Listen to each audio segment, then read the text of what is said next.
All right, we are live, guys. Welcome to the Monday Night Gauntlet event series. This event is brought to you by usnextrecall.com. The event is sponsored by SC2 and the Gauntlet crew. Follow them on Twitter at Gauntlet SC2 for the latest news information for the Gauntlet series of events, as well as to show them some love, because without them, this event would not be possible. I'm Bobby Awesome. With me is Element. A lot of things happening in this event series this week, I guess in the coming weeks as well, as this is a weekly series. For those of you who have been following us for the last few weeks, we have crowned one Gauntlet champion so far, and that champion is Bales. That was exactly 2 weeks ago. He was a champion of the Gauntlet StarCraft Monday Night Gauntlet 1. And something we're also pretty excited about to talk briefly about, we'll get to that a little bit later, but this event is partnered with MajOr, which will be adding to the $300 prize pool, and all is needed is your participation. We will be showing you a little bit more details on that very shortly. And our first match of the day will be Snute versus Neeb, so keep that in mind. Snute versus Neeb, and then Scarlett versus MajOr. Some of the top foreigners in the scene today are here to battle it out for the $300 prize pool. First place takes home $200, and second place takes home $100. But also, almost more important, is first place qualifies for the $1,000 Gauntlet Season 1 Finals, which will occur in approximately 8 weeks' time. That's 8 weeks' time! And that is not a whole lot of time from now, because we're running every single Monday. So next week, Monday, is another Monday Night Gauntlet. It is a Monday Night Qualifier, where the winner of that event will then qualify for the wildcard spot to the following week's Monday Night Gauntlet $300 event. Such as last week, we had a qualifier, which MajOr stomped his way through that qualifier, smashing the likes of Peely, Snute, and Scarlett. In that open qualifier, he made it and guaranteed himself a spot in this event.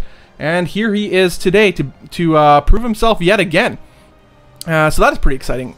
Really stoked to see how these guys do. We've seen them all face each other in a variety of events, such as last week's Monday Night Qualifier. Also, we've seen a couple of them face each other in the recent IEM. Ultimately, it was Snute who took home the second place in that event. I'd say without question, he's probably the best foreigner in the StarCraft 2 scene right now. Back to that familiar spot for old Snute. Something he has been there before, and good to see him rise back there in Legacy of the Void. Yes, we have a lot of StarCraft ahead of us today, guys. All best of threes until the until the finals, which will be a best of 7. Keeping things interesting every day, all day. And but yes, right now Element is just busy setting things up. That's why you cannot hear him. You may hear his clickety clacks. It's all good as he is sorting things out. Also, as I said before, there is Monday Night Gauntlet every single Monday. So keep on top of that at the twitch.tv/GauntletSC2 for the latest news, information, and updates on what is happening in the goings-ons in the Gauntlet series of events. Also, if you are a StarCraft player, if you play StarCraft, whether you're a noob, pro, scrub, aspiring WCS champion, irrelevant, doesn't matter what you are, as long as you play StarCraft and you live and you're playing on the NA EU server, the next week is another Monday Night Qualifier where anybody can join. Anybody can try their hand to run through the gauntlet and see who rises to the top. You know, you may play, you may lose to some, you know, upcoming Bonjour like Scarlett or, you know, anybody else. It could be Scarlett, Neeb, Bales. Well, Bales doesn't need to anymore since he already won one. The Monday Night Gauntlet 2 weeks ago, but you get the idea. But it's the honor. You know, the excitement of playing somebody at such a high level. Like, I would love to play them and to get smushed. I just want to see how my rudimentary skills match up against their amazing, amazing talents. So, yes, we have a lot of StarCraft ahead today and a lot of StarCraft ahead in the coming weeks. I think about 8 more weeks approximately left in the Gauntlet series events. We'll be crowning a Gauntlet champion today, which will be the second of 6. 6 in total Gauntlet champions, 12 weeks of Gauntlet StarCraft in total, which will culminate in the Season 1 Finals, which $1,000 on the line to that. So it'll be 6 Gauntlet champions. We'll face 10 community champions from a variety of online StarCraft community events. That's exciting. Element, are you ready to rock? I'm ready to rock. All right, he is back. I am back. Thank goodness. Yeah. Awesome. That's good to hear. So, all things sorted. Looks like we're getting a game invite already. What is this? We're getting a game invite. Who's this Dimitri guy? This our admin and setting us up games. Big shout out to him because he'll be running behind the scenes stuff the whole time. Boss. Yeah, he's making sure we're getting into the next map right away. He doesn't like the downtime. That admin. I guess it's a good attribute of an admin, isn't it? He just hates sitting there. Just gets the games going. He loves StarCraft. Don't we all? So, yes, we're about to head into the series. In fact, the first map will be Arena, one of the more exciting maps for the current StarCraft map pool. In my humble opinion, I think a lot of people will agree. We see a lot of unconventional game styles.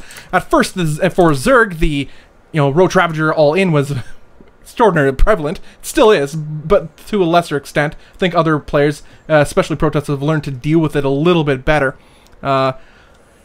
Yeah, so we're loading in, Bob. You can stop blabbing. Oh, yeah, nice. Thank gosh. Oh, God. Says everyone in Twitch chat. Yeah. Like, what's this guy talking about? He's just spewing words now. Yeah, exactly. Okay. Switched up a couple things. The first intro here might go awry, but after that we'll have it fixed. Hopefully it does not. Let's get on in here. Alright, we're going to be heading to game number 1 for this series. Snute versus Neeb in this best of 3. Yes, I have nothing in front of me. It's awesome, though. Snute versus Neeb. What an epic matchup to start off this Monday Night Gauntlet day today. Here we go.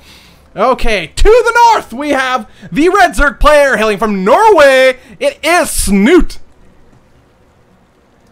And to the south, hailing from America, it is the Blue Protoss, Neeb. Oh man, how on a level of like 1 to like crazy, awesomely excited. I lost my train of thought. Crazy, awesomely excited. That's what it is. There you go. There's only one option for this. Yeah. Yeah. I don't know where I was going. I'm so excited. I don't know what to say. Snoot started out with some early awesomeness. Oh yeah, man. Nice this is not like, well, I mean, on this map, this is something Snute does, but I don't see him do stuff like this versus Protoss a whole lot. But you know, that is true. Ravagers are good though. I'm expecting to see some Ravagers. Oh, I expect so. Why not build them on this map? Ravagers, get a couple lurkers in there. You could pretty much defend. I like this map. What makes this map unique is it makes it so defensible. In the sense of like an old castle on a hill. You know, you could have like a quarter of the army size and still defend your side of the land, your land. You know, and that's kind of what this map is. You know, these people can just have their smaller army, maybe a couple of roaches, Ravagers, as long as it's an arc, and defend their side of the map. Yes. You know what though? I don't think you can hold a drone pull on this map. I don't think it's holdable. A drone pull? Yeah, I don't think it can be held. No, you don't think so? No. No. No. Okay. In fact, I'd bet. Would you bet money on that though? Well, I'll bet now, but as the game progresses, it might change. Okay. So I'll hold you to that bet though. Can you define hold? Define hold. Like sometimes I put my Zealot in hold position, but stuff gets through, but I still win the game. Is that? All right. Well, I'll create a Reddit thread if you don't. So. Okay, let's get back into this. Here we go. Oh boy. The references. Yeah. We went full on. Health bars are up right now. I'll probably change that to damage next game, but for now they'll be up. It's all good. A nice little economical opening for Neeb. I keep remembering this is Neeb. Neeb. Yep. Sometimes I always get confused. Sometimes Neeb. You say Neeblet a lot, but yeah. Neeb. He's one of the best players in North America right now. I think that's without question. I'd say maybe he is the best North American player in the scene right now. He is, except he gets nervous in LAN events. Yeah. It's pretty clear. Well, hey, man, this ain't a LAN event. Yeah. No, I'm just saying. I know. I'm just saying. No, I agree with you. Yeah. He probably does. I mean, why not? He's a kid, too. You know how young he is? He's like 18 or 17 or something like that. He's like, I think he's 17 years old. I was doing a write-up for him for the video, which you guys will see later on. It's like, wow, he's a kid. Good for him for stepping up and traveling the world, participating in these big events. That's a big deal, man. I mean, when I was 17, I can't imagine doing stuff like this. You know, about 10 people in your village? Like, there was 700 people where I grew up, okay? But, yes, I would... You know, I was a bookworm, so I just sat in my room and read books. All right, let's get back into this game here a little bit. We got a Stargate on the way. Why not? This is a pretty common place on this map. It's such a small airspace between the bases. Mm-hmm. You can get that orbital there really fast. These Lings going to threaten a little bit. See if no overcharge is used. Nope. Well, they're not going to get a whole lot done either. As long as Neeb is, he's smart, not going to let them in. Not even going to get any drone kills as long as Neeb is careful. And Neeb In fact, Snoot's not even forcing the issue here. I think this is more he's trying to scout to see what's up, but he does see a healthy number of adepts. It might tell him something. In this case, absolutely nothing. Now, these are melee units. They can stand in the corner all they want. They're not going to get any damage done there. No.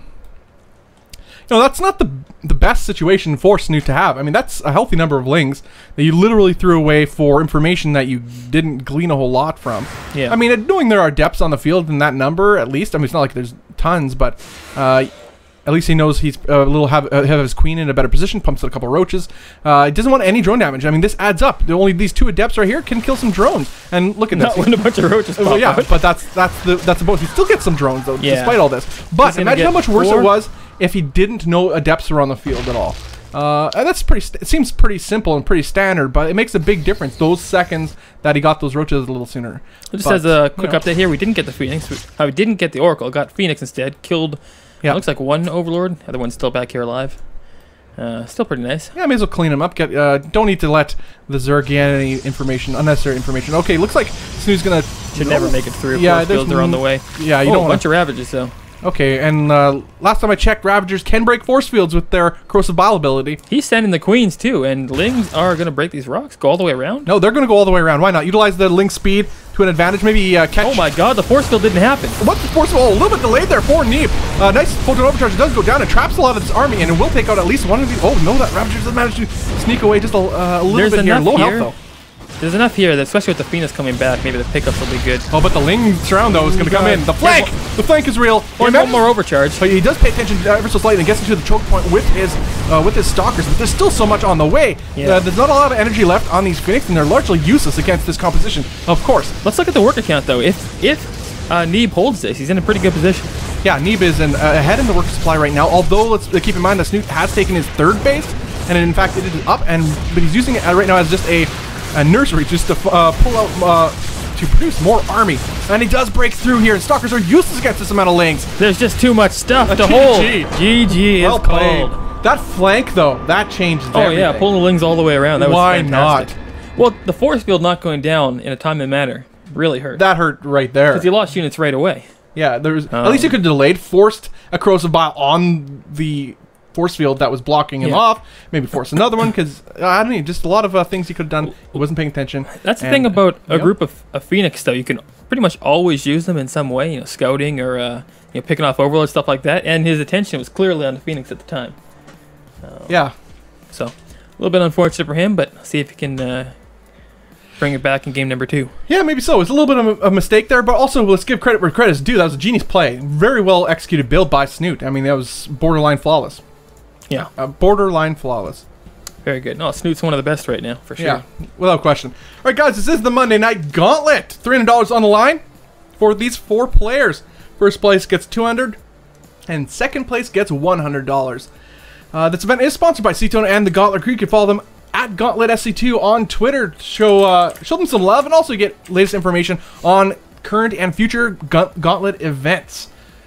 Get all the updated information. Also... No, I guess we'll talk about that after this series. This series it's going by quick. That game was a quick one. I think Snute means business in these events here. Without question. Also, something to look forward to, guys, in the next series will be Scarlett versus MajOr. That is going to be a fun one. We saw them face off against each other in last week's Monday Night Qualifier, in which MajOr was the victor in that series. So that was pretty exciting. It was a very well done series. Scarlett is one of the most entertaining players in StarCraft 2 today. So if you're a fan of StarCraft, you have to be a fan of Scarlett, at least to some level, to some degree. I mean, you gotta appreciate the risk that she takes, and then somehow makes them work. This is absolutely amazing. Yep. And we are playing this all in the European server. Neeb actually has good ping, he says, too. Okay. So I figured that was an issue in the last one, but nope. Great ping, Neeb says. So. All right, cool. Should be a fair match going in here in the second one. All right. What map are we going to here? Runes of Ceres? Yep. Yeah, it is. Runes of Ceres is map 2. For this best of 3 series of Snute versus Neeblet. There we go. Oh man, who's gonna take this one, guys? Who's gonna take this? What's your opinion there, Element? Who's gonna take this? Right now, tell me. Does he make a comeback here? That last map, I would say, is Zerg favored. Yeah. In my opinion. Well, anything close to, especially for aggressive plays. You can go through hatch, or you keep them on the back foot, essentially. Okay. But I don't know. This is a close call because Snute's just so strong right now, but Neeb's the strongest. It's true, in my opinion. So, all right, to the west side of the map, we have the blue Protoss player down 1 game. It is Neeb. And to the east, we have the red Zerg player taking game number 1, taking a fast expansion. It is Snute. Snooty boy. Nice huge map. Take that expansion first. You know it. That's the way you got to do it. Oh, he's taking a gas right away. Nice. Yeah. Too. So this is you get some speed early. Cross map. I think this favors Neeb, to be honest. You think? I do think. I don't know. I don't know about that. This is a massive map. Unless he's planning a 2-base/3 base all in, I don't see him late game. I love Neeb, but Snute, that's his ball game, man. The late game, and we've previously mentioned this before in a previous cast, that we find that Neeb falters in the later game. Like a little bit, he makes some mistakes here and there when it becomes some maxed army engagements. I think Neeb's one of the first players, though, to incorporate disruptors to a large part in his army. Yes. And his control is just so good at them. And you only need 1 or 2 good disruptor shots to completely break open a game, basically. Oh, yeah. Well, Neeb is a macro beast when it comes to this sort of, long drawn-out games, too. But I don't know, against Snute, that's a risky business. I wouldn't want to enter that wheelhouse, that's for sure. But we'll see how this game goes as this game progresses here. Snute, what would you do on this map against a passive Protoss as Neeb? It's weird to say because Neeb is used to be aggressive, but he's very, I'd say, mana-like in his patience. Well, as soon as Snute sees that he has so much space in between him and Neeb, he should take a 3rd. It should be an automatic play. Even if he's going to be aggressive, take the 3rd. Yes. There's no reason why you shouldn't, especially on this map. I mean, then it just opens up from there as far as what he sees, of course. Because Neeb's been known... Oh, there's the 3rd right there. Okay, nice. Why not? Dep coming out. The Adept is going to go see what's up. Maybe even save Mr. Probert here. He'll save Mr. Probe for sure. Well, the Lings back off. They're going to chase down. Oh, yeah, no, Neeb is not going to chase him down. Nah. Neeb is more focused on getting some scouting done rather than getting some Lings here. These Lings themselves are going to eventually get to see what Neeb is up to. Yep. Neeb has 3 gates, no other tech on the way yet. I'm pretty sure he won't push this all the way. He's just, I think, afraid of the Ling attack that Scarlett's been known for. Yeah, just gets the 3rd hatch and doesn't drone it up, just goes with mass Lings, essentially. Well, it's powerful, especially on wide open maps. Stargate put down. Interesting. Interesting. Lots of Lings coming out of Snute. Lots of Lings coming out of Snute. Okay, maybe this is exactly what we're seeing. Yeah. Yeah, there are no more drones in production for our Liquid player. It's just ling all day. Yep. I think one of the best... Oh, and he sees Lings coming out, too. Okay, he does see it. He knows what's up. In fact, he's starting to retreat with his 1 Adept, too. With 3 gates as an open... Oh, Banelings. Oh, my God. He's going for it. This is the Scarlett build. This is the Scarlett build. I think the big difference here is that he doesn't have the Robo like we've seen all the other times. Yeah. Getting out an Oracle against these Lings would be super powerful. And hopefully we see some sentries. Well, you think if he was going to do sentries, he would have had them already, just so they could start gaining energy. But instead, he warps in more Adepts. Well, he doesn't know and some for sure. Phoenix too. He clearly doesn't know for sure. He wouldn't be making a Phoenix if he did. And this is looking pretty bad unless he can get. No, he'd be making an Oracle if anything. Yeah, I mean that would help. Oh my God! Don't put the Adept so far out. He'll see. Will he see the Banelings though? Oh God! Don't put down the 3rd Neeb. Oh no! No, Neeb actually has no idea this is happening. No. He's covering all of his bases. Has a patrolling stalker to the north of his base, just because of there's drops with the drop lords. But he sees it now. He sees it now. The jig is up, and currently he's warping in more depths. A little bit of bad timing there. Oh, sentry! 1 sentry. Come in. Too little. Oh, he gets 1 force field down. Wow, that actually saves him right there. Yeah. What a clutch sentry! Unbelievable. This 3rd though will have to get canceled. There it goes. And Snute's not droning, by the way. He's all production here on offensive army units. Lots of pylons, against Banelings. I'm not sure. There are no more force fields available here, as he does not have another sentry, and cancellations are forced to occur as the Banelings and Lings do force their way in. But overcharge is strong, though. Yeah, a nice unit. Lots of Adepts still out. Good spread. The Banelings do nothing here. Yeah, wow. He holds. He does hold. And he's excellent. Up 42 to 26 workers at this point. Of course, the 3rd base is down. Back into droning for Snute. He's done. The aggression's done. Yeah, the aggression is over. He does have 14 Lings on the way, but that is more for map presence and keep canceling Neeb's 3rd as long as possible. Yeah, there's nothing else he can do here with that. How many Phoenix do we have out? Is it 2 right now? Yeah, there was 1 out for sure. 2 out right now, 3rd yeah. on the way. So that can be useful to clean up any alerts on the map. This guy should die for sure. Oh, he's not long for this world. Nope. He's a dead man. But what an excellent positioning of his adepts too. He spread them out, and the slow Banes and Lings running around didn't get a whole lot of, not a lot of hits when they did explode. And more importantly, they're forced to walk such a long distance. In that time, the Photon Overcharge was picking them apart. And yes, does force the cancel as predicted with those Lings. It served their purpose right there. In fact, that alone almost paid for themselves, just for the extra delayed economy for Neeb. Neeb is still well ahead here. We're looking at the worker supply. Yeah, 50 probes to the 38 drones. It's an absolutely massive lead that a position of the Zerg does not want to be in. This Queen get lifted up. In fact, it may die soon too. One more lift will be required though. And yeah, there we go. So he does have a 3rd base, does Snute, but it's not mining and it is under assault by these Phoenix. He will try to get this 3rd base again for Neeb, but to no avail as there's a healthy number of sentries and adepts on the field. He knows what's up. GG. Wow. Yeah, I knew he couldn't crack him anymore. Submission. Well played. Yeah, so very creative. I love the idea. I love that build. I love it. But the thing is, and the difference when we see Scarlett play this one, even though Scarlett, I don't think she has too much scouting, but Snute didn't know there were 3 gates, right? And he didn't know that it was Stargate instead of Robo, even though that didn't make too much of a huge difference. But coming in from the position of that 3rd base instead of the other side and tipping Neeb off, just a couple seconds is all you need to warp in that sentry, right? If he doesn't see that in the shadows, yeah, that's a completely different game. But well, that sentry, it was literally the second he needed it. Without it, that game's over. Yeah, for sure. Wow. Hero of the day, though, if we had that, we'd crown that sentry Hero of the Day. Good for him. All right, guys, we headed game number 3 of this best of 3 series of Snute versus Neeb. This is the Monday Night Gauntlet, $300 event. A lot on the line. The winner also gets placed in the $1,000 Gauntlet Season Finals, which will be happening in approximately 8 weeks or so once the season is over. I'm Bobby Awesome. With me is Element, if I haven't said that already, probably have. And yes, we're going to be heading to game number 3 very shortly. What an exciting series so far. Pretty quick games, all things considered. But, that's okay. Makes for some exciting StarCraft. And there is a lot of StarCraft ahead of us today, guys. Next series will be Scarlett versus MajOr. Scarlett versus MajOr, a rematch of last week's Monday Night Qualifier. That was a best of 3 where MajOr took that series. Did he take that one 2-0? I think it was, or was it 2-1? No, I think it was 2-0, but it was very close second game. Okay. If I remember correctly.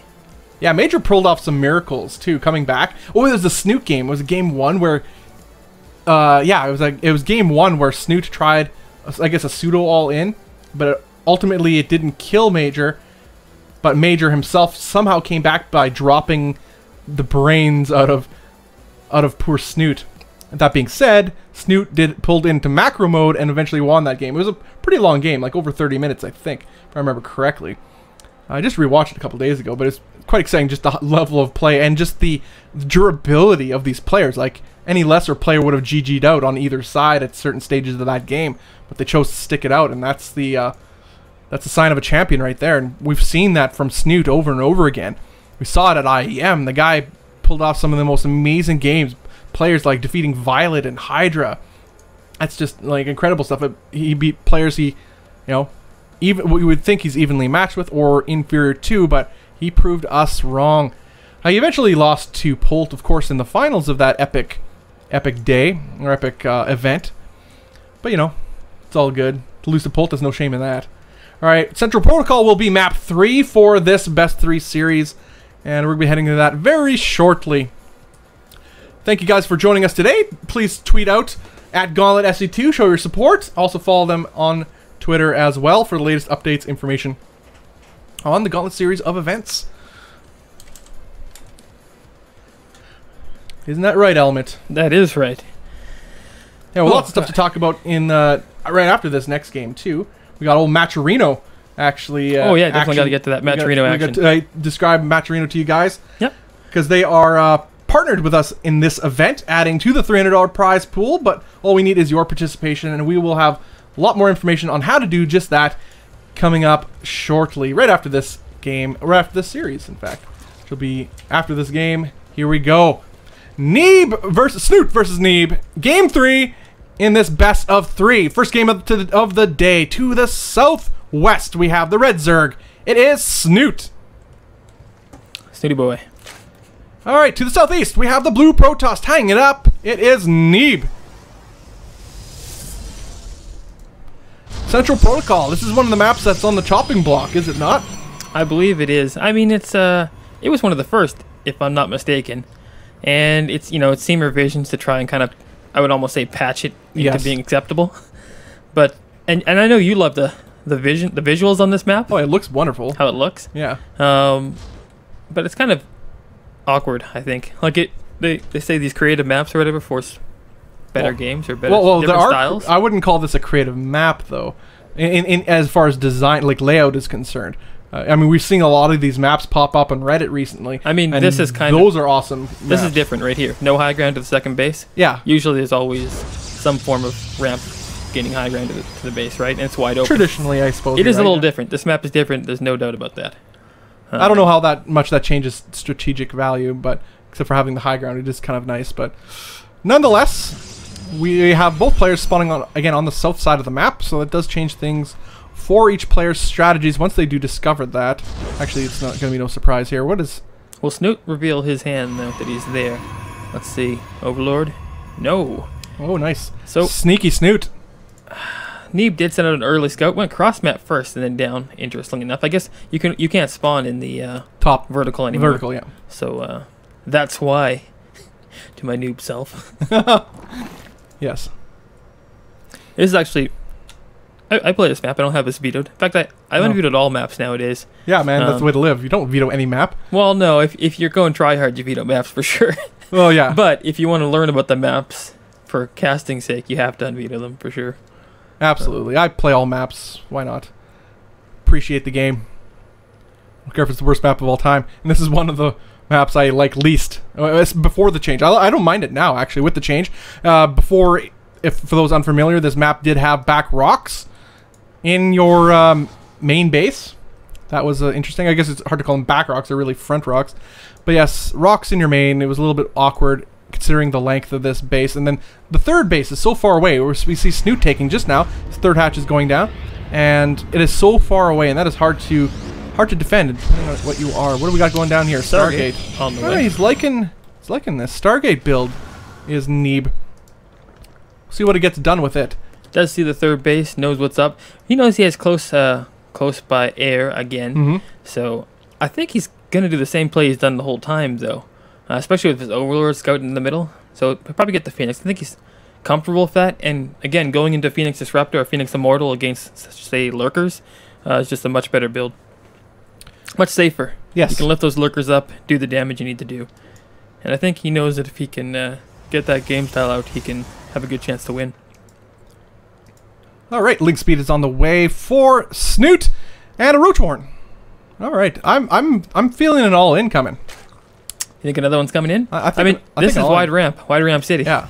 And Snute has, correct me if I'm wrong, all in 2 maps in a row. Essentially, I mean, the first one he was on 20-some workers, so yeah, I'd call it an all. All in for sure. I think he's a little bit afraid of Neeb here. Nah. Snute just wants to get to the next series, man. Yeah, I think he's really confident in his play, to be honest. Yeah, he wants to overpower Neeb. I mean, Neeb is a dangerous player. Everybody, like a lot of the EU players, respect this guy too. I mean, it's been said various times. They are afraid of him. He is very powerful, and they even learn from his builds. I think Snute doesn't want to chance this. He doesn't want Neeb to play it safe. That's interesting. Many being hidden before being sent out. Yeah, he's going to maybe pull up some oracles. Interesting choice. Very bold move by Neeb. We'll see if it pays off for him. And this, I like this patrolling mothership core with a pylon there, just in case there is a drop, ling drop, or any drop of any sorts from this Overlord. This Overlord does not have such intentions, though, so far. We have Neeb moving out with his oracles, though, to see if he can put on some damage on the third base. Oracles?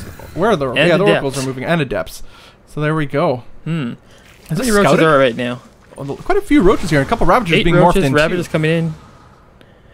20 Lings, but Lings aren't really, oh god. Oh wow. They're just going right for it. Yeah. This is interesting. Yeah, he's going to split up his forces here, but does force the evacuation of the third base. The Queen will go down immediately, and there's nothing left here to attack these these oracles, these adepts are having a heyday on these lings as these lings get evaporated pretty quickly. The Ravagers get taken down by the oracles too. There's not a lot left here to deal with these oracles, but although they are pretty low in energy. Nice transfer here over to the main base for Neeb into forcing another evacuation. Only one base mining now effectively for Snute. As Snute's army is way on the other end here, trying to do some damage on Neeb's side of the map, but to no avail. The third base is now done for Neeb and secured with 2 pylons, and we all know 2 pylons equals safe base. At least we hope so. He does have a lot of energy on that mothership core, and a Void Ray does pop out to help deal with these roaches too. The drop does happen in the main base though with that drop lord, and these probes are forced to retreat. A warp-in does happen in the main base, and reinforcements do arrive. Not a whole lot of probes will go down, about 4. Yeah, 4 probes going down. That is completely acceptable. I have to say, Neeb is in a fantastic spot here. Check the units lost tab here. How many workers went down? Only 8, but yet I think Snute was planning some type of more are going up as the oracles are doing some damage, it seems. Oh yeah, for sure. Yeah. I think Snute was planning, rather, an aggressive build here. You can see if the drops and everything. Yeah. And this Voider is going to ruin that party. Left him in a pretty bad spot, worker-wise. Well, we'll get most of them dropped up, but to what end? Yeah, I mean, what's it going to accomplish at this point? Might kill a couple workers, but... Oh, actually. Oh yeah, big push here, moving across the third base of Neeb. Actually, Snute really needs to get some damage done here, or that is pretty much it. As the full retreat is occurring for Neeb, as he doesn't want to lose any of his probes, keeping every probe alive. Nice corrosive balls go down, does hit a couple of the stalkers. The stalkers are still alive though, another warp in does occur. The oracle's doing terrible damage to these Ravagers, and the Void Ray will join the fray and forces a retreat for whatever army Snute has left. Look at this army here for Neeb. It is scary. Look, army supply really does tell the tale at 36 army supply to the 17 of Snute. The whole time there, Snute was making workers though while that battle was happening, so he's kind of evened that up. Well, it's a lot closer than it was at least. Yeah. So see, maybe he takes a 4th base really quick, and yeah, there it is. Wow. Yeah. And hopes that he doesn't get attacked by Neeb, essentially. Because Neeb has no idea right now if he's going for a second push, which you'd think would happen, or if he's going to macro up. And considering how much though Snute has lost and how little economic damage he did to Neeb, this is not a good position for our Zerg player here. Oh no, it's definitely not. He's relying on the mistakes of Neeb, I feel, at this point. Yeah, because his tech is so bad right now too. His upgrades are only just getting now +1 attack. He has no Hydralisks on the way. Hydralisk Den isn't done or anything, is it? I'm missing it. I don't see anything on the field here, so it's just pure Roach Ravager. Yeah. How are the upgrades too? Nothing yet for upgrades. What I'm wondering is when will... Oh, there's the Hydra Den going down. When will Neeb check to see the exterior bases? See if there's a 4th base or not? Yeah, I mean, that's the one way that Snute can really come back in this game, I feel. So checking that would be a good idea. Now, I'd imagine Neeb is quite aware that a 4th base is likely going to be coming down at some point soon. It's not Snute's style to stay on 3 bases. He tries to get ahead economically in any way he can. But I think more to the point, it's Neeb just executing what his build plan is at this point. He's playing it very safe so far, as we've seen. The Stargate build, the Stargate opener, really covers a lot of the bases here, especially against what Snute has planned. The gates are coming in. And what does that mean, Element? What does that mean? If we see a Warp Prism, the next one here, it's definitely going to be a push. Yeah. Do it, Neeb. Oh. I mean, it still could happen, but... oh, there it is! There it is. I knew it. Even Neeb knew it. He's like, oh, that's the wrong unit. I need to push. I put down the gate like, this wait, time. 1, 2, 3. No, I have 3 Immortals. We're good. You don't need more than that. He knows that Ravagers might be a possibility. Not Ravagers, Lurkers. Yeah, it didn't happen. So he is getting Twilight Council, Temple Archives, but I'm pretty sure that's just to make Archons. I don't think he's going to wait for Storm or anything like that. Yeah, he wants some more high HP units just to smash down the front door of Snute. Yeah. He must know that he is in an excellent position, just how much army that Snute threw away through all his early aggression. That, yeah, as you said, Lurkers were a possibility, but not with what Snute did earlier on. Yeah. It's just he's so far behind, he can't afford to get Lurkers, especially at this point. Now we have Archons morphing in right now, as you did mention, as the Temple Archives has finished. And we got Archons, Immortals, Stalkers, some Zealots and Adepts, a couple Sentries. Man, this army, I would love to do the math on the HP on this thing. Yeah. Let's talk about Neeb, though, for a second. We have seen him, especially in past games against Kellisur, if you remember those ones, a little bit too... Passive, yeah, exactly. That's the word I was looking for. And not taking the attack when he could have. Frustratingly so. And the game did come back and Kellisur won that one. And I feel like this might be happening again here. Yeah, we saw it, what, a month ago, too, in the series against Hydra. Yeah. Neeb, where, Neeb eventually won this one particular game. It was game 5, wasn't it? Where he won the best of 5. What series was this? What event? I don't remember. It wasn't long ago, about a month ago. And it was so frustrating. I was like yelling at my screen just to go attack him. Yeah. But he just stood back and allowed the macro beast that is Hydra to almost come back in that game, where he could have had that in the bag. Snute let these units die. He had complete vision coming into the army. Wow. And that's actually pretty painful already. There's no his army he cannot afford to lose. No lurkers yet. Lurkerden's not even done. Vipers are coming out. The tech he needs isn't here yet. Yeah, there's a pretty healthy number of Hydralisks though, and he has a pretty good position. Does Snute. He has full vision on the army of Neeb too, but Neeb's gonna try to make something happen. He does put a revelation here on the army of Snute. Snute's around. Look at this sweet concave for Snute as he starts to collapse in on Neeb's army. Neeb's army is starting to evaporate pretty quickly, but it's so meaty and doing so much damage, but a lot of the Hydralisks are still alive. Look at the surround though. Yeah, the surround, the arc is so good on creep. Pretty bold from Neeb, it is not paying off. Oh wow. My lord. That is absolutely devastating. Neeb is forced to retreat. He's going to lose the rest of these Immortals by the looks of it too, as long as Snute decides to keep up the pressure, and pressure indeed is what is on and the question remains, did Neeb get too passive? Earlier he had a huge advantage, and any army he pushed with would have won, I feel. Yeah, and let's say something that you mentioned before. Let that 4th base go up. The 4th base was pretty early, and that's a lot of investment at that stage of the game, considering how behind Snute was. And if only he did some aggression, maybe canceled the 4th base. Well, look at it now. Lurkers are coming. He does not have the lurker beating army. Where are the? There's got to be a. Yeah, there they are. Blinding clouds. Oh poles, wow! Anything he needs. This is a huge. How the tables have turned. Army. Oh yeah. All right, he's going to try to morph in some more Archons. Is Neeb at his 3rd base here? This is really his last stand, as his army is actually quite a bit smaller. The Mothership Core immediately going to get taken out. No, manages to get away just in time. But to what avail, as these Lurkers are putting in so much damage to this army. These Archons are starting to evaporate and chase back the rest of Neeb's army. And he's the Blind Clouds do go down too. Push back against the wall. There's really nothing left here for Neeb. Oh man, the supplies are telling story too, as 50 supply ahead is Snute, as he's collapsing in yet again on whatever Neeb has left. One poor Immortal is trying to hold down the fort, but it can only do so much. You can run, Immortal, but you can't hide! And you can't even run. GG! GG! Wow, well played by Snute. Neeb! Oh, you had that game so hard. Hardcore, man. It was in your, like, your hand, and then you, like, crushed it. Well, I mean, you saw it there when the 4th went up, right? If Neeb sees that 4th, you called it there right away. Then he knows he could cancel it. He pushes. Yeah. He says, oh yeah, at least cancel, but he even just pushes straight down the middle. That money is not spent in army, and I think he could have won there. Yeah. He had a large window there, and we pretty much foretold that. We saw the writing was on the wall. I mean, if Neeb isn't punished for that, though, his safe play is, and it works. He has a history of this working, but it lets your opponent come back into the game, and you can't let that happen with a player of the caliber that Snute is. Yeah, I don't know. The macro was just too good at Snute. Like, he fought before the Lurker Den was ready. He fought before... He lost a bunch of roaches he couldn't even afford. Before the Vipers had energy. He killed roaches on the way, and it still was just too much. The concave was perfect from Snute, by the way. Yeah, well, that engagement should never have happened in the open, on the creep. That's that map, though. That map is pretty open. Well, the only way to have an engagement like that is attack from the north. Where it's a little bit more choky there. And then at the same time, we would have seen the 4th. But then you have to go all around the time investment on that. The Vipers will be out and stuff. I mean, but he did no multitasking too. I mean, he was in a position he could use a Warp Prism to drop in the main while he attacked the 4th. He did drop with that Warp Prism. I mean, that might have been why we didn't see the Warp Prism up at the front. It might have died, actually. Oh. If I missed it. I did see him go off. That's right, we didn't even see it. Oh, well. Well, that is game. Snute moves on to the next round as Neeb. You have not seen the last of him. He is in the lower bracket for this event, and he'll face the loser of the next series, Scarlett versus MajOr. Guys, this is the Monday Night Gauntlet. This event is brought to you by us, NexusRecall.com. The event is sponsored by C-Tone and the Gauntlet crew. You can follow them on Twitter at Gauntlet SC2 for the latest news info for Gauntlet events, as well as just to show them some love. I'm Bobby Awesome, and with me is Element. This event, we are partnered with MajOr, adding to the $300 prize pool. All is needed is your participation. Element.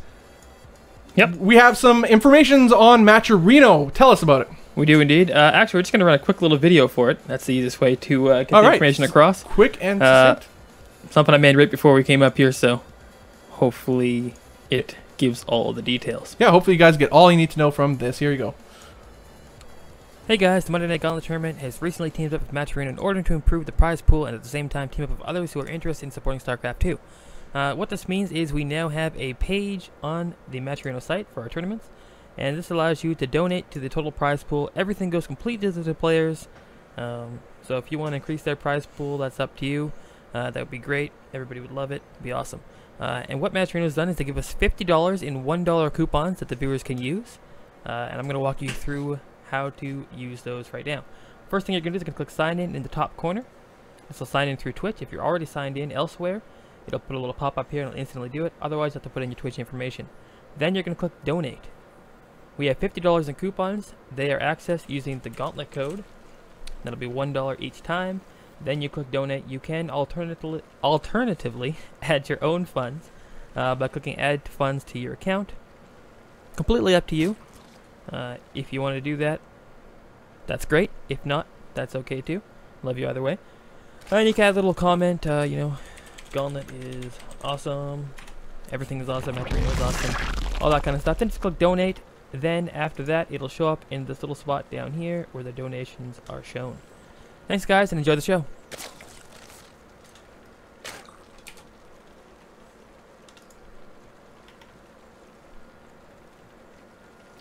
Alright guys, we're ready to the next series right away. That is the wrong player shown there, yeah. That's all good. But had the MajOr info up there if you guys want to try that out.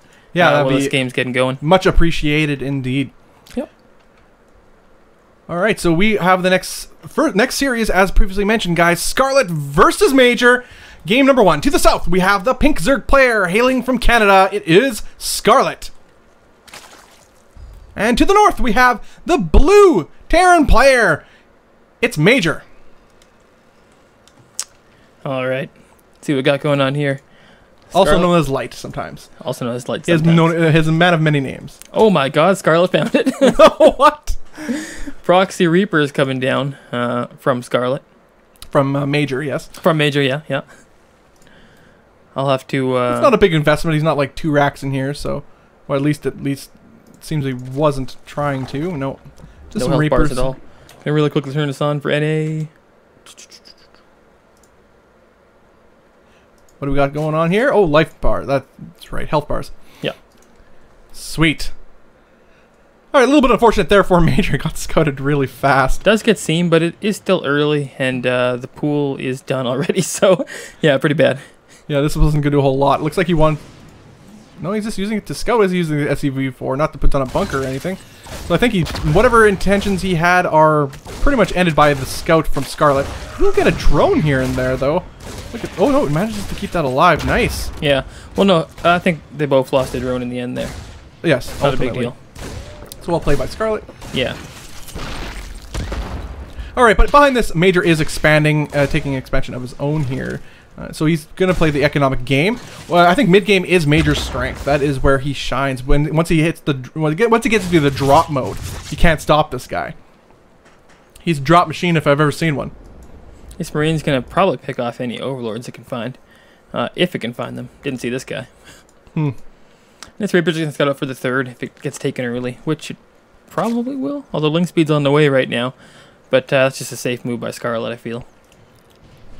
Yeah, Scarlett is just playing it safe here, getting speed, also to get map control too. Not likely to be any sort of all-ins on this map, as that narrow, the narrow ramp as we see right here is not very friendly to early all-ins.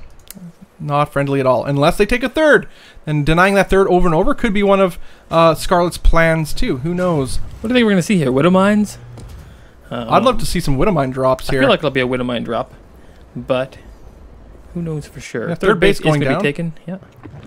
Well, Widow Mine drop is something that MajOr does like to do, but not just by itself. He'll have Marines with it, and then a follow-up with a Liberator, as we see a Liberator being made now. So, no, looking to get some Hellions instead. Hellions. It's also something we've seen. He often will push with Hellions one way, throw, let's say, at the 3rd base, and then the main base is a Liberator, killing your workers. It's just the patent, high-level Terran play. This is what they do, and I think MajOr does it very well. We'll see, though. Scarlett is an absolute beast. Let's see if she can not take any damage from any of this. Only 2 Hellions here on the way. 2 more are being built, but they are quite a ways behind. Gonna see if he can get anything done. Is MajOr. Nothing here to greet them at the front door. And moving up the ramp is pretty risky. She saw them early enough, so she's just going to get out a couple more lings, I feel. Or yeah, I don't think get he the wants queen down the ramp, basically. Yeah, I don't think he's going to try to push the issue too much, but they're more of a distraction technique, as most people know. 2 more Hellions heading across the map to reinforce the initial 2. That one Liberator did get a little bit distracted and is instead opting to kill some Overlords. Get some guaranteed damage, why not? Since it was already scouted. These queens are going to create a line of defense at the newly formed third base for Scarlett, just to keep at bay those Hellions of MajOr. Yeah, they're not going to get a whole lot done here. Those Hellions are not going to kill those queens anytime soon. No, they're just there at this point to push back the creep, essentially. Yeah. Once this map gets creeped, once it gets going, it's so really easy hard to get stop. creep, yeah. Yeah. Just right down the center. And the third base, as Element did show in his mad observer skills, we did see a third CC being built for MajOr, as behind all this he looks to get his economy rolling right straight into the late game. This sneaky Liberator is going to try to move around, get a nice position. There is nothing here to deal with this Liberator except for one queen. This Liberator is going to get some guaranteed killage. And it's freedom zones. And again, as previously mentioned, is often used as just a distraction. Now these Hellions are going to get some real damage done in the third base of Scarlett. Scarlett's caught a little bit off guard here. Some drones going down, 5 in total. Nothing critical, but enough at this stage of the game. Some Lings, too, getting in a pretty bad position. I should say, rather, these Hellions are in an excellent position to do terrible damage to those Lings. And again, nice positioning here by this Liberator. It will get taken out by that Spore Crawler, but not before it gets some more drone kills. Yeah. Overall, with the start that Scarlett had and this middle portion that MajOr's had, I think they're both in a pretty good position. Mutalisk will be out soon. Lots of drones on the way. 1-1 for both players, so should progress fairly evenly. Yeah, this is pretty much the way you have to deal with MajOr. We know he relies on his drops and his multitasking to get those Mutalisks out, and we've seen that before. Yeah. It's something that Scarlett does really well. Obviously, her Mutalisk Ling Bane Muta play is second to none, I'd say. Though her ability to have cost-effective engagements with that composition, it's hard to imagine. To tell me a couple years ago, like you can make that an efficient composition, I'd just laugh in your face. But Scarlett makes it happen. Yeah, let's not forget about the Burrow Banelins of everybody's nightmares. Oh, yeah. Every Terran's nightmares. Yeah, the Burrow Banelins, I should say. Yeah. Something Scarlett does like to employ. So this is an odd push coming across the map. Nothing really here to greet it, to be honest. Is it just going to cancel that fourth? Or is it actually going to push right up? Yeah, it looks like it's going to try to cancel this fourth. Why not get at least... oh. No, it's a creep cleaner. It's like a clean some creep. And in fact, some medevacs do join in, too, so it enables the stim to be a little bit more useful and pick up and maybe even do some multi-pronged... pronged harass, as this Liberator does move towards the main base of Scarlett. Cleaning up more creep is MajOr, and this is perfect. I mean, what do we always say that Scarlett is so good at? It's creep spread, and denying that skill... That's a pretty big deal. Now Liberation Zone does go in the main base, and this Spore is forced to relocate, but Mutalisks are out, at least in some sort of number. Oh, focus down on some Banes, nice. Yeah, really excellent play here. That Liberator will get cleaned up by these Mutalisks, but I think the damage was done. A lot of workers got killed in total. Scarlett is ahead in the worker supply, but not to a critical point. No, if the Mule is offsetting it, it's pretty similar, probably. Yeah, and to keep denying that fourth base from Scarlett too, that's a pretty big deal, especially as a Zerg who's trying to tech up right now too, and build Mutalisks. Mutalisks cost so much gas to get them in any sort of meaningful number, that keeping this fourth, keeping that potential gas income out of the equation puts the Terran player in an excellent position for the mid to late game. Look, he's trying some multi-pronged attacks here. Going to a drop from the north and the drop from the east. The east drop gets shooed away, as does the north. Excellent play by Scarlett, keeping eye on all angles here, because you lose track of one of these drops, you take terrible damage. Let's not forget something did happen too. MajOr's 2-2 upgrades, I think he's missed his army or something, because they're super far behind Scarlett's, even though they were very even early on. Scarlett's almost done in her 2-2 ground melee. Yeah, I think he's okay with that. Just looking at the supply right now too, his army is so massive. Yeah. So he maybe sacrifice some upgrades, but this army, as long as he does something with it though, there's also the old, saying if you have an army and it's just sitting around doing nothing, that's resources that could have been into economy that would pay dividends later on in the game. But this But here we go. He's going to make use of this army. Cannot let it sit around. And some mines in tow with this marine heavy army as MajOr moves across the center of the map. Creep spread is still starting to make its way at least on one side of the middle of the map here. But Scarlett's going to try to make something happen to chase away whatever army MajOr has left here. That is a lot of Lings and a lot of Mutalisks too. But nice spread by MajOr to chase away Scarlett's army. The upgrades are done with some banelings coming in, maybe. Yeah, lots of more banelings being morphed. Drop is happening in the main still. Ooh, she almost cleaned up, but she didn't send enough. No, there's still a handful of Marines here doing some damage. Losing this Queen's actually not very... Oh, does get stopped before. Oh, the Queen just survives. Oh, going up on this ramp, pretty risky deal here. Very risky Might get trapped unless he... Widowmine did get a couple good hits. Yeah, is she going for a counterattack? It looks like she is, actually. These Lings are going to die. Oh, wow, they're just running right through the gauntlet there. But yeah, a lot of Lings running to the third base of MajOr trying to get some damage, but the reinforcements of MajOr are here to deal with this, and it's still quite a healthy amount of Lings, but I think MajOr gets a pretty good cost-effective engagement there. Baneling hits do occur on the bio here towards Scarlett's side of the map, but... Shouldn't have enough, though. He's double the armor supply right now. Yeah, I mean, MajOr's nearing maxed out at the 120 supply Scarlett. This is something we've seen before. I mean, I dream every day of the Intense versus Scarlett series that we've seen in the Gauntlet series a few weeks ago. And we've seen her come back versus a Terran player from a supply deficit using this composition. So we'll see, though. MajOr is a completely different beast. These mines need to burrow quick and to get some guaranteed damage done. They do start to burrow, which is forcing the disengagement of Scarlett. MajOr is going full Trump in the bottom corner, building a wall to stop Zerg. Oh, well, he's going to see if he can make something happen here. And making Terran great again. Going to spread some freedom zones right along this creep spread, making sure he's cleaning up the creep as he's moving along pretty well. Going to actually zone out Scarlett's army, getting an excellent pre-spread here for the majority of MajOr's army to take out this fourth base. Wow, excellent positioning here. Nice angle here. Now Scarlett's gonna try to make something happen, busting in on towards the army of MajOr, but she's forced to again disengage. Yeah, and at the same point, MajOr's putting down his own fourth. Scarlett just lost hers. Ultras are on the way though, and if we know anything about Ultras, we know they end games. they do sometimes, as long as they have chitinous plating upgrades. Yeah. The question is, are any... Oh, man! Oh, huge hits on those Mutalisks! Yeah. Wow. Oh, God. And then the Liberators come in. Yeah, but the Liberators started sieging up. They actually could have probably taken some nice Mutalisk kills there. He smells the... Oh, my Liberator! That is a lot more Liberators. They bunch up really well, don't they? Didn't notice there was that many. No, a second group came in for sure. With MajOr spreading freedom all over the place here on this creep spread. And Scarlett is forced to do something about it, but her army is evaporating right before MajOr's army. And he's starting to unsiege and move his way forward with his Marines, backing up his air support as well. These Mutalisks cannot engage any of this Shredder. GG. And GG is called. Just the Shredder, you can't engage with that. The Ultras were just in there forever. Yeah. In their eggs getting ready, but takes a long time to build them. Wow, well played by MajOr. Wow. Yeah. I feel like MajOr's drops there. I mean, well, let's go back to the beginning. His first attack, where he had the Liberators in 2 zones and then the Hellions come in at the same time. Scarlett just wasn't prepared to deal with that. And you saw her Queen just kind of sitting idly by while it happened too. Yeah, he's just everywhere at once. So we're getting full force MajOr here. Yeah, that is the standard MajOr play. We've seen this variety of time from him, and he's so powerful, scary. He almost makes Terran. No, I mean, there's gonna be some people like, oh, this got Terraned. You know, this Terran is so strong. Terran is strong when played well. You know, and I think that was played perfectly. His opener may have been botched a little bit, but ultimately he came back, forced Scarlett to make decisions she didn't want to make, build units when she didn't want to build them, and took engagements that Scarlett could not afford to make at opportune times, focusing on his army supply at a time that when Scarlett was trying to focus on economy, like that. I mean, because we saw pretty early on that the army supply of MajOr was so high up there.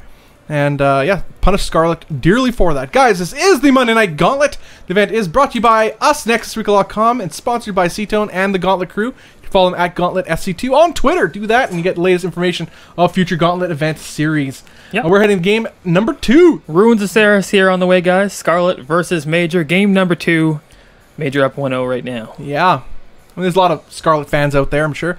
As Scarlett is a super exciting player to watch. I mean, I'm definitely became a fan really over the course of the last year.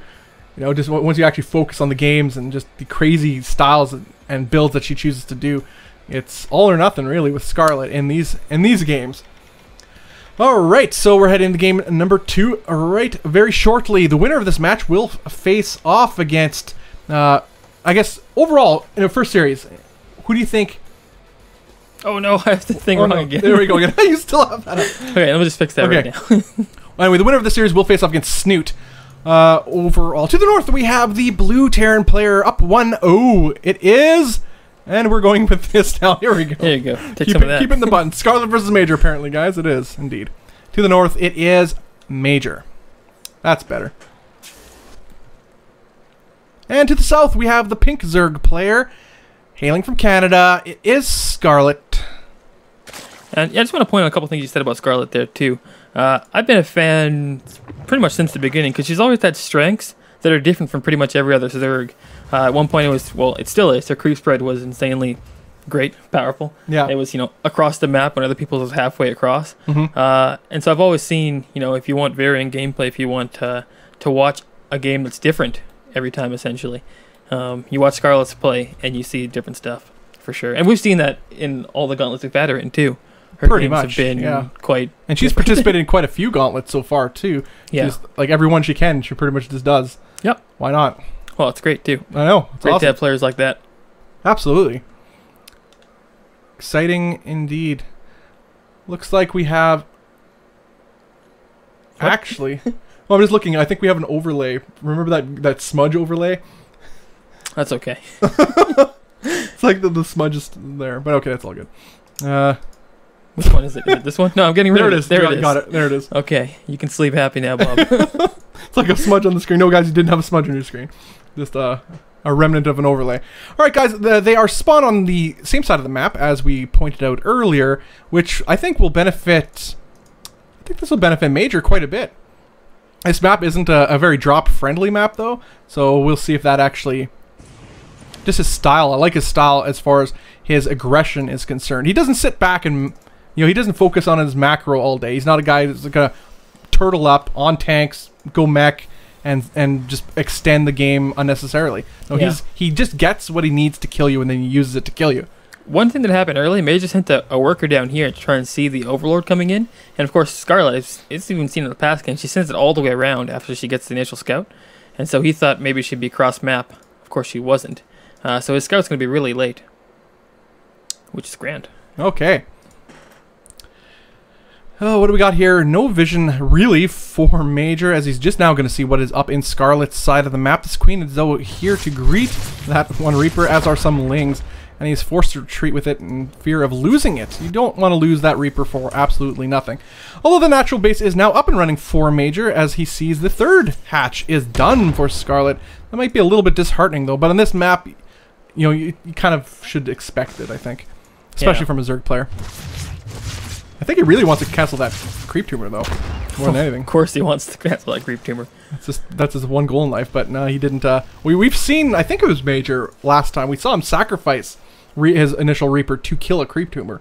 Like, to him, that's worth it sometimes. 2 Hellions come out, just for map presence, or maybe to push back some type of Lings if they do come out. And then Widowmine straight after with a medevac, and Marines already by the wall. So it looks like we're going to see a Marine mine drop in the back here. Maybe at the same time, there'll be a couple Hellions in the front, perhaps. Yeah, I wouldn't be surprised if he does, again, a Liberator follow-up afterwards. He's still building up some more medevacs, but he could very well utilize the production to get some Liberators out shortly after it's done. We'll see if that is the case soon. One thing to note, no vision for Scarlett in the middle here. She sent her Overlord all the way around, like I said, and the rest have been going out in front. So this is completely unseen by Scarlett, and she's just droning Roachhorn on the way, but nothing to stop this. I mean, this is pretty much the train that gets going for MajOr, and it doesn't stop until the game ends. 10 roaches. Win or That's lose. good. Okay, well, they're only just now building, and they're only about halfway done, so some damage will get done by this mine. 4 instant kills for that mine for MajOr, and another drop, or I guess the drop continues on and towards the natural base of Scarlett. Scarlett is losing drones left and right here. 6 going down. The Queen is under assault, but that mine sticks and burrows, will punch the Queen in the face there. It does kill some Lings in the process, and down to the third base. No base goes unpunished. No layer, by the way, so it'll have to be cleaned up by spores, which means it will get another shot off if the drones are still there. Wow, Hellions right up into the main. Yeah, Hellion run by here. That mine is going to shoot. Boom. Only kills 1 drone, though, so fortunate there for Scarlett. Yeah. As she still hasn't quite dealt with it. That Queen will eventually kill it poke it to death. But behind all this, as I previously did mention, Liberators were on the way, and they are being built. Here is the real question, though. Ouch. Scarlett's going for this. There's nothing else but going for this at this point. Ling's on the way. Many Lings on the way. Roach is already out halfway across the map. What's there to stop this? Well, he's aware of this, actually, right he now. He is, but he has a bunker of no units in it. Well, he has Liberators. Where is his Liberators? He didn't send them across the map. So he does at least have 1 or 2 Liberators here. Put down some Freedom Zones to kill a lot of this army. And these Roaches, yeah, do die to these Liberation Zones. I really feel like she could punch through this.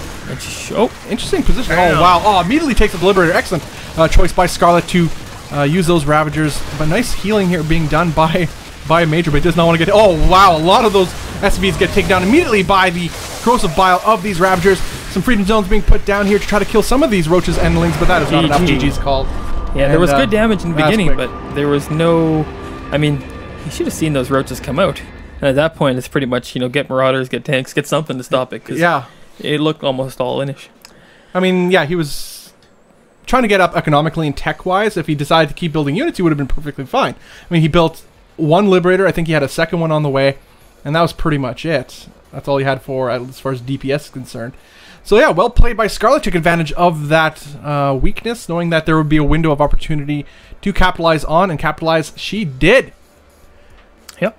All right, go ahead into game number 3 right away for this best of 3 series of Scarlett versus MajOr. The winner will face Snute in the winners bracket, and the loser will face, actually, which will be the next series, will be the losers series.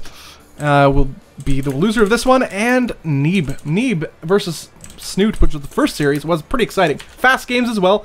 Snute decided to do a lot of all-ins. Yep. Yeah, for those of you who may have missed that. But, you know, made for some exciting games. Some worked, some didn't. A couple mistakes were made, too, by Neeb, I have to say. We saw, like, in the final game, game 3, he was super far ahead. Oh, yeah, Neeb completely dominated the early game there. And then, yeah, and then all of a sudden just I think he just needs to push. Yeah. I mean, maybe he can't see it. He doesn't have the vision we do, of course. But maybe just the feeling in the game should be good. Let's just see. MajOr is ready. He needs that kill sense a little bit more. Sometimes I see it. You know, sometimes I see he has glimpses of that, but then he just goes back to the patience of mana, I always say. I find Mana is a very patient player, which, you know, he uses to his advantage. But nonetheless, you don't want to be too patient against a player like Snute. All right, guys, game number 3. Laralac Crest is the map for this best of 3. Scarlett versus MajOr. Oh, right. How exciting this. $300 on the line for this event. Let's keep that in mind. 300 bones. $200 for first place and a hundy for second place. How do you like hundy? Oh, yeah. So, here we go. To the southeast, we have the blue Terran player hailing from Mexico. It is MajOr. Using these Cham builds. Well, Cham, South American Zerg, I believe. But anyway, to the southwest, we have the pink Zerg player. It is Scarlett. Is that how you say it? I always called him Sham. Sham? Yeah, I've always said that. For I think it's Cham. I don't know. I have no idea. But pretty sure it's South American. Yeah, he's a South American Zerg. I was gonna say we need chat to tell us, and they just type in Cham. It's Cham, guys. Yeah. Cham. Or well, you know the spelling basically. Yeah, CHAM, and then be like, but how is it pronounced phonetically? Who knows? Yeah.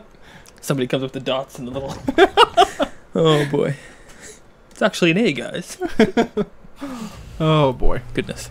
But Scarlett's going the wrong way for once in her life. Yeah, Laralac Crest is a 4-player map, a massive map at that, and yeah, for once in her life, she's actually scouting the wrong way. First. Doesn't happen often, but it is happening now. That will give MajOr perhaps a little bit of an advantage, at least in the early stage of the game. Let's see if he does anything, though, that takes advantage of that. Yep. There's a nice early game going on right now. Guys, again, if you're in the early game here and not doing much, sitting eating some popcorn or something like that, head on over to matchorino.com. Yeah, matchorino.com. I guess we got the links there in the chat, too. And get these guys some more prize pools. It's completely free to you. Just type in the gauntlet code into the coupon session there, and well, they add funds too. Yeah, you could. You know, that's something you're passionate about, helping out these guys in the bottom line. Yeah, and, go for that as well. Goes a long way supporting the StarCraft 2 players that make events like this possible. Yeah, pretty awesome. Okay, looks like MajOr himself is going to scout the wrong direction too. So sadness all around for both players. This Overlord will eventually make it. Yeah, eventually. 2 days later. 2 days later. Yeah. All right, the natural going down for Major as to be expected here. But what is Major's endgame? I think this is a really good map. We've seen crazy games actually on this map for in TVZ. I'd definitely like to see how Major deals with it, especially with this drop style. This map, as big as it is, I think is pretty good with drop. There's not a whole lot of airspace, but there is airspace nonetheless. It's gonna try to get some work done with this Reaper, but you know, it's not meant to be. Not meant to be Element. This Marine's coming out. Another Marine. Oh, this guy's gonna die. This Overlord's dead. Aw. Yeah. Sad news. All right, well, victory for Major here. I think a little bit of inattentiveness, perhaps, by Scarlett. I don't think she really intended on losing this. Oh, Lord.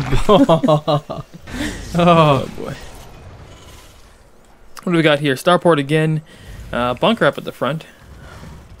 These rocks, of course, in this later version of the map, are down by default. Third, finally going to be placed by Scarlett. She wanted that a lot earlier. But at least with that Overlord dying, she does see what's in the main. A couple Marines. Did she see the starport, actually? I think she did. Oh, no. No. Oh, boy. That's no good. Well, I think she could assume. Yeah, I mean, but tank's on the way. It's a scary day. Oh, wow. Might be able to see some tank-evacs. Might see some tank-evacs. All right, so... Oh, can he make the clip? Actually, didn't... Oh, he makes managed it, to survive. But... Well, but it will get chased down eventually. Oh, God. This is all we need to watch. GG! I mean, we could call them tank-evacs or be like Artosis, though. He rechristened them. Medanks or something? Yeah. Medanks, yeah. Medanks. Yeah. That's a good one. Doesn't flow like tank-evacs, but it sounds way cooler. Medanks. Quick third CC for Major, as he's looking to get up some economic, get some economy up for the mid-game, which is to be expected. We got a medevac on the way again for the Medank. I can't say it. Medank's just not going to work for me. So he has the medevac boosting across the map, going to get some damage done, hopefully. Although Scarlett has dealt with this before, we've seen many times. We're already 2 queens here. Oh, God. Out for creep spread. Out far enough, and she has speed link. She shouldn't have too much damage. Just third, though, might be where the damage is use a tank to clean up some creep. That's not a bad thing either. These lungs just chilling. Nothing to see here, guys. Yeah, just utilize that early game APM a little bit more. So at least it's something that can do some damage. I love tank-evacs. It's one of my favorite additions in Legacy of the Void. Yeah. Some people don't, but I think it's exciting to watch. But yeah, 3 queens now to chase away that tank.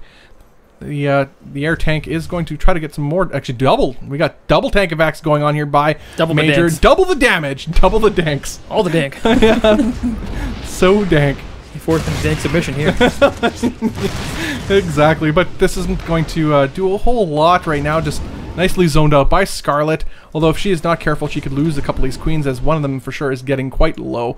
And her creep spread is being limited too by this. Is at least creating a zone that these queens cannot move forward on. So that is pretty advantageous for our Terran player. Excellent positioning for him. As behind all this, though, remember, this is a lot of micro, too, but he's doing stuff behind this. Yeah. So there are 4 queens here, and we'll focus down one of these medevacs, though. So a little bit sloppy from Major, and he does lose that second tank or the first tank, rather. Yeah. Yeah, nice play by Scarlett to focus down those medevacs. I mean, that's what you really need to do. If you ever face this on ladder, you got to just screw everything else. Just focus down the medevac. Yeah, and while we, at the same time, as we're giving Major the credit for all this micro going on here, she's been keeping up, you know, with this tank pressure, and at the same time getting all of the drones out. Yeah. Gonna get a couple hits on these drones, does Major, but not gonna kill a whole lot. Nope. Queens can actually take quite a few hits from medevacs because they're not armored. From a tank, yeah. Yeah, from the medevacs. Oh, that'll be the day. Oh, wow. StarCraft Make 3. it happen, David Kim. Yeah. StarCraft 1 tanks had no, or dropships had no heal. Yeah. StarCraft 3, they had an attack. The tanks can shoot out in the air. I mean, that would just be the best thing. That would be the worst thing. I don't think there's anything worse than that. I don't know, I just think it'd be awesome to watch. Tanks shooting while in air. These rocks are actually becoming a bit of a problem for Scarlett. Wow, roaches all day. More roaches in production too, and 1-1 coming in. I think she's going to go for a big attack here.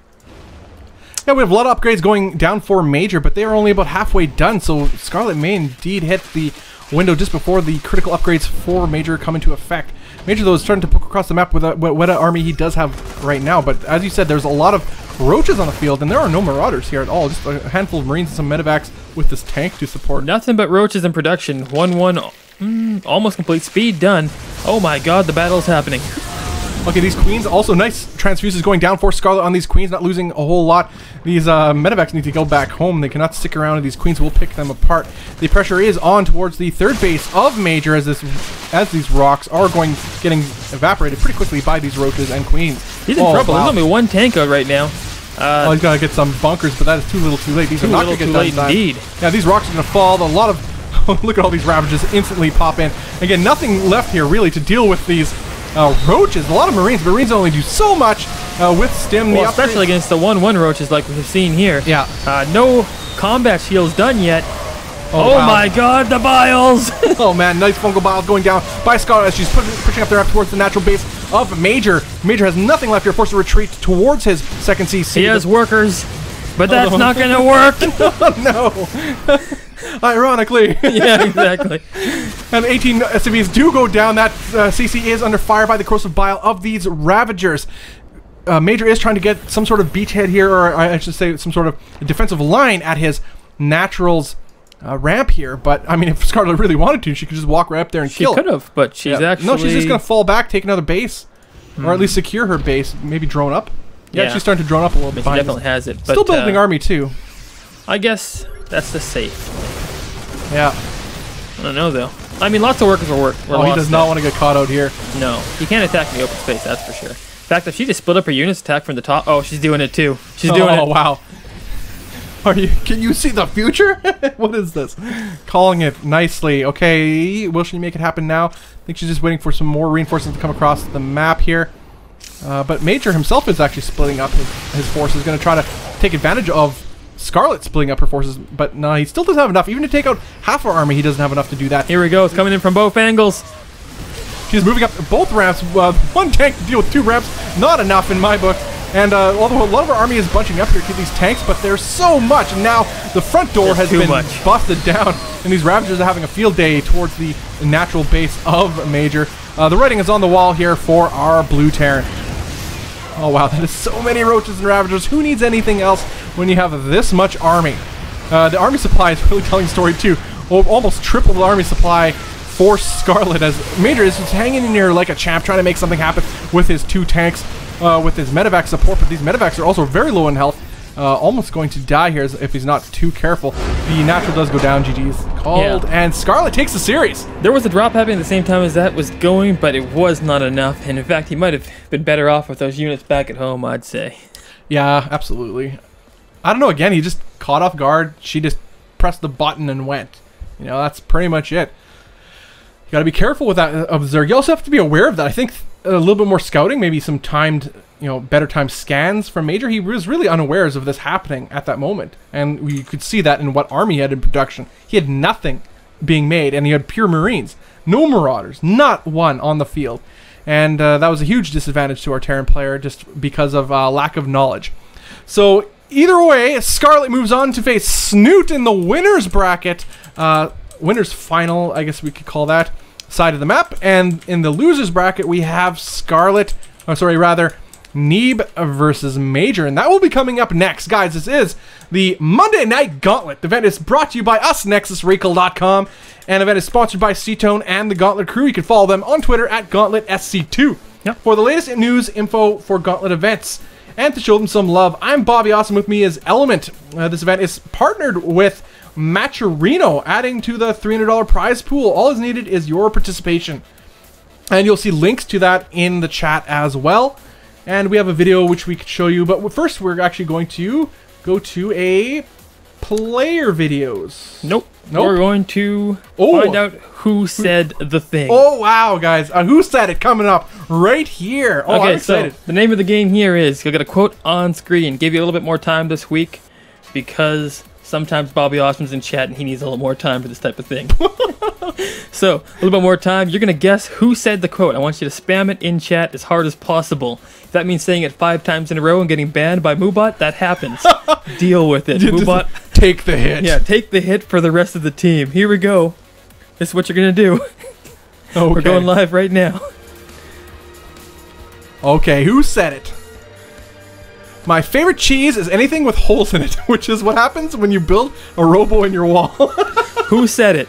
Oh, man. Who did indeed say it? Who said it? Who said that? Oh, time's reeling down. I'm going to say grubby. That sounds like a grubby line. You got like 5 seconds left, chat. Oh, boy. It's Pig. Pig. Oh. Pig is the one who said it. Oh, of course. Grubby. I don't know. It's like, I don't When know. does Grubby ever put a robo on his wall? I guess he wouldn't, because he knows it's cheese. Yeah. It's like cheese. Breaks down. Yeah, that's right. I guess you're right. Wow. Good quote. That's a funny one. Good old Pig. I love Pig's stream. If you guys don't watch Pig's stream, you should definitely check that out. Streams almost every day. Super educational, enjoyable, and chill. All the right ingredients for a proper stream, I say. Alright, so the next series will be Neeb versus MajOr. I'm going to actually write that down, otherwise I'll keep missaying that. Neeb and MajOr. Man, I can't write with my right hand. How do people write with their right hand? That's unbelievable. We've got a couple player highlights that we'll run through here. Yes, we do indeed. So, a little bit of information on the players participating in tonight's Monday Night Gauntlet. Yep. Here we go. Go to that right now. Snute, according to most, is the very best foreigner in the StarCraft 2 scene today. His heroic performance at the 2016 WCS Winter Circuit Championship showed what level this Norwegian Zerg is at, putting the Koreans on notice. With victories over MajOr, Masa, Violet, and Hydra, Snute looked unstoppable. Although he would ultimately succumb to the power of freedom dished out by Pult, Snute made his presence known in this new era of StarCraft 2. Eager to carry on his momentum, Snute is here to try his hand in the gauntlet with familiar adversaries and an eye on gauntlet glory. No stranger to high-level StarCraft 2 competition, Scarlett has been at the top of the foreigner scene since she smashed her way in 2012. Scarlett recently made her mark in the Gauntlet series by putting forth amazingly entertaining games in the Gauntlet 2016 preseason finals, on her way to securing the first place spot with a 4-1 win over Bales and taking home the $200 first place prize. She recently participated in the Monday Night Gauntlet #1, where Bales got his revenge, defeating Scarlett in an amazing 7-game series. Scarlett wants a Monday Night Gauntlet Gold to get placed in the $1,000 Gauntlet Season 1 Finals, and is back in this event to claim just that. Neeb is fast becoming one of the most dangerous foreign players in the StarCraft 2 scene. Since his transition from Terran at the dawn of 2015, Neeb has been terrorizing his opponents with the killer instinct of MC and the patience of mana. Everyone knows that Neeb is one of the most skilled players in the scene at this time, and he hasn't even reached his peak. With top 16 finishes in the recent DreamHack and IEM, Neeb has shown his skills at the highest level. This was on display in the Gauntlet Super Test Tuesday, where Neeb defeated Bly, Huck, and Kellizer to take home the $200 prize. His skills from Heart of the Swarm fit him well in Legacy of the Void, and with ever-improving skills and results, his legacy is being written before our eyes. MajOr, Windy, Princess, Brittany, Kitty, Cute Angel, and Light. These are just a few of the monikers employed by Invasion Esports MajOr over the years. But one thing that has remained the same is his high-level Terran play and capability to produce upsets. While MajOr's premier level event accomplishments may be lacking, his performances in a host of minor and major events throughout the years are worthy of respect. With countless Copa America first place finishes, top 3 in 2 MLG Invitationals, and a Red Bull Battlegrounds, MajOr is a verified threat. As shown in last week's Monday Night Qualifier, where we saw MajOr smash his way through high-level players such as Peely Peely, Snute, and Scarlett. It was only a matter of time before MajOr put his skills together in a string of successes to begin to claim his place at the top of the foreign StarCraft 2 scene.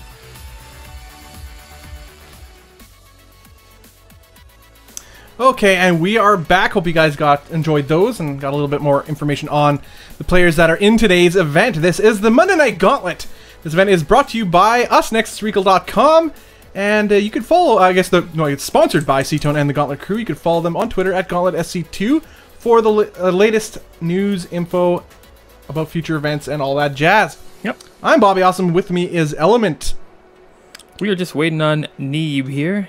Neeb. Hopefully he comes in. Neeb is AWOL. Well, what we need the chat to do is send Neeb their power. Send him your energy. Send Neeb your energy. Scarlett took it all. And you need to send Neeb. You need to revamp him. Needs to be revamped. Neeb needs to be rebuilt. Yeah. Better, stronger, Faster. more Protoss. Yeah, faster, stronger. Yeah. When you sense weakness, you gotta kill. Oh, poor guy. But yeah, hopefully we see him here. I suppose we could do the winners first.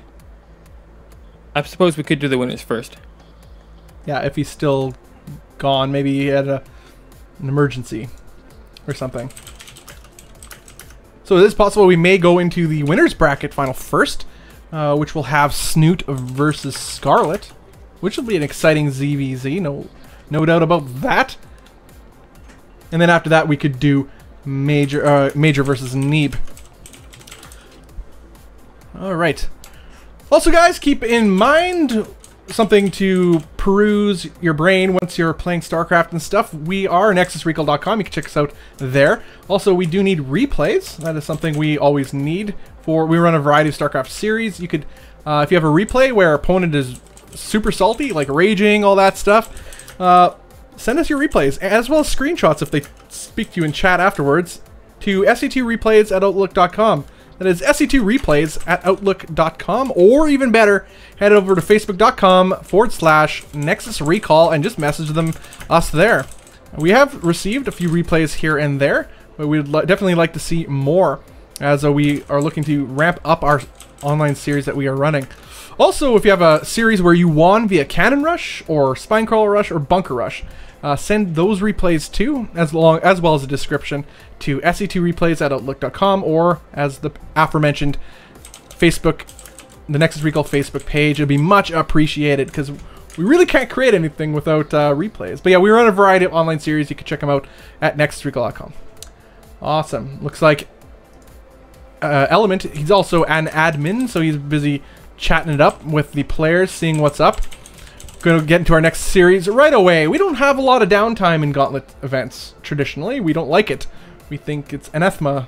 It is anathema to us, to our very existence. But sometimes things are a little bit out of our control, as Neeb went AWOL. Oh no, Neeb's definitely back now. Oh, he's back now, okay. It was actually our mistake. I think we put Snute versus, like, the winners match first on TL. And so he was looking at that. And, so he just thought he wasn't up next. Okay. Yep. Oh, okay. You think Neeb, the Protoss king, is going to make mistakes? No, no way. That's not his style. Our mistake. Yeah, our bad. Alright, so Neeb is back. Sweet. So our next series will be Neeb versus MajOr. Some two top foreigners, man. That's, I don't even know. My heart is conflicted. Who do I even want to win? You know, sometimes people say, oh, you're not supposed to be biased, you're casting. Screw you. I can be biased if I want. I like being biased. Although that being said, I have no true favorites in this event. I love all of them equally. Like children, you could say. God, what? NSA's now on your wire. You're on the no-fly list anymore. No, I love them like they're my children. I'm just saying. Oh, dear Lord. Yeah, now you switched to mine now. Well, I'm saying. Texas man away. No, I've got my button. Yeah, you're a terrible human being. Dear Lord. Jeez. I love children. Unreal. Okay, forget Element. He doesn't even know what he's saying. But oh, that is hilarious.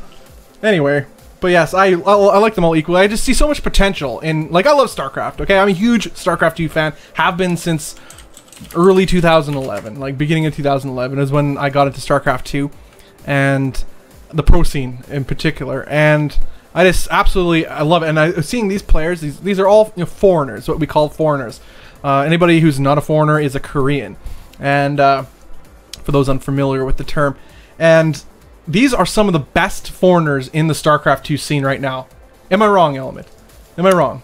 Well, you're usually wrong, but not now. Okay. Thanks for that. But yes, these are some of the best. Snute is, I think, without... and are arguably the best foreigner in the world. I'd say he is, for sure, the best foreigner in the world. Neeb, quite possibly the best North American player in the world. Scarlett, for a long time, was the best foreigner in the world, and looks to be rising up those ranks very quickly. At this rate, she will be very well be up there again. And then MajOr, long time, strong, one of the best North American players in the world too. Here's what we're doing, Bob. We're going to go into a Who Said It, then directly into game. Okay, and that sounds great to me. So, guys, another Who Said It coming right up. So, Who Said It is a quote from a StarCraft player or community member. It is your job to guess it and spam it in chat like you're having a seizure. Tell us who said it. Who said it? Here we go. Maybe cannon rushes are the way to go. Maybe the NA server got it right. Who said it, guys? I know this quote. I just don't remember who said it. Who said it? 5 seconds left. Oh, maybe wow. more. Probably about 7. I'm going to say mana. You're going to say mana, hey? I'm going to say mana. I don't know about that, though. It's either that or TLO, but... Ortosis, okay. Of course, Ortosis. I heard the quote before, I just can't put it... As promised, we are going to go right into game. Oh, wow. Oh, boy. That's pretty awesome. Okay, so we're going to game number 1 right here, right now. To the south, we have the blue Terran player. It is MajOr. Fantastic stuff. All right. To the north, we have the red Protoss player. Hailing from Merca, it is Neeb. All right, let's follow this little probe, see what kind of stuff what kind of adventure he's going on. Oh, bold adventure, I'm sure. I feel like it's the type of adventure that drops a pylon right here. Oh, you think it's that kind of adventure? And then a mothership core comes along to guide it. I think that's what happens when we see gas before Nexus. You know what? I like that idea. It's something I've seen before. I've seen Huck do it on Ladder quite a bit when he's streaming. Lots of people build a bunker down here. Nexus is going to be taken. Bunker down here on the low ground just to dissuade that kind of play. Yeah. But we'll see. We'll see if it's something he plans to do, although... I think when he saw the opener of MajOr, I think maybe if he saw CC first, he would have went for it. Because this is definitely not... No, this doesn't seem right, because delaying that cybernetics core this long. Yeah, not quite right. So we are not going to see that sort of shenanigans this time around.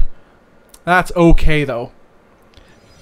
That is okay. Now, MajOr is, as we've previously mentioned, a multitasking wizard. This guy is in all places at all times, usually in ways to kill you. Yeah. So he drops here, a Hellion run by in the middle, and then you'll have Liberators spreading freedom in your base. So that is, I guess, well, how do you negate that? Well, you just don't die. Opponent. You don't die. You never. What is it? What is Jaedong again? Never die, Jaedong? Never die, Jaedong? Is that what it is? I have no idea. Oh, you don't know? I'm just going with it. What you're saying, I'm disagreeing with you. You've never heard of the Never Die Jaedong? It sounds familiar. He made his ID that at one point in the game when he just said he's not going to die anymore. This is a long time ago. This is Brood War Jaedong. Oh, okay, that makes sense. Because I never know Jaedong as a guy to be like not die. That's like MVP to me. Like he just doesn't die. Yeah. Man, I rewatched on the weekend Squirtle versus MVP GSL Quintess Finals. Oh, just as good as the first time. Here it goes. Oh, he does manage to get away. Unfortunate. Nice escape. MajOr, what are you doing? Why are you doing? What you doing, MajOr? Why are you doing, MajOr? Why are you doing this? This is going to be. What do you think it's going to be? Well, it's going to be... Oh my god. I don't even know Starport on the way right after? Where's the mines? Thor drop. Make Thor drop. What? Just, I know. We have a noob in the building, guys. Yeah. I was going for the worst, the best case scenario, okay? Sue me for having hope.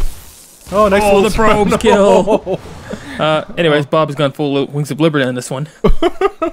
Thors? They're not even in this game. They took them out of Lake of the Void. Oh, yeah, right. As far as I know. Who builds Thors anymore? That's right. Yeah. Exactly. Come on. All right, so we got a nice little sneaky mine drop coming up by MajOr. We'll see if it catches Neeb off guard. And let's keep in mind, too, Protoss, very susceptible to the mine drop if you are not prepared for him. We see no robotics facility on the way at all. The only thing that can detect is this one Oracle, but the Oracle is rallied across the map. So it depends on the timing of this. Or Neeb may be out of luck. Oracle's like...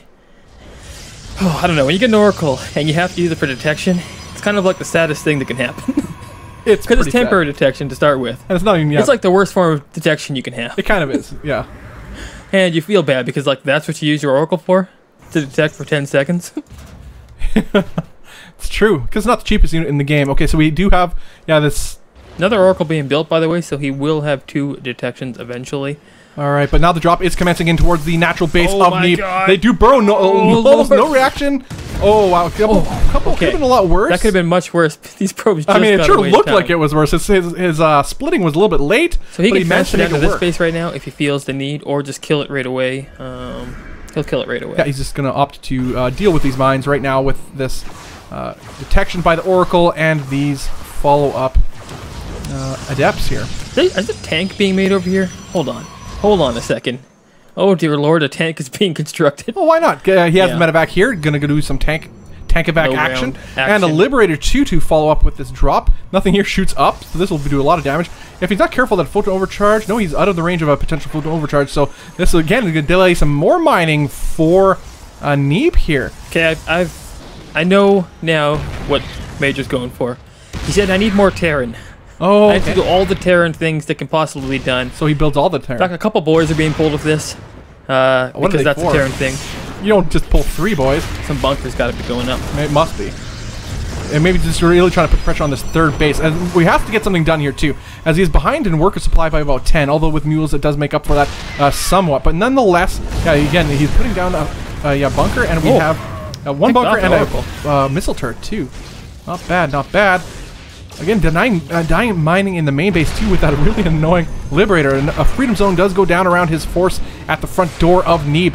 I really like this. I don't think he's going to commit to these adepts. Just going to use them to scout, maybe scare, try to scare. Oh, I don't know. GG's called. Wow. He doesn't even let it try. I don't know. I don't know either. I would have given it a go. I mean, if we go back into that game, forgive me for saying on that. 2 base still, I believe. Yeah, like 2 CC.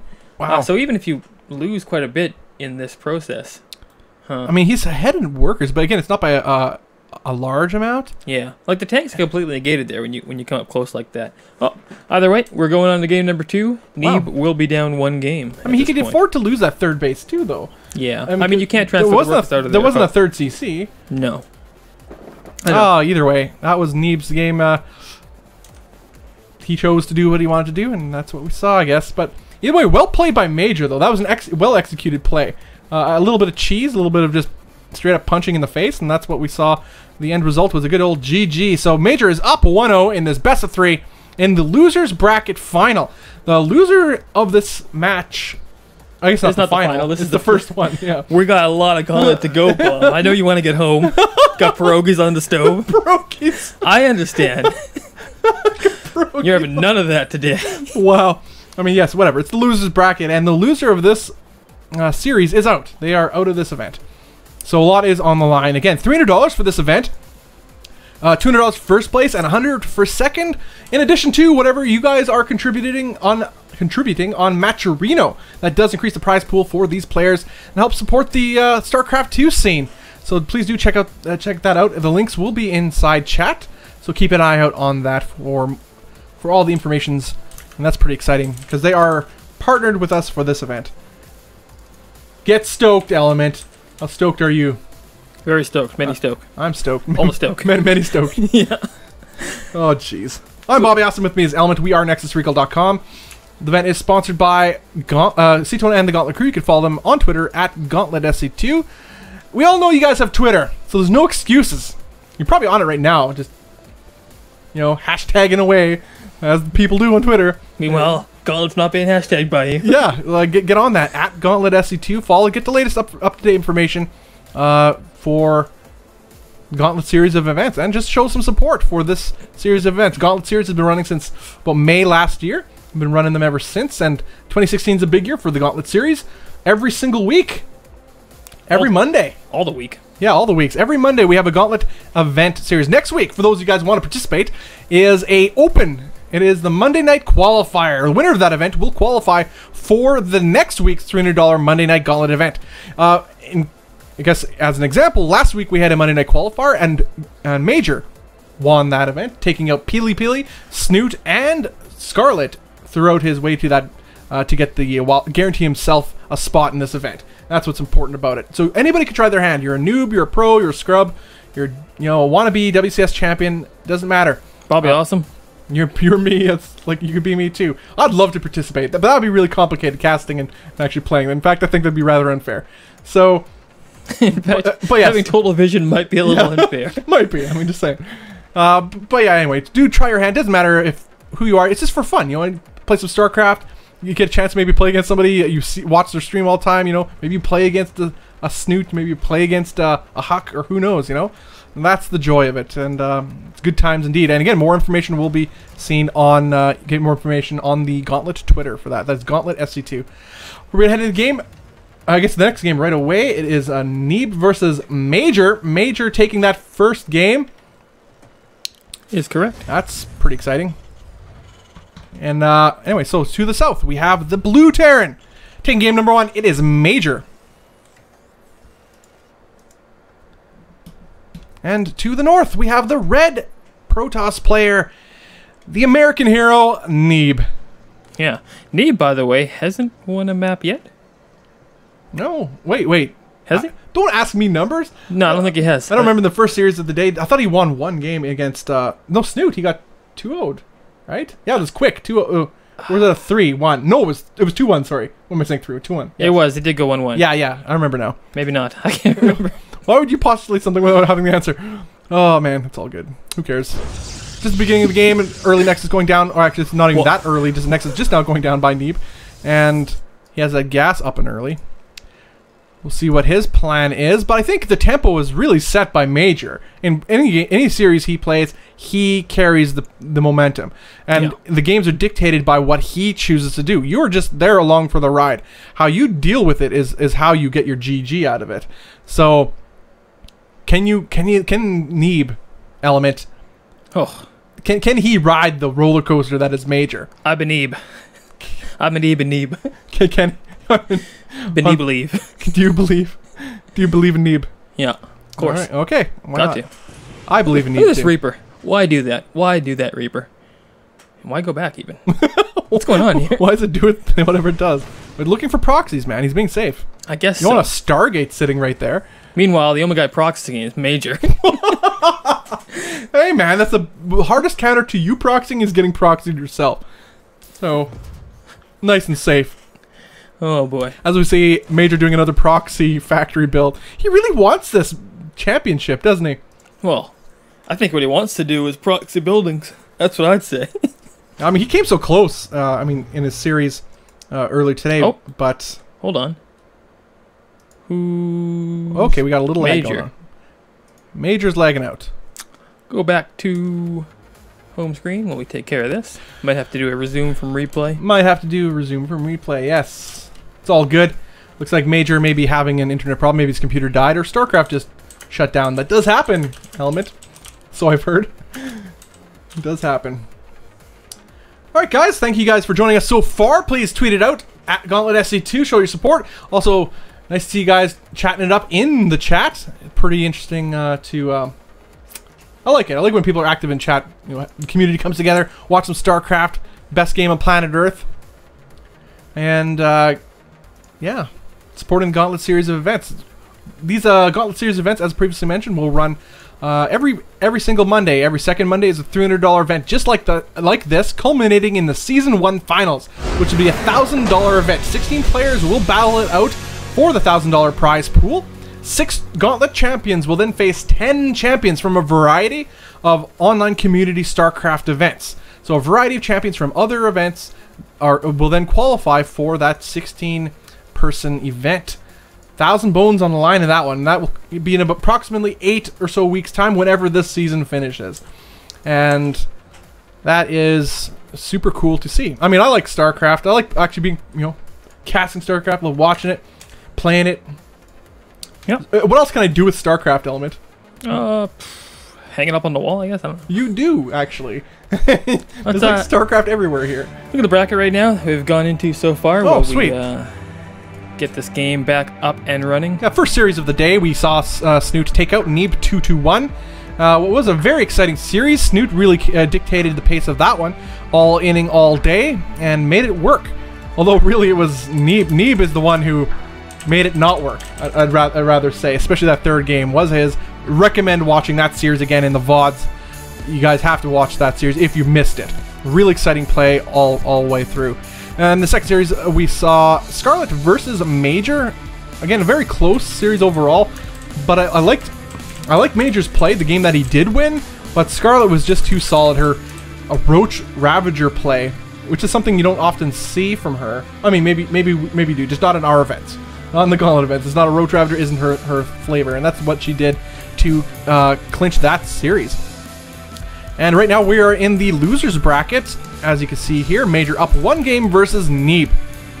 Neeb is on the ropes here. MajOr takes this next game, and Neeb is gone. He's out of this event, and no chance of him making it into the money or into the season finals. So yeah, a lot on the line here. MajOr really fighting his heart out here. MajOr also is the champion from last week's Monday Night Qualifier. That guaranteed him the wildcard spot for this event. So yes, a little bit of a story there on the bracket for those of you guys just tuning in. And MajOr is having internet issues or something. Yeah, which is bad. Unfortunately for him, because I think he has Copa America after this too. So hopefully that gets back up for him relatively soon. Yeah. Well, we're gonna go to a hype commercial. All right, guys, we got a little bit here to show you guys. We'll be back in a moment. Yep. Welcome to the Monday Night Gauntlet series. Monday Night Gauntlet will occur every single Monday, beginning with an open bracket qualifier to determine who gets the wildcard spot in the $300 Monday Night Gauntlet event the following week. The winner of the $300 Monday Night Gauntlet will compete against 5 other Gauntlet champions, as well as champions from a variety of community StarCraft 2 events in the $1,000 Gauntlet Season 1 Finals. 8 more Mondays straight of Gauntlet StarCraft action, 6 qualifiers and 6 $300 events in total, culminating in the massive 16-champion Gauntlet Season 1 Finals. So mark your calendars and clear your schedule as Monday Night Gauntlet continues next week, Monday, March 21st, where we will see players battle through the veritable gauntlet to claim the sought-after wildcard spot. The winner of that qualifier will then join 3 other players on Monday, March 28th for the $300 Monday Night Gauntlet. Join us weekly as the series continues on into the season final. Get stoked for some amazing StarCraft Legacy of the Void action, as 2016 is fast becoming a big year for StarCraft and the Gauntlet StarCraft series.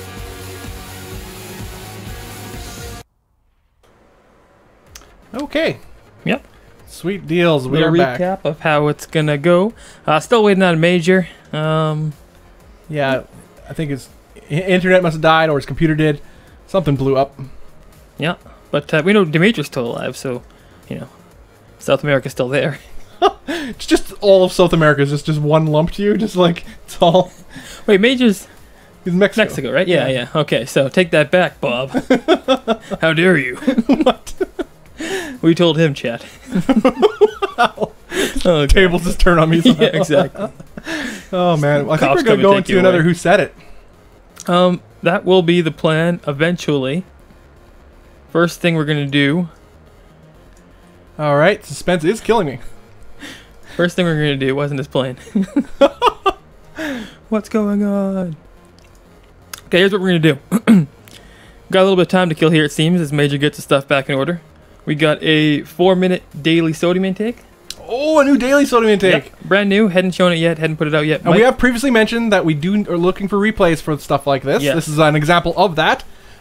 Send your salty replays of people raging at you to s2replays@outlook.com and or facebook.com/Nexus Recall. All right, let's go live right now. We'll be back in 4 minutes, guys.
All right, we're back, guys. MajOr is back. Thanks for sticking with us.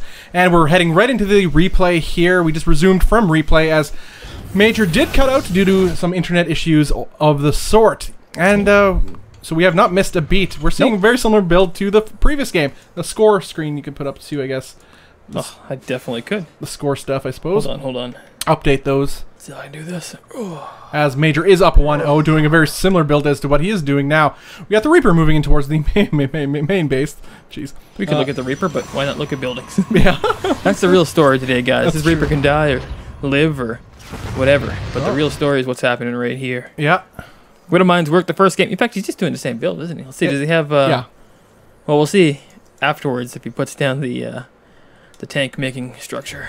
The tech lab. The tank-making structure. I mean, that's all it is. Well, we'll see if Neeb has learned from past mistakes here, but he's going to send this... Oh, dear Lord. Come on, Neeb, do it.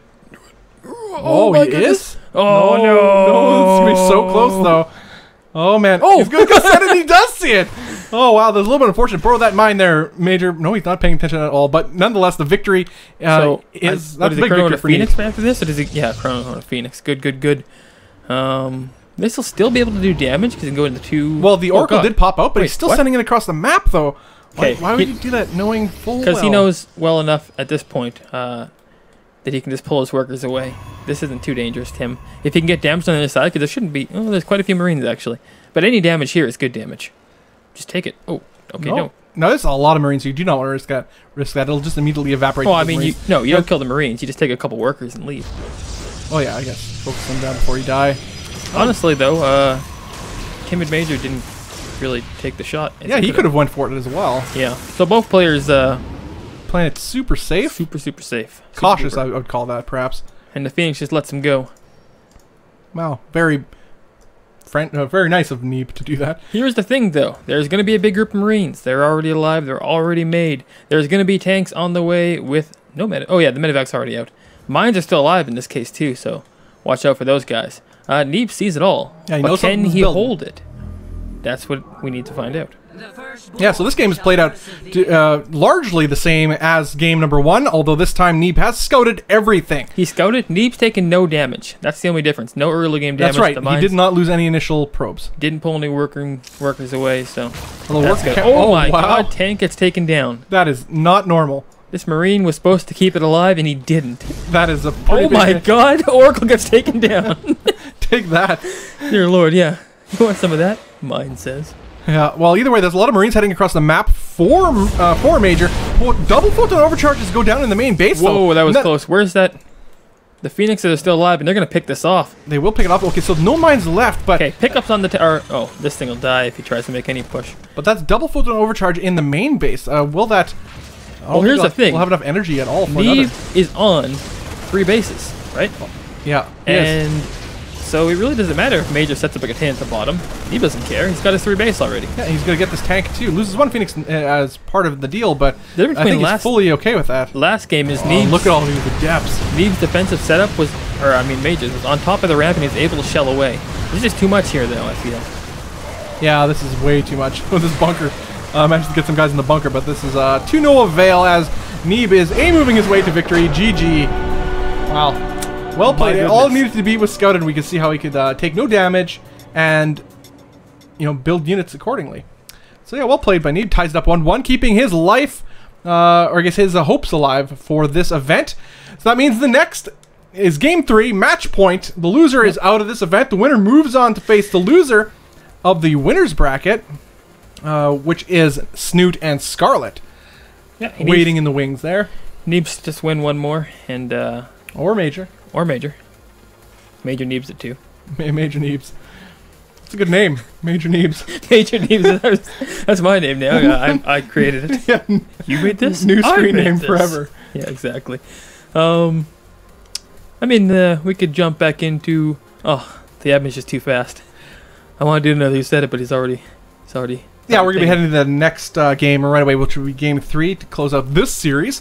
Guys, for those of you just tuning in, this is the Monday Night Gauntlet. The event is brought to you by us, nextrecall.com. The event is sponsored by C-Tone and the Gauntlet crew. You can follow them on Twitter, @GauntletSC2, for the latest news info and for current Gauntlet and future Gauntlet events. And as well, just to show them some love. I'm Bobby Awesome. With me is Element.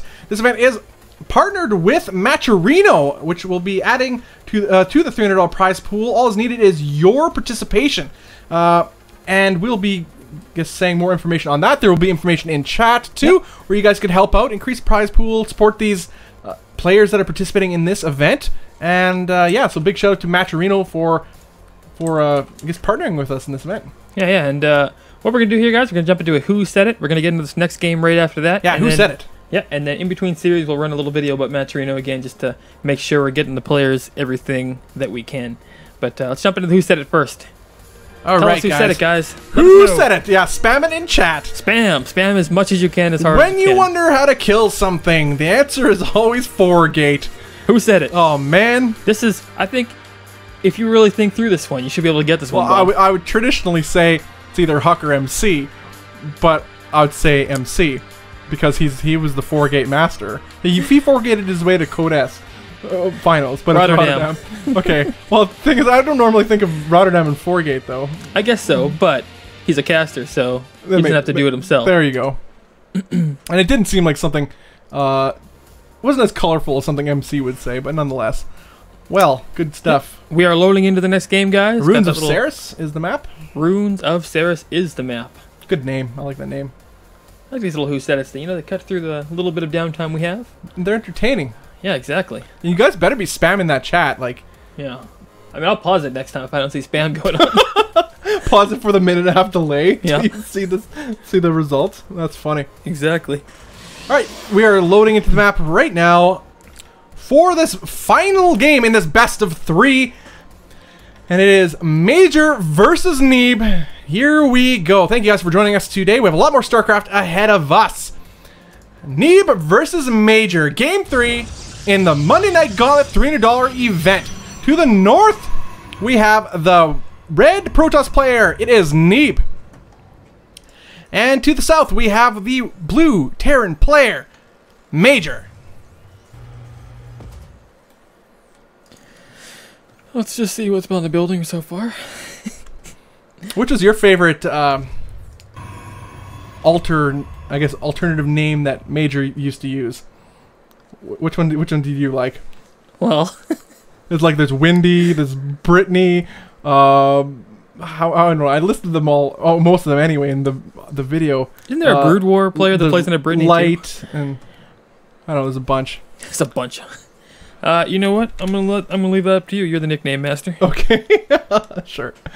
I don't know. This guy is certainly a character. Young guy though too, so he has still a lot of future ahead of him. Even though it seems like he's been around forever. I mean, how young would he have been in those first MLGs? You know, like 2010, 2011. 5 years old. I mean, he would have been like, I don't know. I don't remember exactly how old he is now. I Oh think he's my in the early god! 20s. For 7 games, you haven't had music on. What? Guys, Bobby Awesome is control of music. I'm sorry, he let you all down.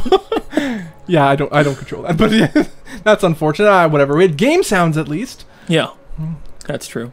I remember I had it off because this used to be our. Oh man, other in-game music. How does it even turn off anyway? You can control M often. manually. Somebody does it.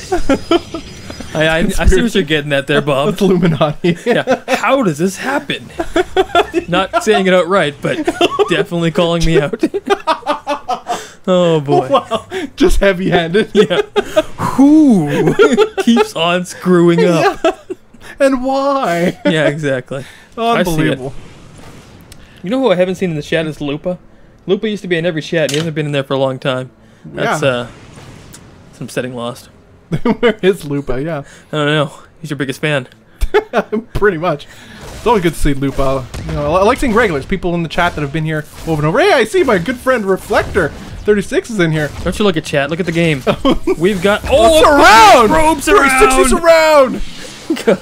We needed the 360 no scope. Full on there. Hey, Reflector, he's my nerd friend. He's the guy who actually created the Gauntlet logo.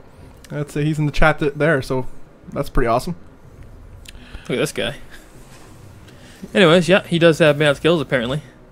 Oh my god. Oh my goodness, he's gonna die. Is he though? Is Is it he? worth his? Yeah. That's intense. Oh. Whoa. Alright, so we got a rogue mothership core moving towards the main base of Major. Looking to put in a little bit of annoying work on these workers. Actually does manage to get one SCV. That, oh dear I don't lord. think that should happen. He can straight up fight these Marines, but he's not going the to. mothership core's so slow, you could just micro your workers away. But nonetheless, a couple drones are dead right now overall. After this, guys, we're going to load up a replay of Bobby Awesome, losing 10 workers to a mothership core. I don't think I've ever done that, but then again, it's not something you see often. Not a lot of people harass with the mothership core. It's not an everyday occurrence. Yeah. So I think there's going to be some Marines and a Widow Mine in the air, hurling through space towards Neeb's base. What would you think? Yes. Oh, yep. Are you agreeing? Yes, I agree. First? I was ready. This guy's waiting for some form of thing that's not coming because it is a Robo Bay this time with Blink. Oh dear lord, that scan sees everything. Wow, money scan from Major, seeing exactly what he absolutely needed to see. The Chrono Boost on the Templar Archives, or the Twilight Council rather, and that could likely be anything. It could be Charge, could be Blink, or could be a Resonating Glaives, which is the Adept attack speed upgrade, but more than likely, more than anything, percentage-wise, it is the Blink. Yeah, immediately after seeing, or after making that scan, Major puts his forces out on the map. He'll lose a couple Marines here, but in the main base, that's the real story the real here. meat and potatoes are right here. Observers out, but I think he crossed the map, which is very unfortunate, especially... Yeah, it's about halfway towards Okay, the Neeb's mine's with the base, same or clump of workers, so that was Major's base. actually pretty good for Major. Yeah, well, I mean, pretty good for Neeb. For Neeb, yeah, he got pretty fortunate there. Three probes going down, not the biggest loss ever. In fact, that's the best you could hope for, I think, in this case. But this is a really oversaturated base, and if this mine, once it refreshes, does get any shots off, that'll be pretty sad. Although he does manage to take away most of his workers here, and the mine is only now going to shoot. Oh, look at all these Marines getting some kills here. More probes going down. This is exactly what Major needed to do due to his opening. He needs to get some more probe kills. He's almost evened out the worker count, and considering mules into the equation, I think Major is in a pretty good position. But all that being said, Neeb himself is still getting Blink. Blink is going to finish momentarily. Oh, wow. And a medevac just manages to squeak out of there. This mine's still alive, by the way, and oh my god! Oh, oh my god! It's so close! Oh, That got too crazy too fast. Oh, why would you do that? Oh, dear so lord. Risky. Oh, my gosh. Well, I believe believe it was happening. I believe the observer came down from the high ground. I've seen Huck do that before, and it didn't work. It ended up backfiring. Okay, this Liberator immediately gets taken down. Yeah. Not before it kills a couple more probes. 9 probes in total going down after that little harass drop and mine attacks. How many gates do we have, by the way, actually? Or how many gates do we have down right now? Only 3, unfortunate, actually. So we can't actually... I figured Neeb was going to go for a push here with Immortals and Stalkers. Okay. And just break the front, but it doesn't look like it. He's going to harass, I feel.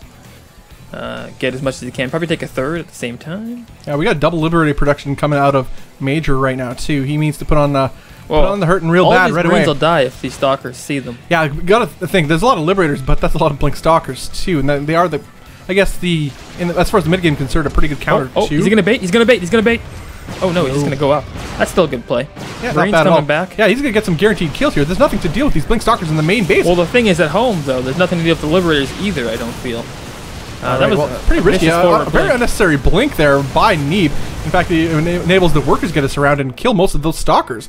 So they did not get as much damage. He can afford to lose the 6 SCVs too. Yeah, quite a few Stalkers here. They should be able to pick these up. Yeah, they should be more than fine.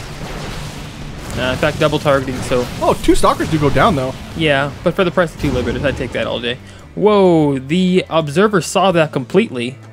Did Neeb watch, though? No, he didn't. Oh, that's unfortunate. Wow. So he had everything in place to see it, but Mothership Core has 3 pylons eyes to work with. That's always nice. Okay, photon overcharge does go down, as you mentioned. The Mothership Core was within the vicinity and does chase away Major's drop. That was an excellent position of that Observer. Yeah. Sees everything. So Neeb still hasn't taken his third. Neither has Major, oddly enough. Huh. Alright, it looks like he doesn't want to get caught in the middle of the map here because these Blink Stalkers could be in pursuit.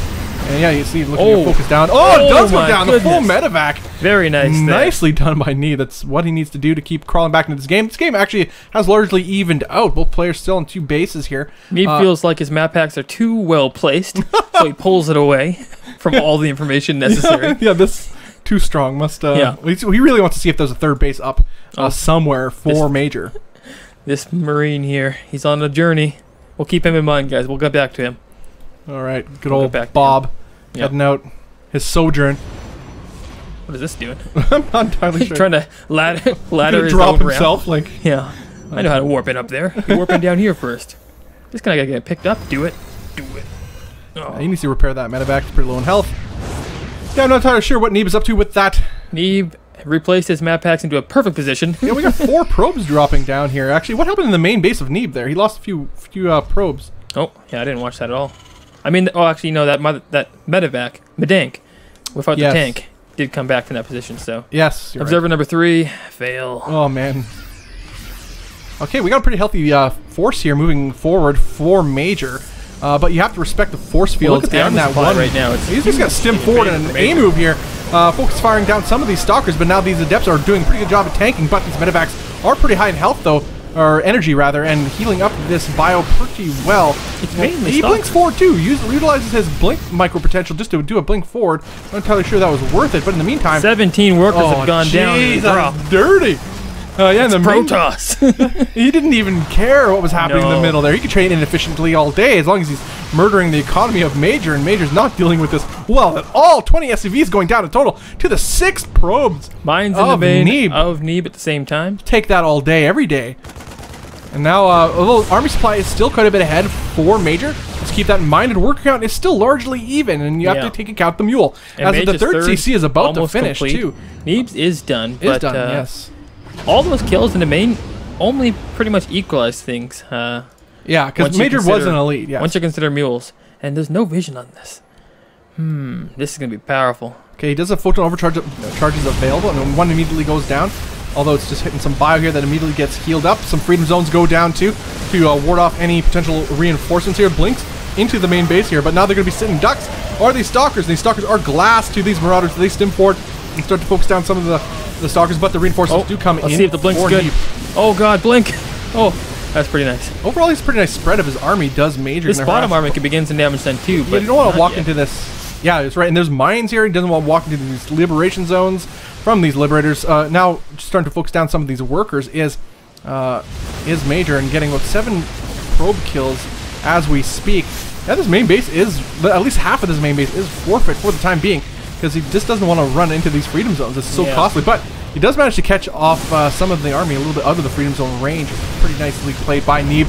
10 probes going down in total, and he will manage to break this siege and chase back whatever Major had left. But in the meantime, Major's dropping towards the north. Here, going to get some more economic damage done as we see the worker loss count is starting to skyrocket. So whatever advantage, or I should say equalization. Neeb's got to go. Yeah, Neeb has to do something. Whatever equalization he got from his adept harass has now been nullified completely by this. Well, he didn't send us in. I mean, there's a couple of widow mines here, sure, but there was nothing else at the time. I feel like that could have maybe helped out. And his army back home was pretty significant. But he's got to go. He's got to go. No, yeah, he can't sit back. And this is his instinct seems to be to sit back, macro up, wait till I'm safe, get all my upgrades, then tack.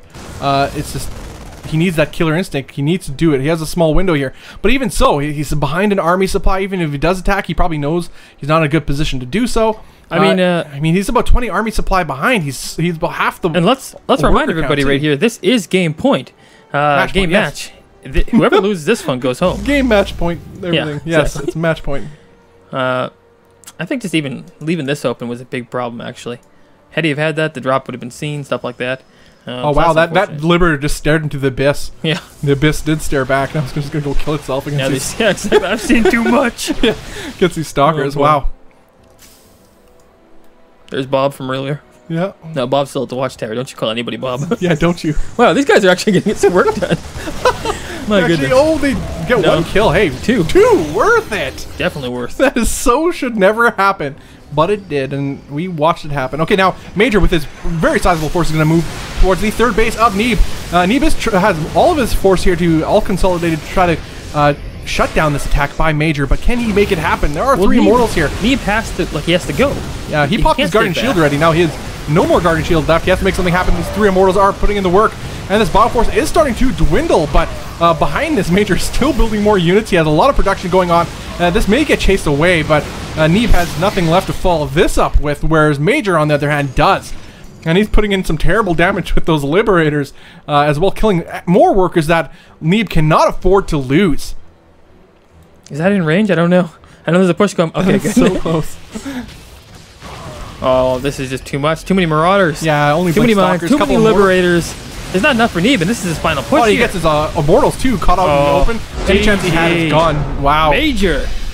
MajOr takes the series alive. 2-1. Yeah, he stays alive, and he'll move on to the losers bracket final, where he'll face the loser of the next series, which is Snute versus Scarlett. Guys, welcome to the Monday Night Gauntlet event series. This event is brought to you by nexusrecall.com. The event is sponsored by C-Tone and the Gauntlet crew. You can follow them on Twitter at GauntletSC2 for the latest news, info for future and current Gauntlet events, as well as just to show them some love and support, you know, because that goes a long way. I'm Bobby Awesome, and with me is Element. Partnered with this event is MajOr, adding to the $300 prize pool. All is needed is your participation. Tell us more, Element.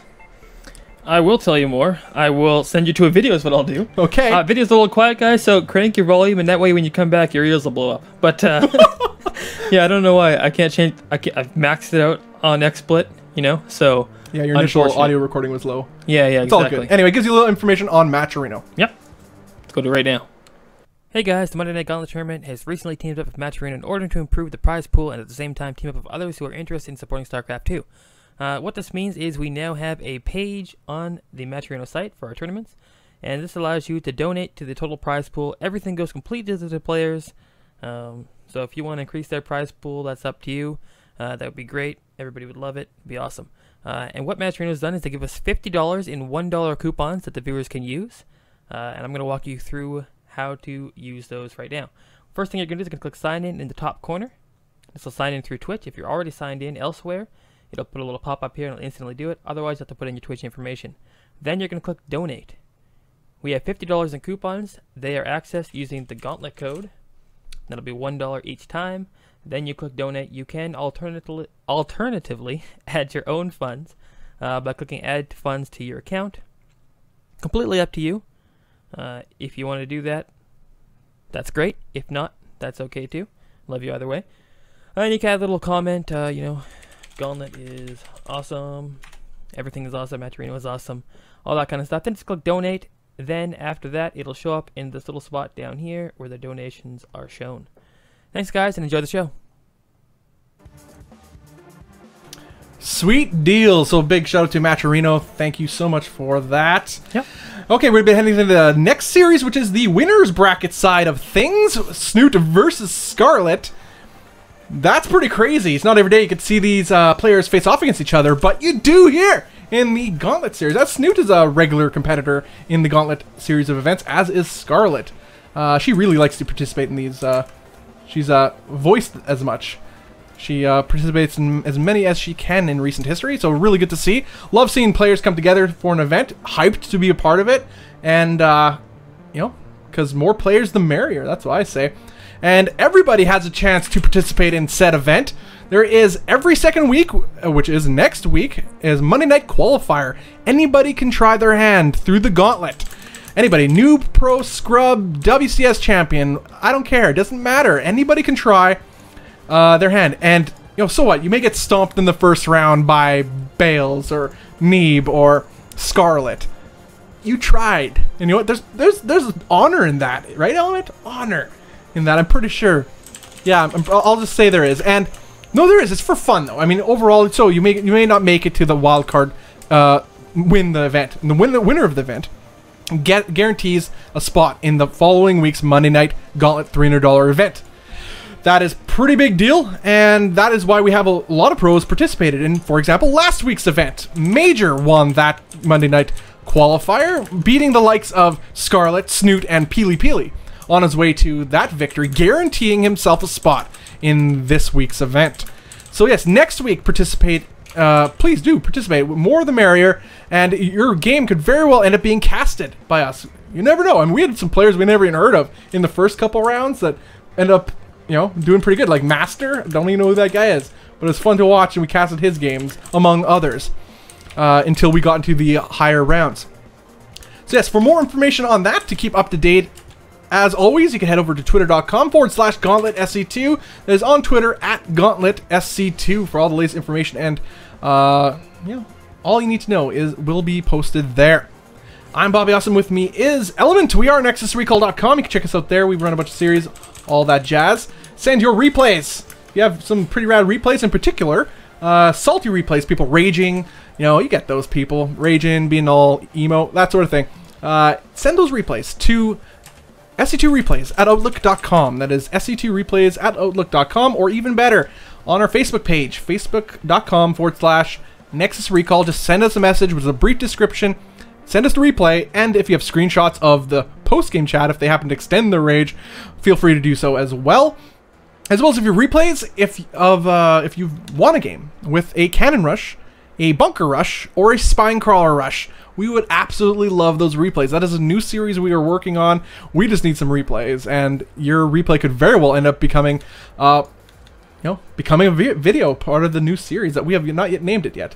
Because I can't decide. Can't decide, Element. Anyway, and yes, that is just a start anyway. So please do check us. Send us your replays. It would be much appreciated. Looks like they're just setting up the lobby right now for what is to be game 1 of this best of 3 of Snute versus Scarlett. The winner of this match will go on to the finals and be guaranteed money. They are in the money. So $200 for first place and $100 for second place, on top of whatever potential Matcherino contributions you guys do end up doing. So any support you guys give for the players is much appreciated. And Element is also adminning stuff too. Also, big shout out to Dimitri, who is setting up games behind the scenes. He always keeps things running smoothly, so big shout out to him. Without him, it'd be a little bit slower. Yep. Dimitri is the main guy here, getting it all. Yeah, making sure players are in lobbies. We're just making sure our servers are good, because this one is cross, so they want to be on East. I think we're good now. Okay. Sweet. Okay, yes. Also, I've mentioned this before, but I'll mention it for those of you guys just tuning in. In approximately 8 weeks, once this season is done, there are 6 $300 Monday Night Gauntlet events like this one. There has been one already. The champions of that was Bales, defeating Scarlett in that finals in what was an incredible series. Best of 7, made it to 7 games, 4-3. Bales took it. Spoilers. And Bales, though, qualifies for the Season 1 finals. $1,000 will be on the line in that event. And a lot of players are, trying their best to try to get there, too. As we see a lot of participation, as I previously mentioned. Scarlett participating as many as she can to try to get this, to try to win this event, to participate in that $1,000 Season 1 finals. And here's a little bit of the brackets here. You guys see what has happened so far today. We still have a lot of StarCraft ahead of us. I'd say we're about halfway through today. And a lot of crazy StarCraft just keeps getting better and better. With these players, can't blame it from happening. I mean, come on, guys. We got Snute, probably the best foreigner in the world. Neeb, probably the best North American. Scarlett, one of the best players to ever play the game from the North American scene. And MajOr, who has been around the scene for so long and has been often considered one of, if not the best Terran, him and QXC from North America. And we're seeing, him participate in more and more events. His recent signing to Invasion Esports. This guy is an absolute beast, and everybody knows it. And it's just a matter of time before he puts it together. Maybe we're seeing the beginning of that here. I really hope so, because I think this guy is a spectacular player. And but yeah, look, here we go, guys. Snute versus Scarlett, game number 1. To the north, we have the pink Zerg player. Hailing from Canuckville, Canada, it is Scarlett. To the south, we have the red Zerg player. Hailing from Norway, it is Snute. Okay, Element. Yep, I'm still alive. You are here, yes you are. Just taking care of a few things, but we're all good now. We're all good.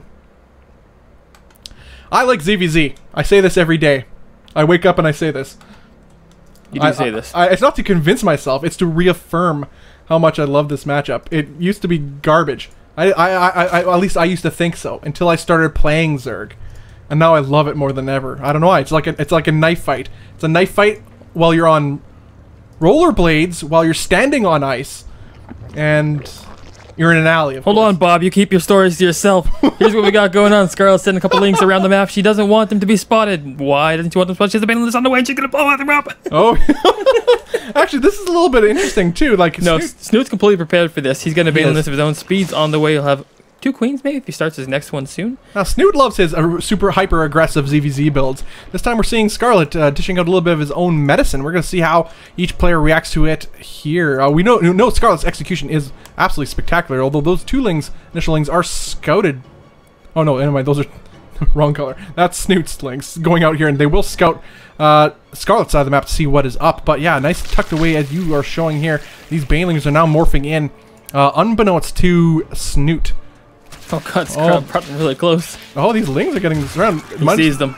Managed to get them. Yeah, the jig is up. Speed is done too for Scarlett, and she's running across the map here to try to put hurting on the main base of Snute. What does Snute have here? His queen is off creep and caught off a little bit off. Banelings are morphing here. and morphed Yeah, in already for He Snute. does have defensive banelings, yes. He really should be able to hold if he plays this perfectly. It's a small ramp, right? Yeah, this is really going to hard come to down get up. to micro here.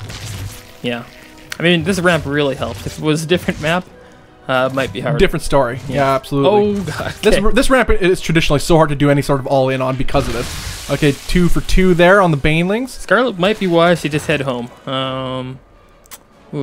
She has excellent control, so she'll try and get as best she can. Yeah, she's taking her own expansion behind this. She's not. This is not all in by any means. She is droning up behind this too. Managed to get a queen, which is a pretty big deal. Does not want to lose. But loses quite a few lings there. A little bit sloppy.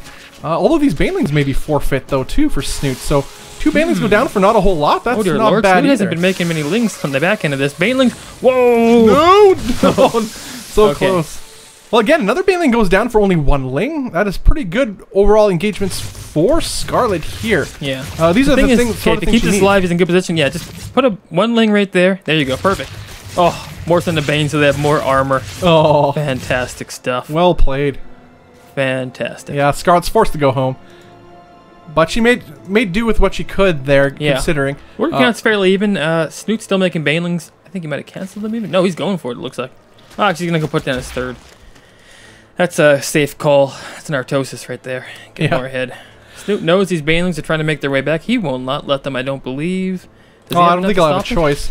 He's going to try to pick at them a little bit, but the reinforcements from Scarlett will Okay. defend them, yeah. I mean, forcing Scarlett to make more lings right now is an excellent decision anyways. Yeah, we're looking at the worker count here. Snoot is at 30 drones to the 22 of Scarlett. Not only that, Yeah. but he has his 3rd on the way as well. Oh, jeez. Scarlett does have a layer started, which is something. See what you make happen with that. Yeah, these 2 queens are on guard Good duty lord. at the ramp towards the main base. These banelings will not get in. They're creating a nice little wall here for Scarlett, and yeah, it looks like he's still going to try to make something happen here. Do you think he's going to try to straight up baneling bust? It looks like it. I Whoa, think he so just close. wants a heavy contain. I really don't think he should try and force this issue. I mean, because you send 4 banelings up and then 2 banelings of Scarlet's trickle through Yeah. and kill everything. He has the 3rd base. He has no reason to force anything. Yeah, I think that's just all he was doing. He was just keeping Scarlett honest and on 2 bases. And yeah, as you said, the 3rd base is well underway. In fact, going to finish pretty soon. And the 3rd base now likely to just go down for Scarlett, but these banelings of Snute are coming back for vengeance. Oh dear lord, they're going all the way in. Yeah, looking to see if they can do anything. But nice focus fire by Scarlett, picking apart these banelings before they could do any sort of damage. Just cut out in the middle here, trying to get something done, but Spire nothing. does go down for Scarlett. Some lings get in. Did they see it? No. They didn't see the layer though. And a layer on 2 base can only mean a That's a couple big things. tell, yeah. If you don't see a roach horn down, you see a layer, you know what's up. Yeah, Snoot's economy is starting to pull away in a pretty crazy way here. Is the extra production from that 3rd hatch, plus now he's starting to mine from it, and it's a worker advantage too. He's really pulling ahead tech-wise as well. He's going to be Here's what we're going to see though. skyrocketing. You're going to put more queens on the production tab. Let's just see this. Spire of his own. Spire of his own. Interesting play. He'll be... he'll have to play defensively for a little bit until his own mutas come out. Then in one burst, he should overtake, essentially. I think that's exactly what he's hoping for. Yeah. You think he may need a couple more queens, though, just to defend against the initial mutalisks from Scarlet, or do you think he's going to throw down some spores? What is the better choice, do you think? I mean, spores would be wise, especially because there's no creep connecting these two. Yeah. They can't dance between bases that easily anyways. Yeah, spores are the answer, I'd say as well. Okay, we got an infestation pit going down for Scarlet as well. She's going to go straight to Vipers with this, maybe? Did she see? Hold on, we have to check something. Let's check this. Let's check her vision in the main base of Snute. Well, she sees it now. We don't know about earlier. Yeah, Anyways, no these idea. banelings are slowly giving their lives to take some lingers.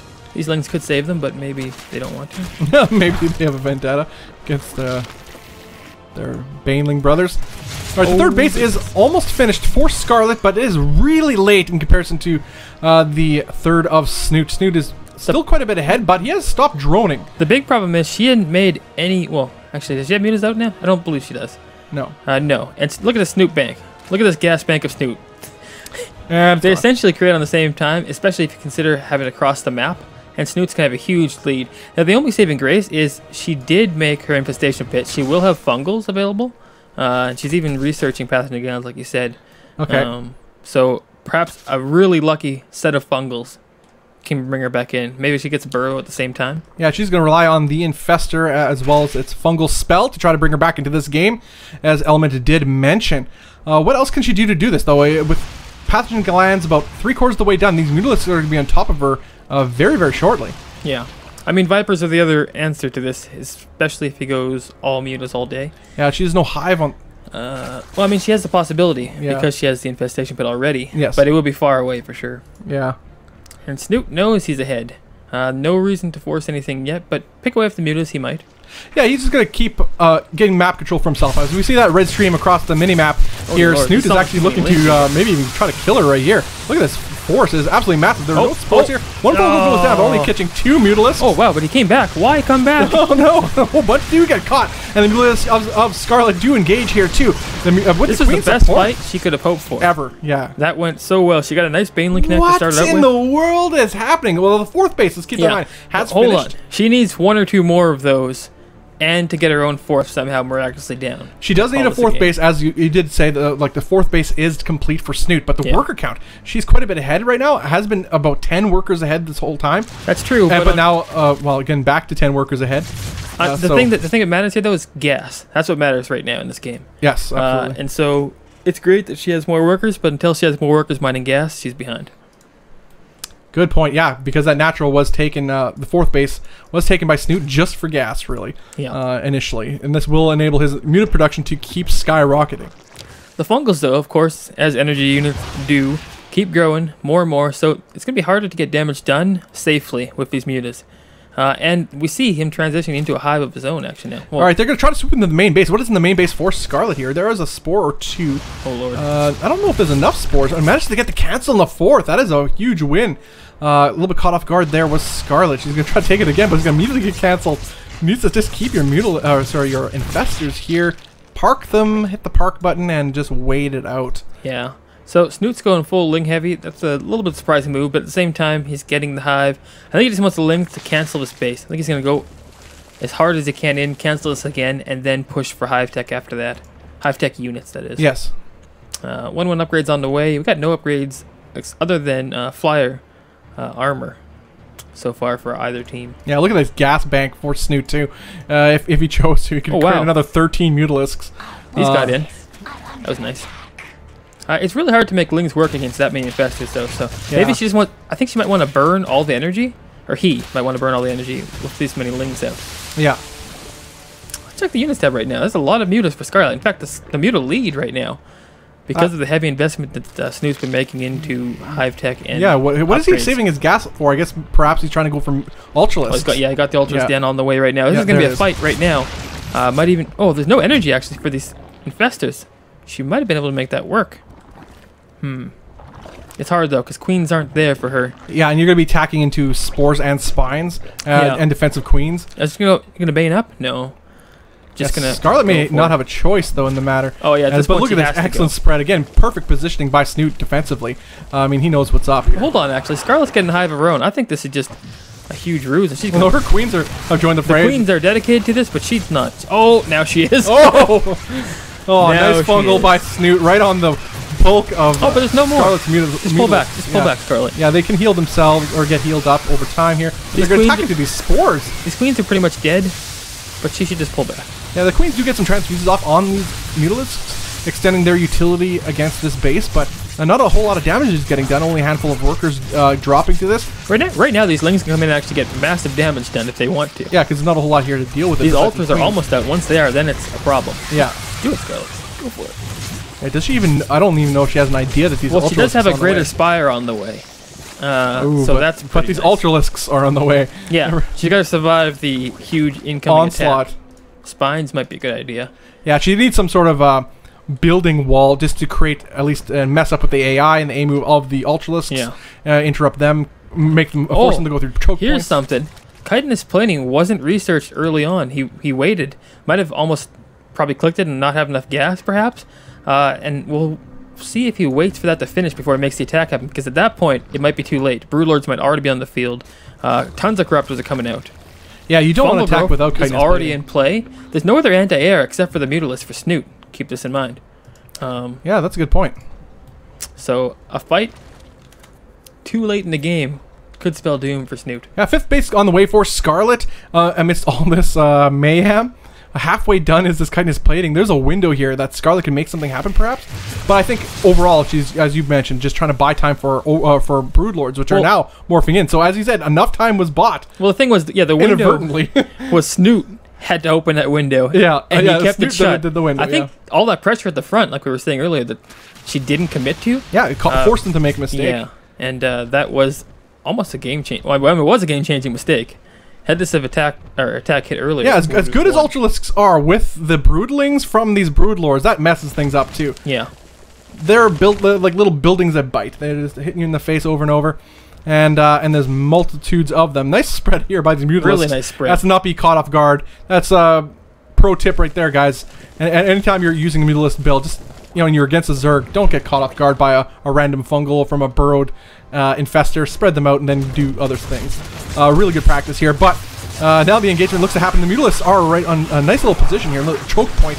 So Snute himself can't get a very effective engagement. These Ultralisks have been fighting by here themselves. aren't in the battle. Oh, nice fungal though on a large part of the Mutalisk flock of Scarlett. Oh my god, yeah, that's huge. But extra, look at this random spore crawler too of Scarlett that was putting a lot of work on the Mutaflock of Snute. But who's actually taking ahead of this battle? Looks like Snute is actually having a pretty good advantage. A lot of Lings, as you just pointed out, not in this battle. The thing is, at all. I mean, what are you fighting here though? You're not fighting. No. So all she needs to do is make more Corruptors. She is making more Corruptors, and she'll win this game. And right now, she's in a great position. These are going to go and do some work. Yeah, she has a huge army supply lead. There the Lings go, finally. They're going to put in some work. Causing super havoc if they wanted to. Yeah, these Mutalisks will eventually clear them up, and these Ultralisks are putting in havoc as the Mutalisks of Scarlett aren't doing enough damage against these Chitinous plating. That's a lot of Mutalisks right now. Where is her anti-air? Oh my god, it's back at home. Oh my goodness, no way! This is absolutely what Snute needed army-wise to get back into this game, and there's nothing here at all to deal with this. Oh, that is a Mutaflock if I've ever seen one. And the Ultras still aren't dead. Late to the party, GG. Oh boy. Hold on, we have to go look at these Ultras here.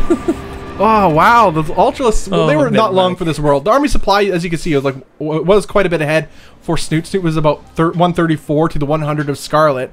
But the Ultralisks wouldn't die to these Mutalisks. And they're doing damage, killing some workers back at home in Scarlett's base, buying time to get all these Mutalisks and stuff back home for Snute. Not like they could have first killed that base, second pulled down into the main, caused complete havoc, and just forced the attention of Snute into his base.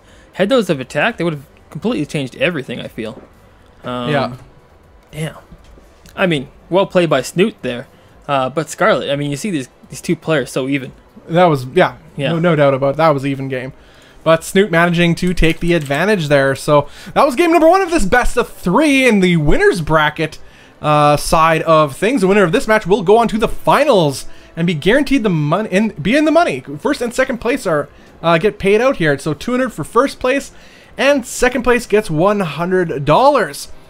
And yeah, the loser though won't be out. They will then face off against MajOr in the losers bracket final. MajOr is waiting there, and he's a beast. You don't want to go down to the losers bracket final. No, and interesting enough, because of the Majorino money coming in, third place does get money nowadays. Do they? Yeah, 60, 30, 10 as far as the split. Oh, so for if you guys do give money through Majorino, which we are partnered with in this event. So third place will get money in that case. Nice. Yep. I didn't even know that. Nice. Nice to see there. Sweet deals. For those of you that's tuning in, this is the Monday Night Gauntlet, which will happen every single Monday. We've been running for a few weeks already. One $300 event in the books 2 weeks ago, exactly 2 weeks ago, which we saw Bales win in that event, defeating Scarlett 4-3, taking home the $200 prize, and the vaunted Gauntlet Season 1 final spot.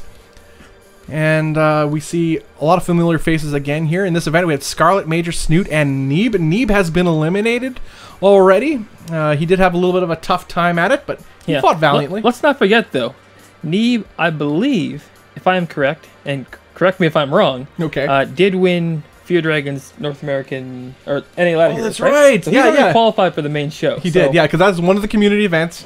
Like there are 6 $300 Monday Night Gauntlet events throughout this season. 12 events in total, so 6 qualifiers, wildcard qualifiers, and 6 $300 events.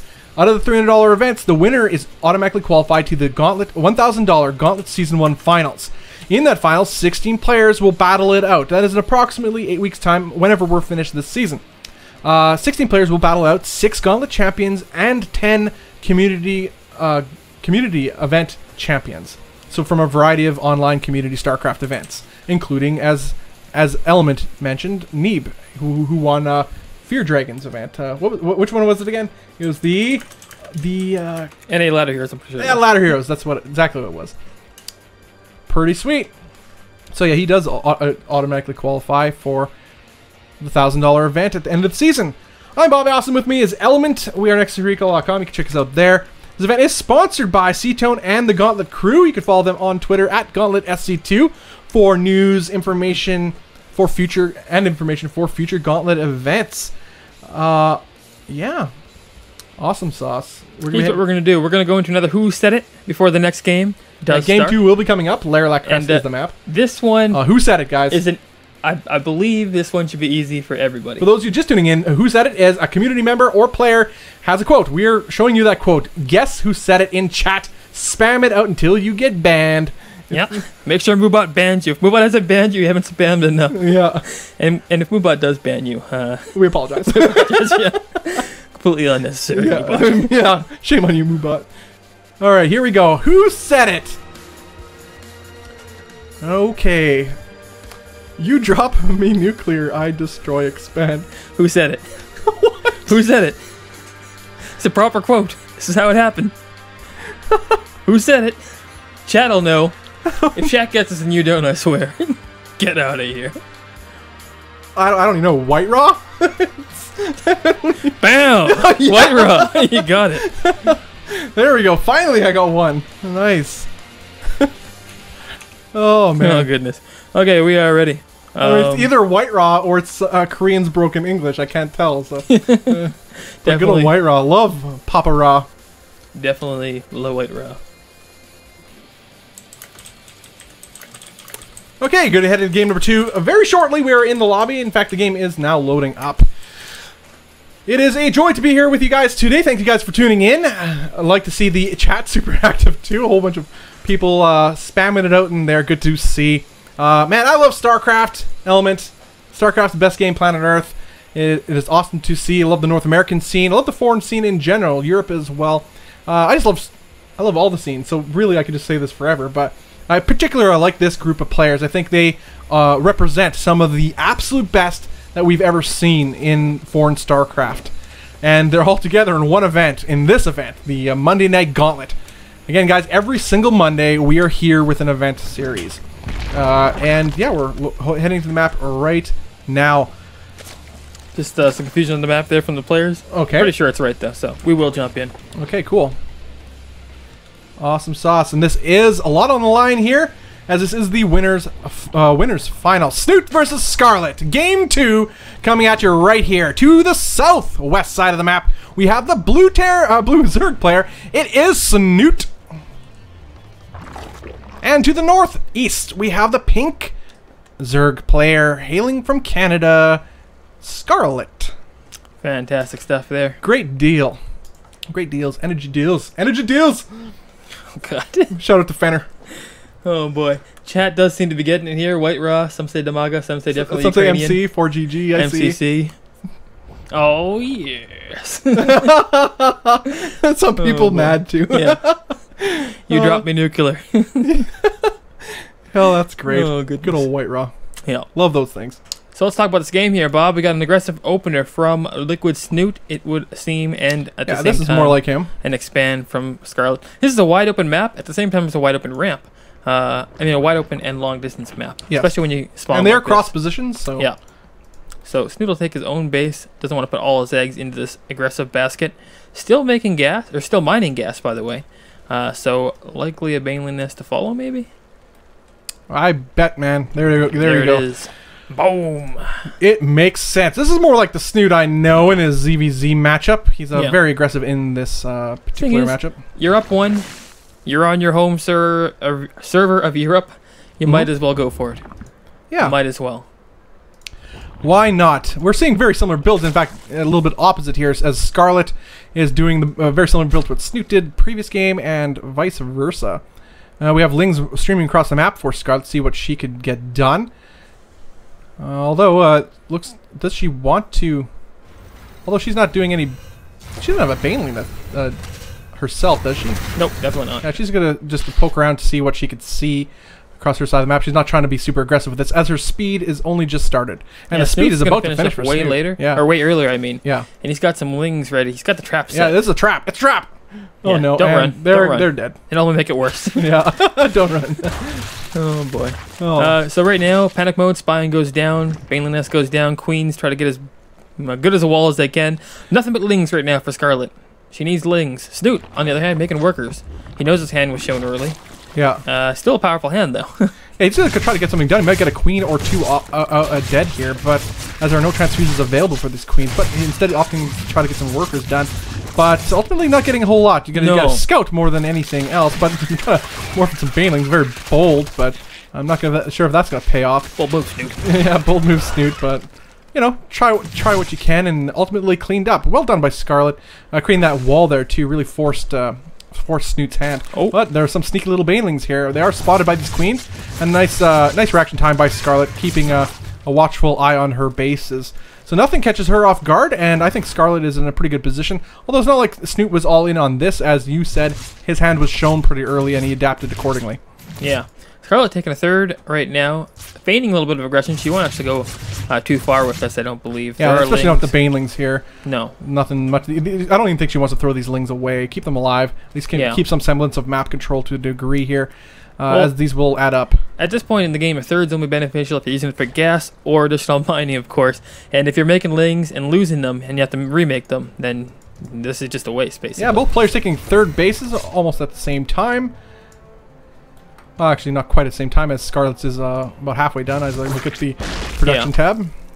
Snute getting supply blocked by that overlord running off. That queen, into the man. Distance. Queen, yeah, queen. That was determined, man. Yeah. Determined queen. I will follow you to the end of the earth. Yeah. And then, no, Snute's not going to commit with those Lings either. Nope. All right, so Scarlett's going to have a pretty good economic lead here with this third base that's already finished, and it's only about halfway done for Snute. And we do have a lot of drones from both players being produced. The Roach War almost done for Scarlett as well. And looks like we're going to see some Roach v. Roach play. I love Roach versus Roach play, Element. Oh man. I love Dead Overlords, but it didn't happen this time. It's just some... Wow. Well, didn't you hear that sigh? Yeah, I know, I did. And I was like, what in the earth? Yeah. Oh, pain. Pain in the heart. I mean, I play Zerg mostly. I still would like to see that guy die. Yeah. Well, I mean, it's a wonderful, like, destruction. It's just like this meat sack just destroying itself. And he came in too far. He knows what he did. Yeah. He wanted to see stuff. He saw stuff, and he should pay the price for that. There's some bold Lings on towards Snute's side of the map for Scarlett, but one of them managed to die, so good job by Snute. Exactly what he was aiming to do. Gonna let this one live, I guess. Might be. These guys are tracking him down. All right, anyways, so lots of roaches out for Scarlett. And Ravagers too. Ravagers. But we do have 6 roaches on the way for Snute himself, and he's in a pretty good defensive position, again, spreading his army in an arc above this ramp. So any engagement that Scarlett tries to do... army advantage right yeah, now. look at I his would army. pull back. That's a huge army for Snute. right now. Although supplies slightly ahead for Scarlett. We've seen this before, though. This is almost Snoot's build, actually. Lots of blings, get this around, and then drop the biles Yeah, on. you prevent the retreat. Oh, she almost got it, but one not enough Lings. She does not have enough Lings to complete that. It's a huge Baneling intercept there, I believe, is what happened. Yeah, using the Ling force fields, as it were, that Snute has utilized in the past. Well, he took out Hydra that way. Yeah. In WCS. Bam, Exactly Overlord right. does die.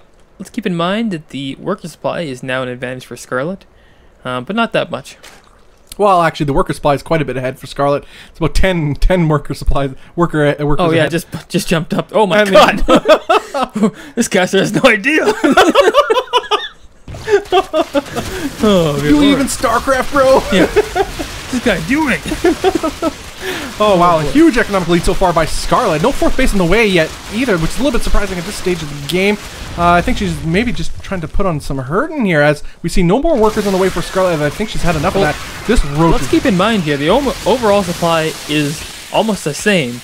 And so that means Snoot's army is, of course, larger. Yes. And if he pushes across right now, 10 Scarlet Hole. Look, where's the roach? Well, Scarlett's just trying to buy some time. She has been pumping out roaches, 10 more on the way, and she does have the defender's advantage, but she still needs a little bit more time, and I think Snute is giving it to her. Well, Snoot's making all my units. There's no time here. Well, he's kind of parking himself in the middle of the map here. Looks like he's distracted by something, by these overlords, actually, which actually could be a little bit unfortunate for Scarlett, as she is supply blocked, and will get supply blocked even more. So this is actually a pretty big detriment to Scarlett, as Snute is pushing across towards the natural base of Scarlett, moving up the ramp. He gives no cares.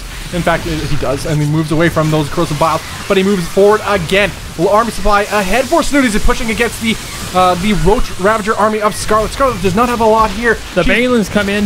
Oh, the Banelings are trying to get forward. They're trying to get in. Poor guys. All one hockey, and they're going to try to get some damage done. You do lower the health of some of these. Scarlett, whole bunch of roaches on the way. Yeah. Can they come out in time? But she needs a better position. She has she's losing the positional advantage here in her defense. Oh, the Roach Warren.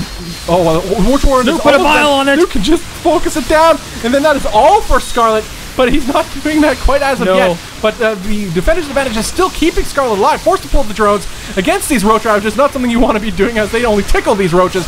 But Scarlett's trying to make something happen. Her supply, though, is starting to plummet as these workers start falling. Yeah. She can afford to lose some workers, though, as the worker count is now even, but the pressure is still on. We see some roaches streaming across the map. Actually, Lings, rather, for everything's Snute. dead. She wow. killed all of the producing units.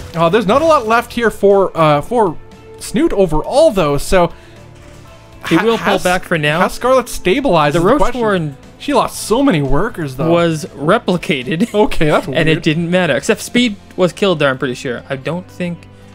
Oh, no, Speed did finish. Okay, well, she's good then. Nothing wrong. Okay. Snute might get overconfident. Well, he has such a massive army, though. He's almost double her supply. Snoot's reloading, and he's going again. Yeah, he's not caring about economy here. He's just going to stick on this 3-base, all-in pressure over and over again, smash the wall. So the thing is, try to break it once down. Once Ravagers come into play, you can... Losing these overlords is actually costing Scarlett quite a bit, too. I mean, at this point, it doesn't matter, but she has so much overhead here. With Ravagers in play, you can overtake a larger army, but without them, you're just headbutting Roach into Roach. And she has no Ravagers either. No, that's the problem that I see. Yeah, we see this reflected in the supply. The army supply is starting to catch up for Scarlett as she's just pumping out roaches after roach. But economically, getting a nice my move command by Snute here, losing a couple Ravagers early. Nice engagement there by Scarlett, getting a couple extra kills here, trying to get another Ravager. Wow, each picking off these Ravagers at least eliminates them. Oh, but the Lings are grabbing. Oh no, just not enough. Not quite enough. He almost had it. Yeah, pretty close. Wow. Yeah, economically, both are stuck on 3 bases. Worker count is largely, the difference is negligible. Army supply, again, Scarlett is slowly catching up. Considering how far behind she was, army supply-wise, it's largely evening out. She does have some Ravagers to bolster her force. Now, hopefully, she does not move commanding. She is not paying attention just fine. And but as is Snute. Snute trying to make something happen again up this ramp, but he cannot afford to run up the ramp this time. His army is not that much bigger anymore. So he may try to harass this 3rd base instead. As I look at Scarlett, she has no idea this is happening, and this is actually going to get her in a very bad position as she's trying to run down this map, run down this ramp and getting hit by corrosive biles. The nice arc here by Snute, getting an extreme advantage, but nice positioning by Scarlett, all things considered. But the reinforcements do pour into the 3rd base for Snute as he's trying to make something happen, but the defender's advantage is just too much Zerg here, I feel, though. But yeah, I guess just too many roaches streaming in, despite the defender's advantage. It's going to be close. It is pretty close, but there's only some squishy Raptors left. Well, the right wing of Scarlett's still alive. She pulled the drones? No. It collapses now. She cannot afford to lose any more drones here, as they are an even worker supply. And GG is called. Snute takes the game and takes the series. That means we'll have Scarlett versus MajOr once again. Yep. That is an exciting matchup, as always. Scarlett versus MajOr. So congratulations to Snute. He moves on to the finals, where he is guaranteed $100 minimum, and winner gets 200. Second place gets 100. Awesome indeed. But Scarlett is not done putting up a valiant effort there, but she has to face her nemesis, MajOr, in the losers bracket final. Both players will be fighting for their event life. Guys, this is the Monday Night Gauntlet. The event is brought to you by us, NexusRecall.com. The event is sponsored by C-Tone and the Gauntlet crew. You can follow them on Twitter at GauntletSC2 for the latest news, info for Gauntlet events, as well as to show them some love. I'm Bobby Awesome. With me is Element. This event is partnered with Matcherino, adding to the $300 prize pool. All is needed is your participation. Just head over to Matcherino.com. More information also can be found in chat. The links will be popping up there. Don't worry, Element. I'm just gesturing my hand. That's how I talk. Look, what's going on? I'm not pointing at anything. But yes. So yes, that is a pretty big deal too. Adds to the overall prize pool. Your support is much appreciated. These players definitely love the support. It adds to their prize pool. And awesome sauce. Gonna head into the losers bracket final momentarily, guys. They're just setting it up right now. Keep things running nice and smooth. Next week, Monday, we have the Monday Night Qualifier. Anybody can join and try their hand in that event. The winner of that event guarantees themselves a spot in the following week's Monday Night Gauntlet $300 event. Just as MajOr did last week, he fought through Peely, Scarlett, and Snute, all to defeat them and guarantee himself a spot in today's event. And as you see, we'll be seeing him face Scarlett shortly. Yep. Let's roll on into... Actually, you know what? First thing we're going to do is run that Matcherino. Yeah, we're going to run that Matcherino vid, guys, so you get a little bit more information on that and how to support the players. It's a little bit quiet, like I said earlier, so crank your headphones. That way when you come back, your ears will explode and all the good stuff. Yeah. We'll jump to it right now. Here we go, guys. Hey guys, the Monday Night Gauntlet Tournament has recently teamed up with Matcherino in order to improve the prize pool and at the same time team up with others who are interested in supporting StarCraft 2.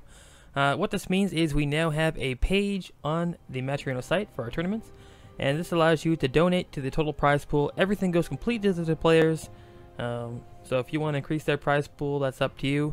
That would be great. Everybody would love it. It'd be awesome. And what Matcherino has done is to give us $50 in $1 coupons that the viewers can use, and I'm going to walk you through how to use those right now. First thing you're going to do is you're going to click sign in the top corner. This will sign in through Twitch. If you're already signed in elsewhere, it'll put a little pop-up here and it'll instantly do it. Otherwise, you have to put in your Twitch information. Then you're going to click donate. We have $50 in coupons. They are accessed using the Gauntlet code. That'll be $1 each time. Then you click donate. You can alternatively add your own funds by clicking add funds to your account. Completely up to you. If you want to do that, that's great. If not, that's okay too. Love you either way. And you can add a little comment, you know, Gauntlet is awesome, everything is awesome, Matcherino is awesome, all that kind of stuff. Then just click donate. Then after that, it'll show up in this little spot down here where the donations are shown. Thanks guys, and enjoy the show.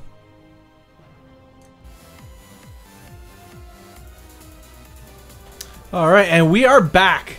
So yes, awesome shout out to Matcherino for being for partnering with us in this event. Also, thank you to all you guys sending forth donations to support these players and increase the prize pool for them. I'm Bobby Awesome. With me is Element. It is a joy to be here with you as always, and we're gonna be heading to this losers bracket final. Losers bracket final, Element. Yep. Scarlett versus MajOr. Hold on. Okay. Trying to tell them in the chat. You keep okay. talking. Okay, cool.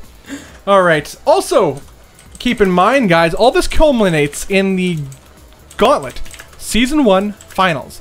$1,000 on the line in that event. 16 players will battle it out for that $1,000 prize pool. That happens in approximately 8 weeks' time once this season concludes. There are 12 events in this season in total, and 6 are Monday Night Gauntlet $300 events like the one you are watching today. And the other 6 are Monday Night Qualifiers, which I previously mentioned anybody can participate in. One is next week, and yeah, you could watch that, and it'll be pretty awesome. Should we throw up the calendar?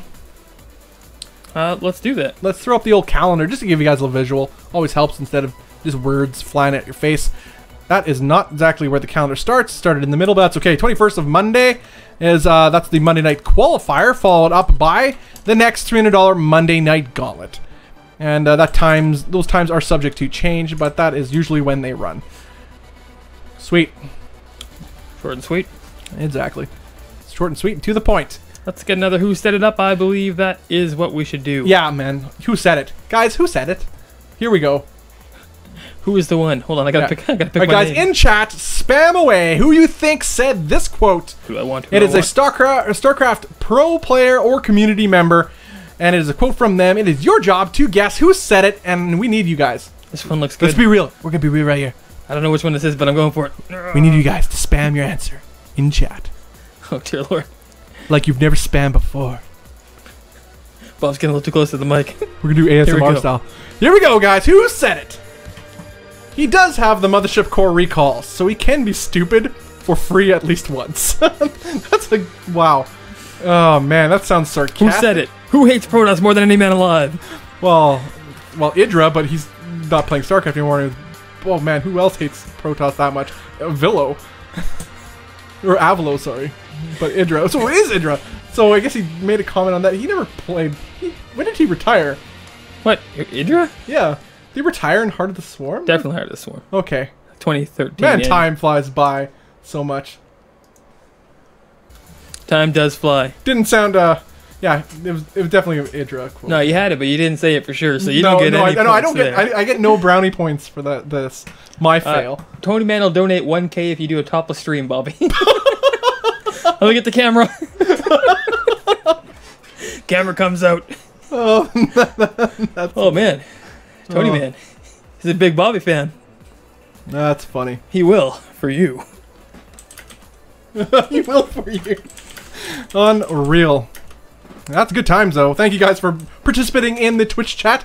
We definitely like seeing your responses whenever we can take a glance at that. It really warms our hearts. And we are going to be heading into the series. Right, I think they're just doing vetoes right now, correct? Yep. Or no. something of the sort. So what's happening right now is MajOr is in the end game of Game 3. He's in a Copa America qualifier, I guess, at the same time. Okay. So Multitasking. Said he's in Game 3. He's going full Bly here. And he just wants to get that over with really quick and then back into here. There's like 4, I think, Copa America qualifiers. So if he rushes it and doesn't succeed, not the worst, I guess. Shout out to Sheptersgia. I don't know how do you say that. But it wasn't me. That wasn't my quote. But thanks for saying I'm awesome. This is my name after all. Oh my god. So I saw somebody say Idra here. 2 Idras, I believe. Okay. Nanny was Caleris, Rotterdam. Jeff. Jeff. In control. In control, yeah. Bobby, that's Idras, lots of Idras. Nathanius. That's a pretty good one, I'd say. yeah, actually, that's not a bad guess. Has to be day 9 of Rotterdam. Stefano. No, Idra, good. Oh gosh. Idra. When has Stefano ever had a problem with Protoss? If anything, he said Protoss should be buffed. That is true. Actually, true. in his prime, Yeah. his best matchup was against Protoss. That's what he really made a name for himself in, because he pretty much made famous the 12-minute max Roach build. That was Stefano's go-to thing that put him on top of the world. Wait a lie to us, Gauntlet. You said it couldn't be Idra when we mentioned it. Bob said that. Bob doesn't know the rules. That was me. I said that. I said it couldn't be Idra because I don't know. I have The no context. rules I never are- made it. It could have been anyone who's ever been and anyone who ever has or will. Well, not will be, but I'm anyone trying to who's go ever from been. context of the quote. Like I was Yeah. thinking, like I didn't know. I guess he retired in early Heart of the Swarm. I guess. Yeah. I thought it was before his time since it was that unit, the Mothership Core, was only introduced in Heart of the Swarm. So We need to get a running. We need to get like a mod just for this, who just a tallies bot the points. or a bot or something. Yeah. A bot that I wonder if we knows could make who, one. who gets correct answers. I guess I could type in the answer beforehand and see if they get the answer right. That's a good one. Yeah, We're gonna work on that. We'll work on that. Put that one in the pipeline. Still no MajOr showing. Oh wait, there's MajOr. He's here. He okay. won. Yay! Yeah, okay, he won. I wonder who he faced in Copa America. Either way, he is back, and he is in the losers bracket final, where he will face. Life is on the line for both these players. The winner of this series will face Snute in the finals and get in the money. So a lot on the line indeed. Scarlett versus MajOr. We've seen them face off against each other a few times already. Once earlier today, and where Scarlett managed to take that series 2-1 in the qualifier for this event, the wildcard qualifier. MajOr took that series. I believe it was a 2-1. Yeah, because he 2-0'd Snute, he 2-1'd Scarlett. So they're pretty evenly matched as far as their current condition is concerned. And both are exciting players. I've mentioned it before earlier in the cast. I believe MajOr pushes the issue. MajOr dictates the pace of the games he plays, and everybody else is along for the ride. And how they respond while on said ride is what determines the outcome. And I think Scarlett is one of the best players as far as response is concerned. So this is a matchup for the ages. A matchup for the bloody ages element. Yep. We're just looking into things right now. Yeah, doing admin things is Element. That is what he does. Also, shout out to Dimitri, who is the primary admin, setting us up, doing the vetoes with the players, getting the maps in order right away for us, one after the other. So, shout out to Dimitri, also known as Sinestro. And a public service announcement. Any questions, comments, concerns about this broadcast, just shoot us an email at nexusrecall@outlook.com. That is nexusrecall@outlook.com for any questions, comments, concerns about this broadcast or Nexus Recall in general, or facebook.com/Nexus Recall. You can do it there. Shoot us a message there too. And yeah, we're just setting things up here. Just a couple minutes of downtime, getting a breather here as MajOr is starting to set things up, as he did just fresh off a series in another event. Good of him, though. He's in these, just defeated whatever scrub he had to really quickly in the other event, so he could get back to where the real, what really matters element, what really matters, and that is Gauntlet StarCraft series. For those of you who aren't familiar with the Gauntlet StarCraft series, it started in about May of last year. Started off with an event here or there, one every couple months. It started increasing in frequency towards the end of the year. And then 2016 rolled around. SC2 and the Gauntlet crew said, hey, yo, let's do StarCraft every week. And then Element and I were like, all right, that's pretty much how it went. And so you have Monday Night Gauntlet every single Monday. Season 1 this is. We are still early on in the season. Only one Gauntlet champion has been crowned so far, and that was Bales exactly 2 weeks ago, where he defeated Scarlett in the finals. And please, if you guys are going to only watch one StarCraft series after today... Alright guys, I have a big update here. Oh, big update. The dead man Neeb is now alive. What? MajOr has forfeited his spot because he doesn't want to play in two at once. Okay. Thinks it'd be unfair. And I asked Scarlett, Scarlett and Neeb if they thought it was fair. Okay. Both separately, so it's no pressure. Okay. And they both think it's fair that Neeb can take over the spot. Fair enough. Neeb's going in. All right, so Neeb you're heard it here first. MajOr is scared of Scarlett. Oh god. No, I guess. No, it's all good. MajOr's 2 games in and might as well keep. I mean, going he's the king of Copa America. Like I mentioned in the breakdown video that I had with MajOr in it, he's won multiple Copa Americas. It's kind of crazy. He's won so many. He's definitely one of the best players from the Central/South American region. And so yeah, that's all cool, I guess. And Neeb is back in it. So fans of Neeb, you'll see Neeb versus Scarlett. So Neeb is back alive. And one more chance to come back to redeem himself and get that Gauntlet championship under his belt. So as I was saying, we had Bales, who was the champion of our first event, and we'll be crowning our second Gauntlet champion in this one. There will be 6 champions in total for this season. They will face off against 10 other community champions. All of that being said, Neeb is already qualified for the season finals, having won Fear Dragon's Ladder Heroes, I believe, which qualifies him as a community event. He qualifies for the Gauntlet Season Finals because of that, but there's money on the line. Quick side note, everybody. Side note. We are up to 386 right now, 384 in the donations right now. Nice. Quick shout out to the top 5 I can see here. Candyman, I like his stone 1, says more Scarlett with an exclamation mark. Oh, it's $6. Ektar, Strife, and Troy, even though he's only $1, somehow rounds out the 5th. Yeah. Go, Troy, go. I guess you were first, Troy. You were first. Yeah, so we had was it Ektar? Ektar. Ektar did $6, and Strife did 6 as well. did 6 as well, yes. Yeah. So thank you so much, guys. Yep. Again, all this goes to the prize pool to support these players. Straight to the players, so rounds out their numbers, gets them higher up. And of course, these are some of the best players, in the foreign scene, or in the whole scene together, actually. Yeah. I should say. So we're getting the vetoes done right now of Scarlett and Neeb. Looks like it's almost done. And then we'll be going right in. But before that, I think... What have we done? We haven't done our commercial? We haven't done the commercial. Let's run to that really quick. Okay, guys, we're going to take a quick 5-minute break. We may jump in a little sooner. We probably will jump in before this is over, but we'll start this 5 minutes or less. We'll be back.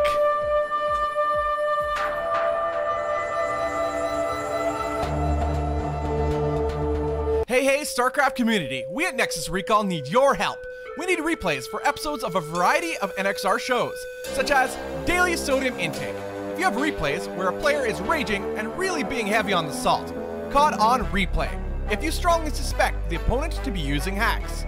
Offensive Defensive, a game where you won using only defensive structures like cannons, bunkers, or spine crawlers. A yet-to-be-named series. If you have games where a base race is occurring, send your replays, along with the description, to SC2replays@outlook.com.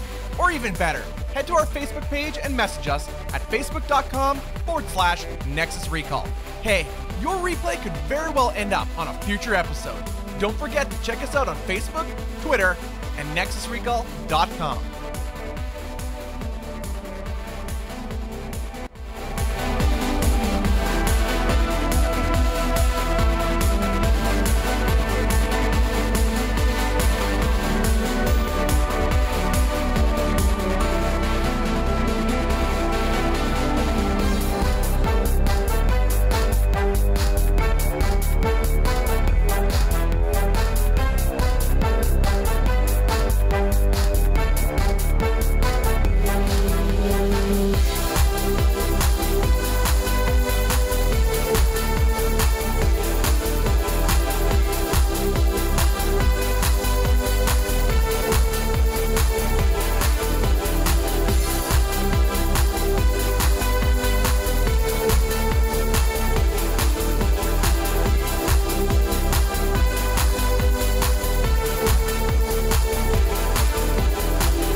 Alright guys, we're back. Neeb versus Scarlett in the losers bracket final to determine who goes to face Snute in the finals.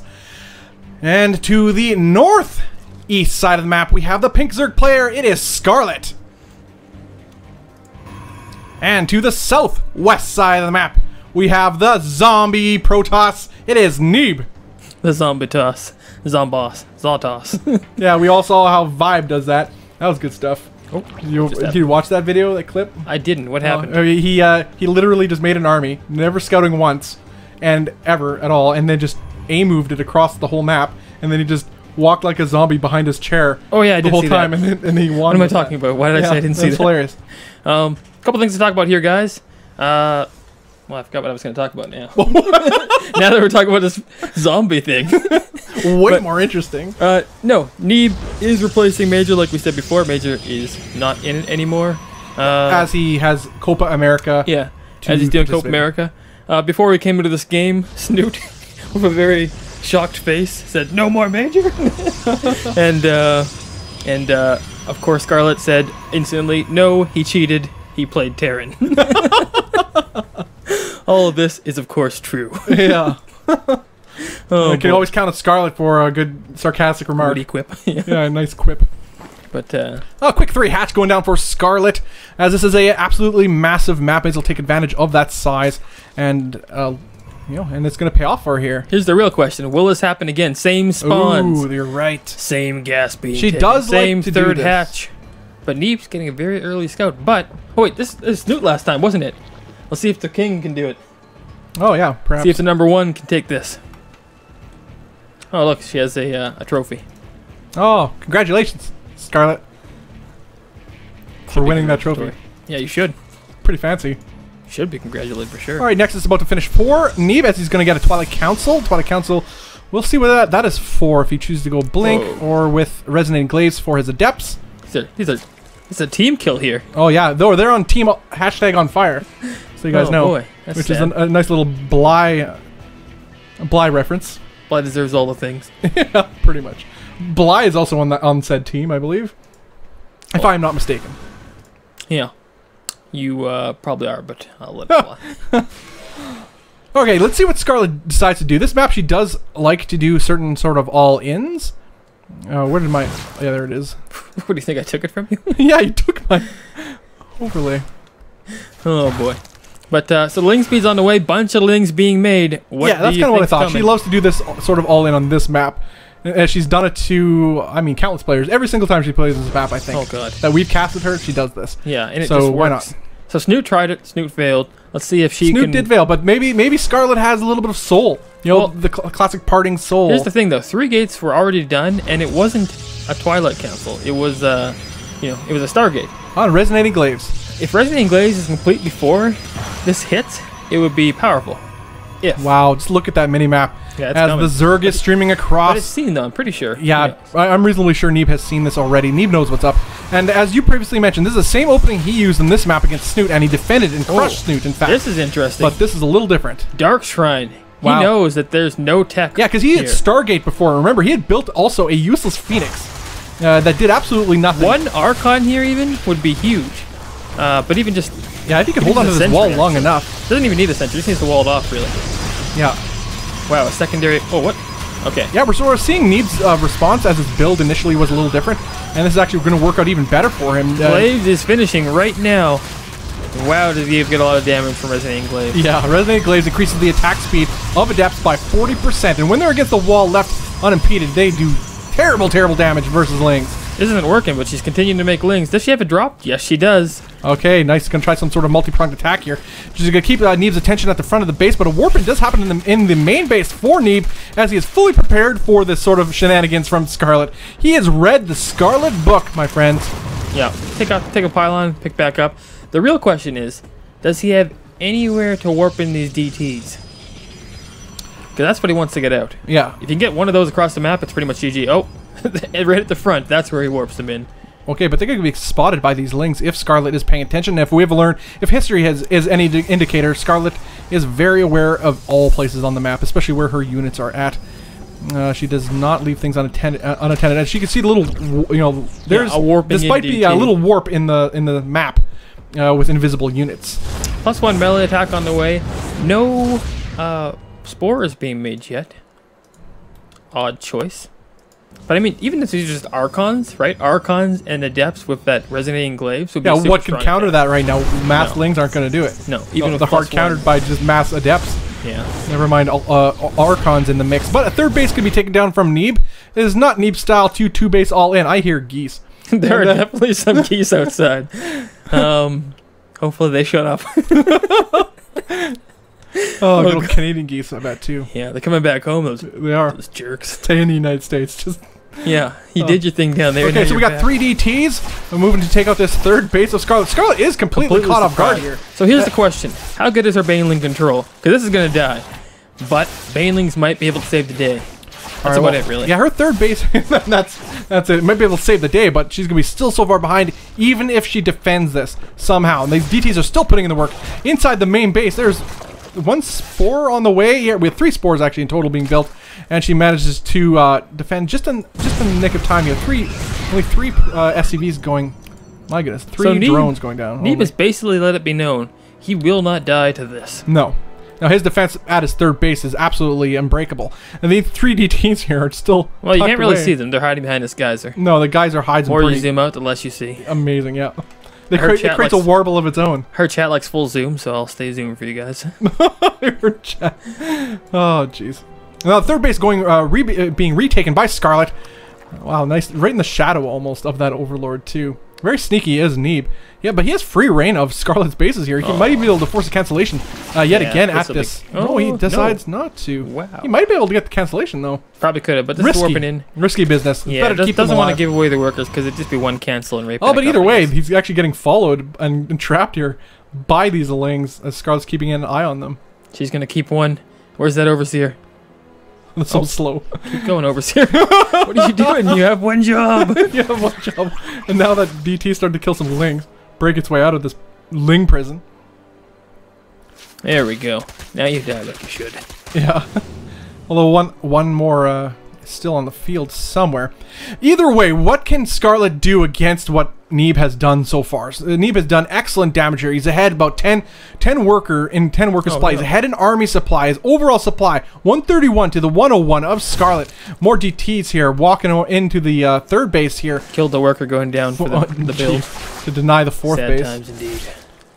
Nice Ling positioning here to delay any damage being done to this hatch, but it may not be enough. Well, the question in the is, end. and what we haven't really too much focus on is this army.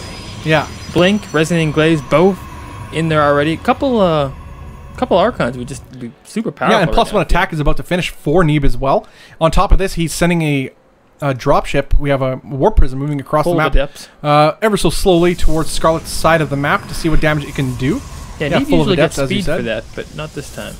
Yeah, no speed. This time. He doesn't even have the building for it. No. But still, could get the damage done. Does it get spotted? It will. She's got this tower. Yeah. Alright, so Scarlett will be privy to the fact that this Warp Prism is heading towards her side of the map, but in the end, I don't think Neeb gives a whole lot of cares, as he's taking his 4th base. This is really just to mask and protect his 4th base being taken, not like he needed it. His army is so big, but covering all the bases is Neeb and still managed to get some critical damage done inside the main base of Scarlett, getting about 4 drone kills and a queen at that. Resonating Glaives, man, does so much. It takes so long to kill a queen normally without it. Like Stim, but also don't lose health. I guess so, but with +1 attack, +2 on the way now for Neeb, he is in an absolutely excellent position. Now it's starting to push across the map. Blink Stalkers and Adepts with Resonating Glaives, Archons in tow to add the HP.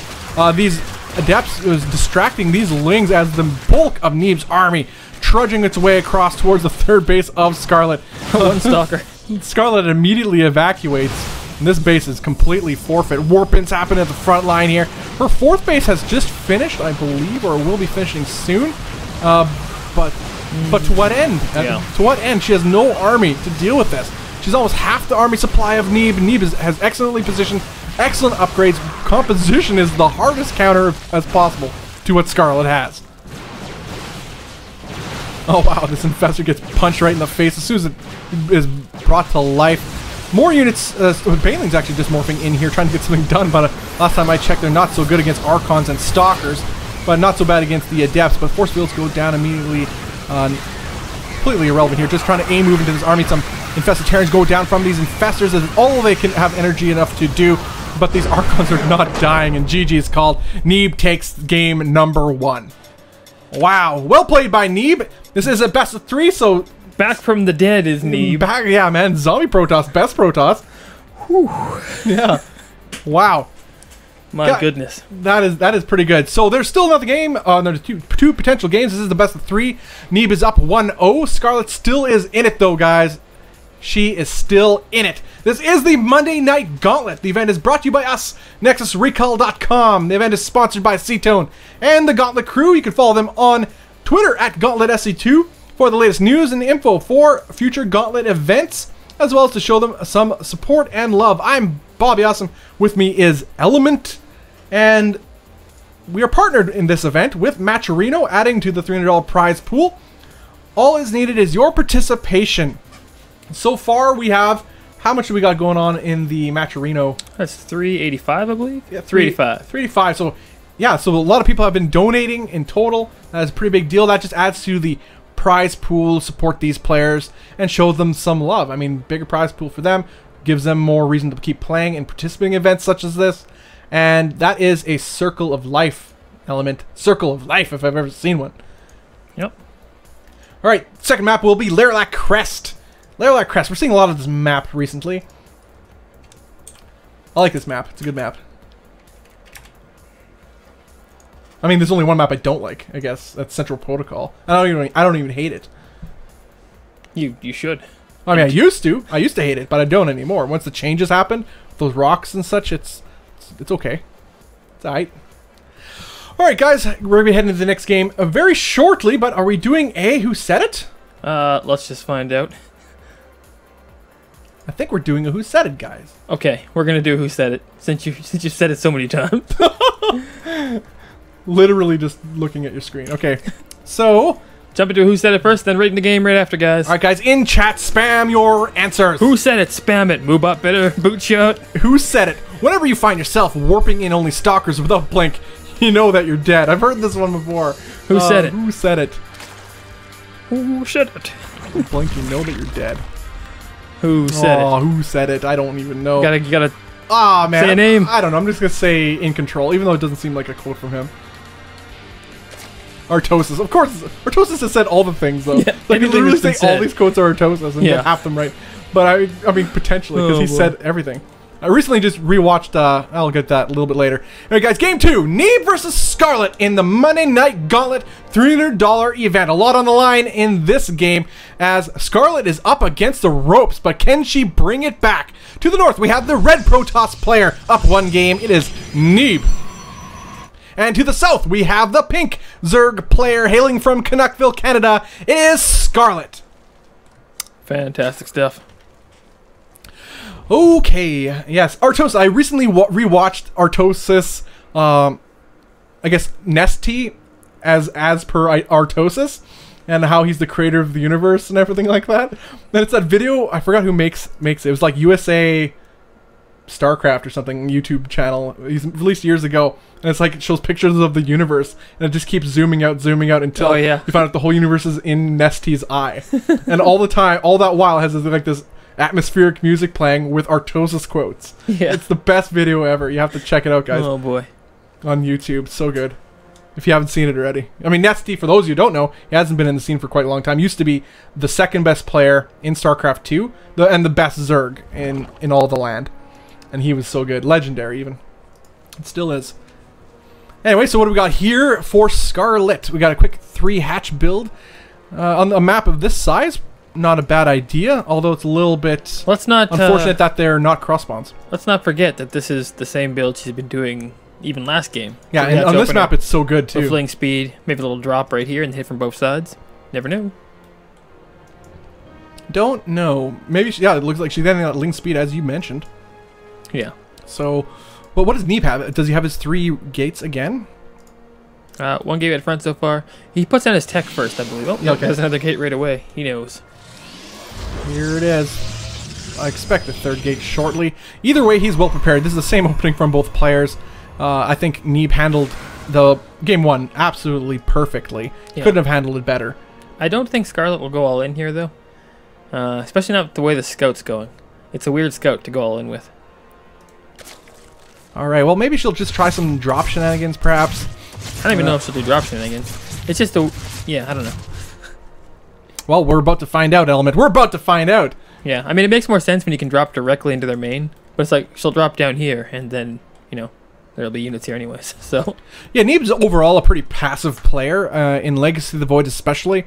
So, he's going to be along for a ride. He's reactionary here. He has his own game plan, and it usually extends into the longer the game goes.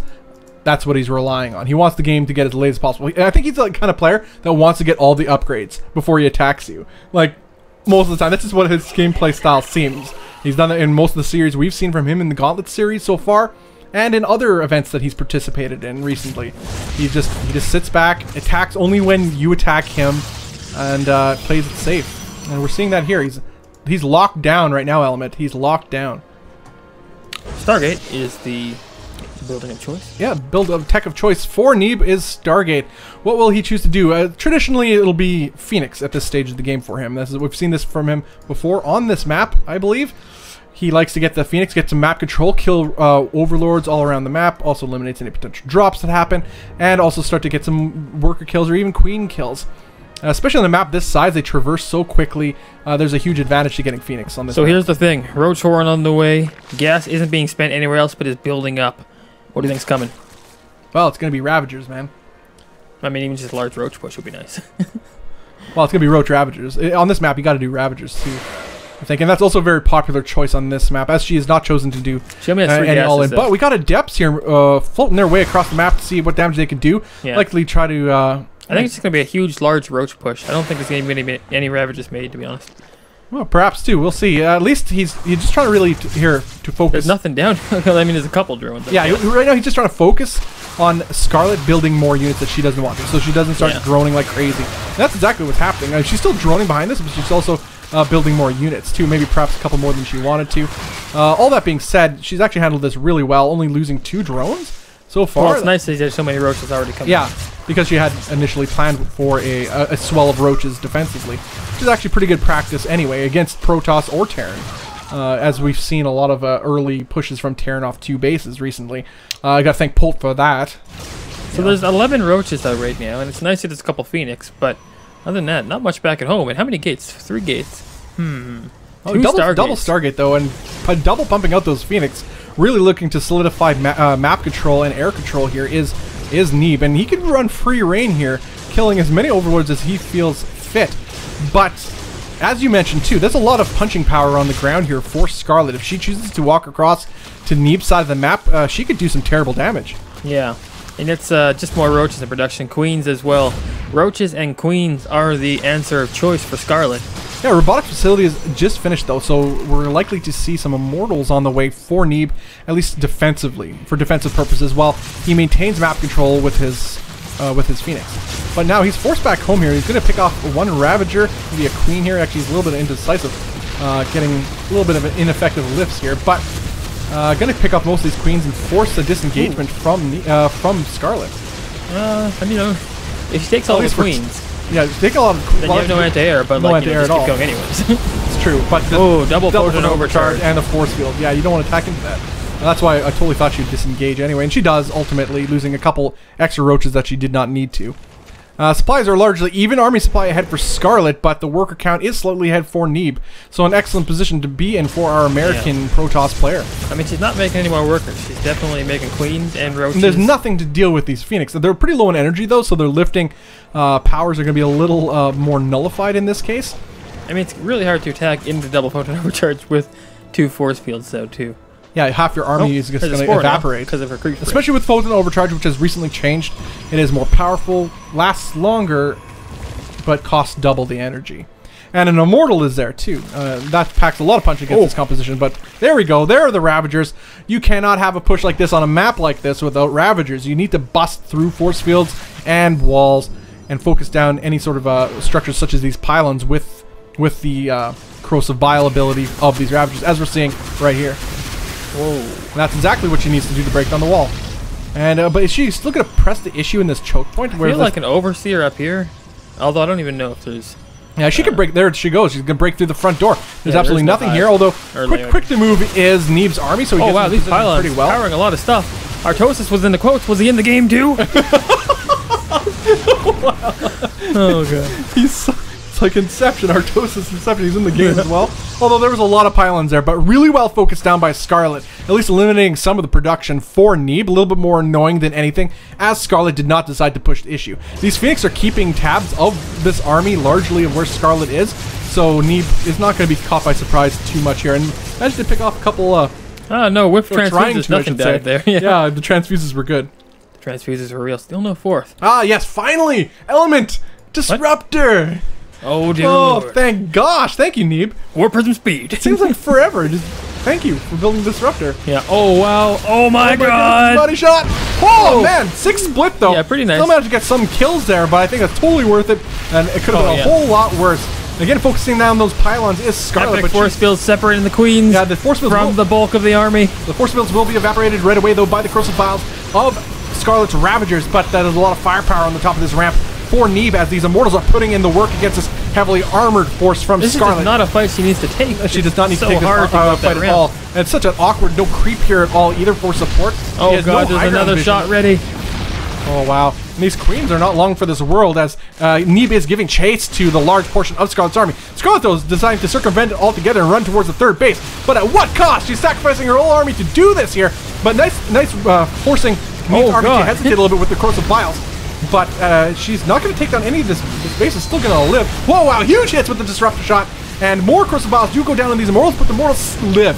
And this has been a costly attack for Scarlett. Neeb's money is skyrocketing right now. Are these... Oh, his macros failed hard. Yeah. But I mean, he lost a couple of gates in front, lost a couple of gates in the back.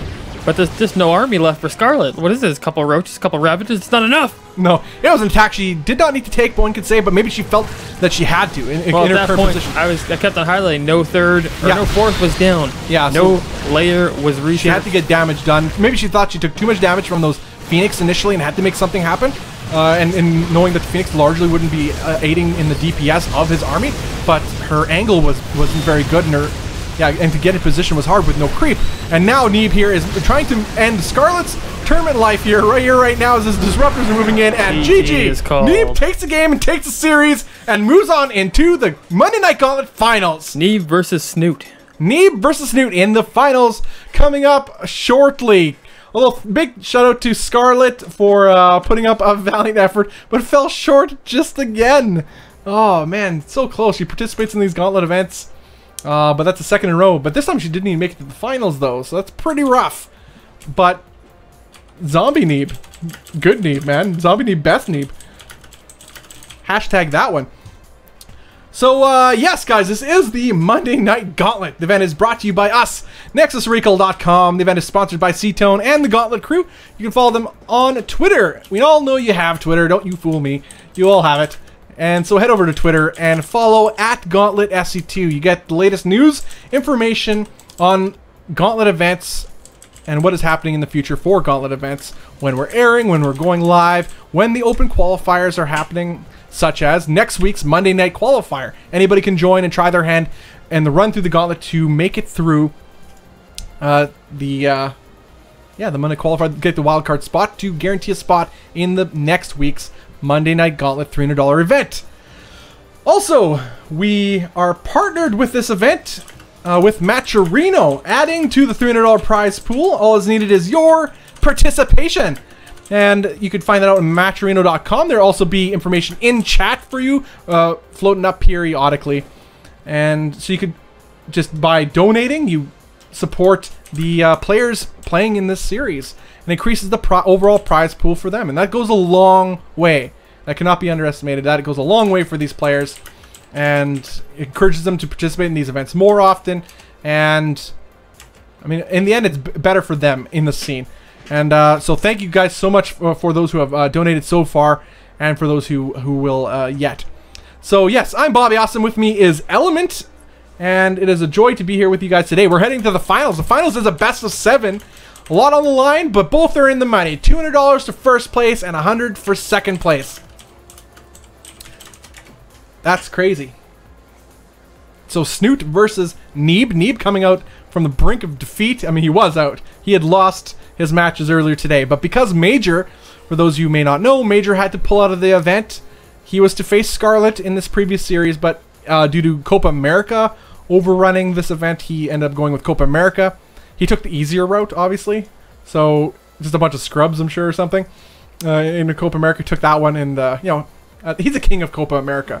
So I don't exactly, it's his prerogative.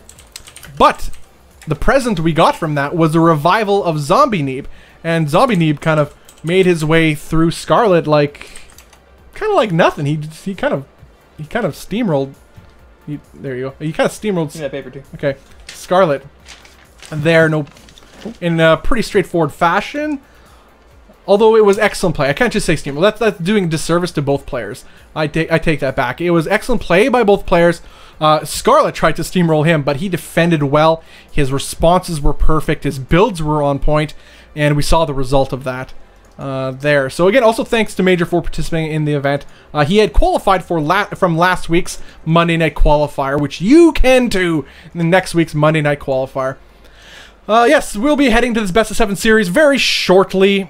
And public service announcement. Any questions, comments, concerns regarding this broadcast or Nexus Recall, which is us, you guys can, which is us by saying that, I should clarify. Bobby Awesome, which is myself and Element. Just email us at nexusrecall@outlook.com. That is nexusrecall@outlook.com. Or message us on Facebook, facebook.com/nexusrecall. And also, if you guys have any replays, we've mentioned this a couple times and shown it as well. Replays, any salty replays. You guys play StarCraft, I'm sure. And any replays where your player, your opponent, is raging because you played so awesome. And they're being really salty in game. And even if they rage outside of game too, in chat, take screenshots of those and send us your replay with description to SC2replays@outlook.com. That is SC2replays@outlook.com, or even better, go to facebook.com/Nexus Recall and just send us a message. Yep. The description there. Videos are done, guys. We're getting the maps ready. Sweet what's going deal. on up here? What's going on in this chat? Oh, Lord. There's some balance wine going on, guys. This is not the place. Balance wine. That's what Reddit is for. Oh, man. I hope nobody was complaining about the balance from Protoss from that last game. Scarlett lost because her tax failed. And her tax failed because of a well-prepared Protoss, not because of Protoss. That was Neeb playing Neeb. Neeb's Zombie Neeb, for those who don't know, is safe Neeb. He's a safe player. He plays it safe. I don't know of many people who kill him with an all-in unless you catch him off guard, like in the first series of the day, which was Snute versus Neeb, which was the second series of the day, and Snute all-in him. I think it was one game in particular. It was mainly because it was on Arena, which I believe was the first map of the day, and he all-in, but also because of inattentiveness from Neeb. Where he didn't put down a force field when he absolutely needed a force field, and then he got flanked by some rogue lings that went all the way around the map to flank him. And those are the times you could catch Neeb off. If you catch him off guard, then you can get him. But he is so safe, it's so rare, and he showed that he's on point. We're gonna do a quick Who Said It. I think we've played this one before, but I like it so much, and maybe chat hasn't. Maybe some of you guys haven't seen it, yeah. Yeah, so we'll play it. If you remember it, just shout out the name anyways. Okay, cool. Make sure Moobot gets you. All right, guys, Who Said It coming up right now. Spam your answers in chat. Who said it? Here we are. Who is the one who said it? Yes. I like Who this said one. it? Okay. I made a rule for myself. When I practice with Koreans, I wouldn't stop playing until they stop. And you can't say it because you know, Yeah, I think. okay. If you remember from last time. And, Here we are. Okay, guys, spam your answers in chat for all the brownie points and my eternal love and respect. Thorzane. Man, I miss that guy. Thorzane. He was the Spoon Terran, for those who don't know. That's what he was known as. He's... Wow, actually, no, that's a well-placed quote there, Element. Well said. Because you know what? Neeb is the Spoon Protoss. Right? He is. Neeb is the Spoon Protoss, guys! As Thorzane was to Terran, Neeb is to Protoss. Wow. This is true. Yeah, that's exactly what it was. Yeah, Thorzane was a... Thorzane had a method. It was a slow-paced. He ran at his own pace. And he macroed up, got all his upgrades, and then tried to kill you.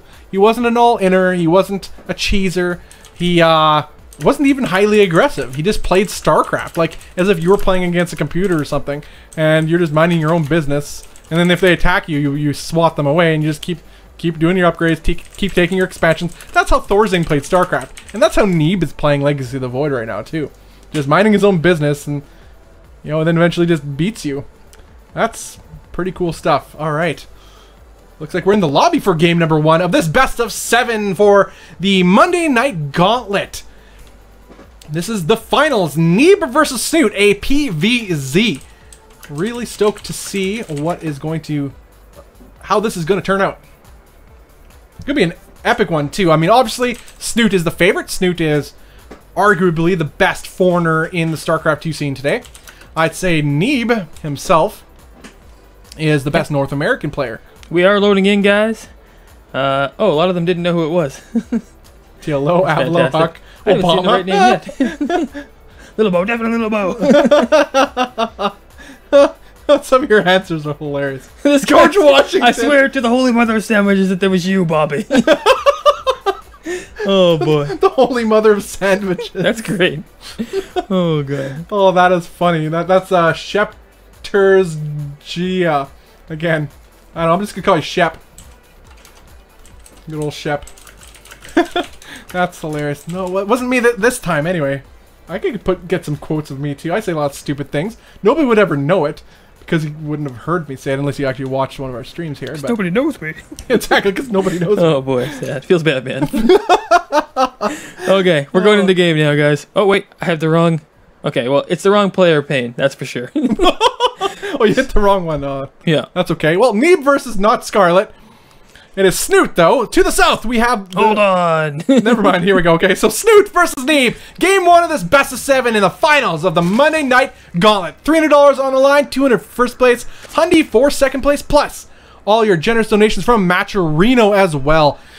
To the south, we have the blue Zerg player hailing from Norway. On Team Liquid, it is Snute. And to the north, we have the red Protoss player hailing from America. It is Neeb. Neeb versus Snute. What a great finals we have here on our hands. I know. You know what? I really like Scarlett, and I hoped she would have made it in too. But I do like seeing, as much as I like ZVZ, I always love ZVP. It's always so great. Yeah. This was the first matchup of the day, correct? And it was a 2-1. It was one of the closest ones we've had. It was, yes. Yep. Now we get it back here again. Fantastic, fantastic. Yeah, a rematch. So maybe Neeb can get some revenge here on Snute. Learned from his mistakes in the previous series, and I think, I mean, if that series against Scarlett was any indicator, I think he has. So we have a 2-hatch opener before pool from Snute, and Risky. On the other side of the map we have just standard opener from. Yeah, no cannon rushes from him. Nope. Let's grab a second guess rather early. All right, well, Neeb. What can we say about Neeb? I'd say Neeb. What makes him special, though? I mean, we talked about how safe he plays. He's not highly aggressive either. I think he's translated a lot from, like, his skills set from Heart of the Swarm translated really well to Legacy of the Void. That being said, I like to compare his style to Bales. Bales is a previous Gauntlet champion who also qualified for the Gauntlet Season 1 finals. He defeated Scarlett 4-3 in 2 weeks ago, Gauntlet $300 event. Yep. And I like both their styles. I find are very similar. I used to always think Bales too was a hyper aggressive Protoss player, but then he showed he has patience of mana as well. You know, I use mana as an example because he's a long-standing member. Trying to be here. But what? This would be very funny. All right, I always like to talk about how not cheesy Neeb is, but maybe we're gonna have something else here. Let's find out. Sometimes you gotta go full cheese. That's the best form of cheese from a non-cheesy player. I mean, Neeb is so safe, but do it, please. Or here, or maybe you can do it. What an odd place, though. Oh, it's almost scouted. Oh, so close. That look. I mean, it's still good. It's so close. That Lings are so close. Wow, Neeb. He has played this map before. I guess so. He knows their paths. Yeah. Dear Lord. Looks like Neeb is actually going to try really hard to deny the scouting with his adept here, but it's like walk back to that wall. It almost feels like Neeb's proxying himself. It's like this seems closer to here than it does. Well, it most certainly is. Yeah, I mean it is for sure. But behind all this. He's actually, it's just a gate. Yeah, it's just a gateway. So he's getting resonating glaive. So it's going to be an adept, some sort there's of going to be early so adept attack. many adepts, and there's no Roach outside. Why not? Oh, yeah, thank God. I was hoping that would come in. Yeah. I mean,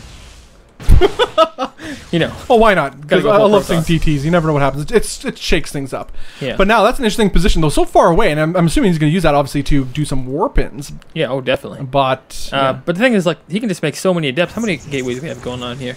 We got 2 already. 1 proxied, of course. 3 more coming in. 5 gates of adepts. No Roachhorn. None whatsoever yet. Spores down? Is that what I see? yeah, he's dropping a bunch of spores, so he's prepared for DTs. Roachhorn That's what coming. he's scared of DTs or Well, oracles right now. He doesn't know. So No, he doesn't. He's He's for Protoss. He's just preparing. Protoss He's preparing cheese for is what it's Protoss. for. Yeah. Yeah. Covering all his bases, and we'll cover at least 2 of multiple cheeses. But that is not what's on the cards here, at least not exclusively. In fact, Neeb might alter course here and just make Archons instead once he sees that there is no Roachhorn here. Well, no, the Roachhorn is done now. Oh, did it just finish? coming Oh, out. yeah, Roaches are on the way now, okay. But very few in number, and it might be too late by the time he gets in here. Yeah, now. these Adepts are now shading their way into this natural base of Snute. Snute's Queens are under assault, and one gets transfused just in the nick of time, but these Adepts are still streaming in. Although this is all he has for Adepts, and if Snute can push this back, he'll be in an excellent position. But with Resonating Glaives, these Adepts do terrible damage. So fast, it's shooting. Yeah, And they're warping into the main at the same time a second wave is coming to the front. Wow, look at the micro here on these Adepts. Yeah, managed to These Roaches gonna spread his army. More Adepts pushing in towards the 3rd base of Snute as the natural base is under assault by these 3 Adepts. But with the Resonating Glaives, these Queens are falling so quickly. Keep in mind as well, Neeb did take a 3rd base while this is happening. Behind all this, yeah. So this isn't even all in. This is a really well-timed, well-executed attack. Wow. It's, you know, it was decent, but I don't know if it accomplished everything he wanted to. 10 workers were made just now.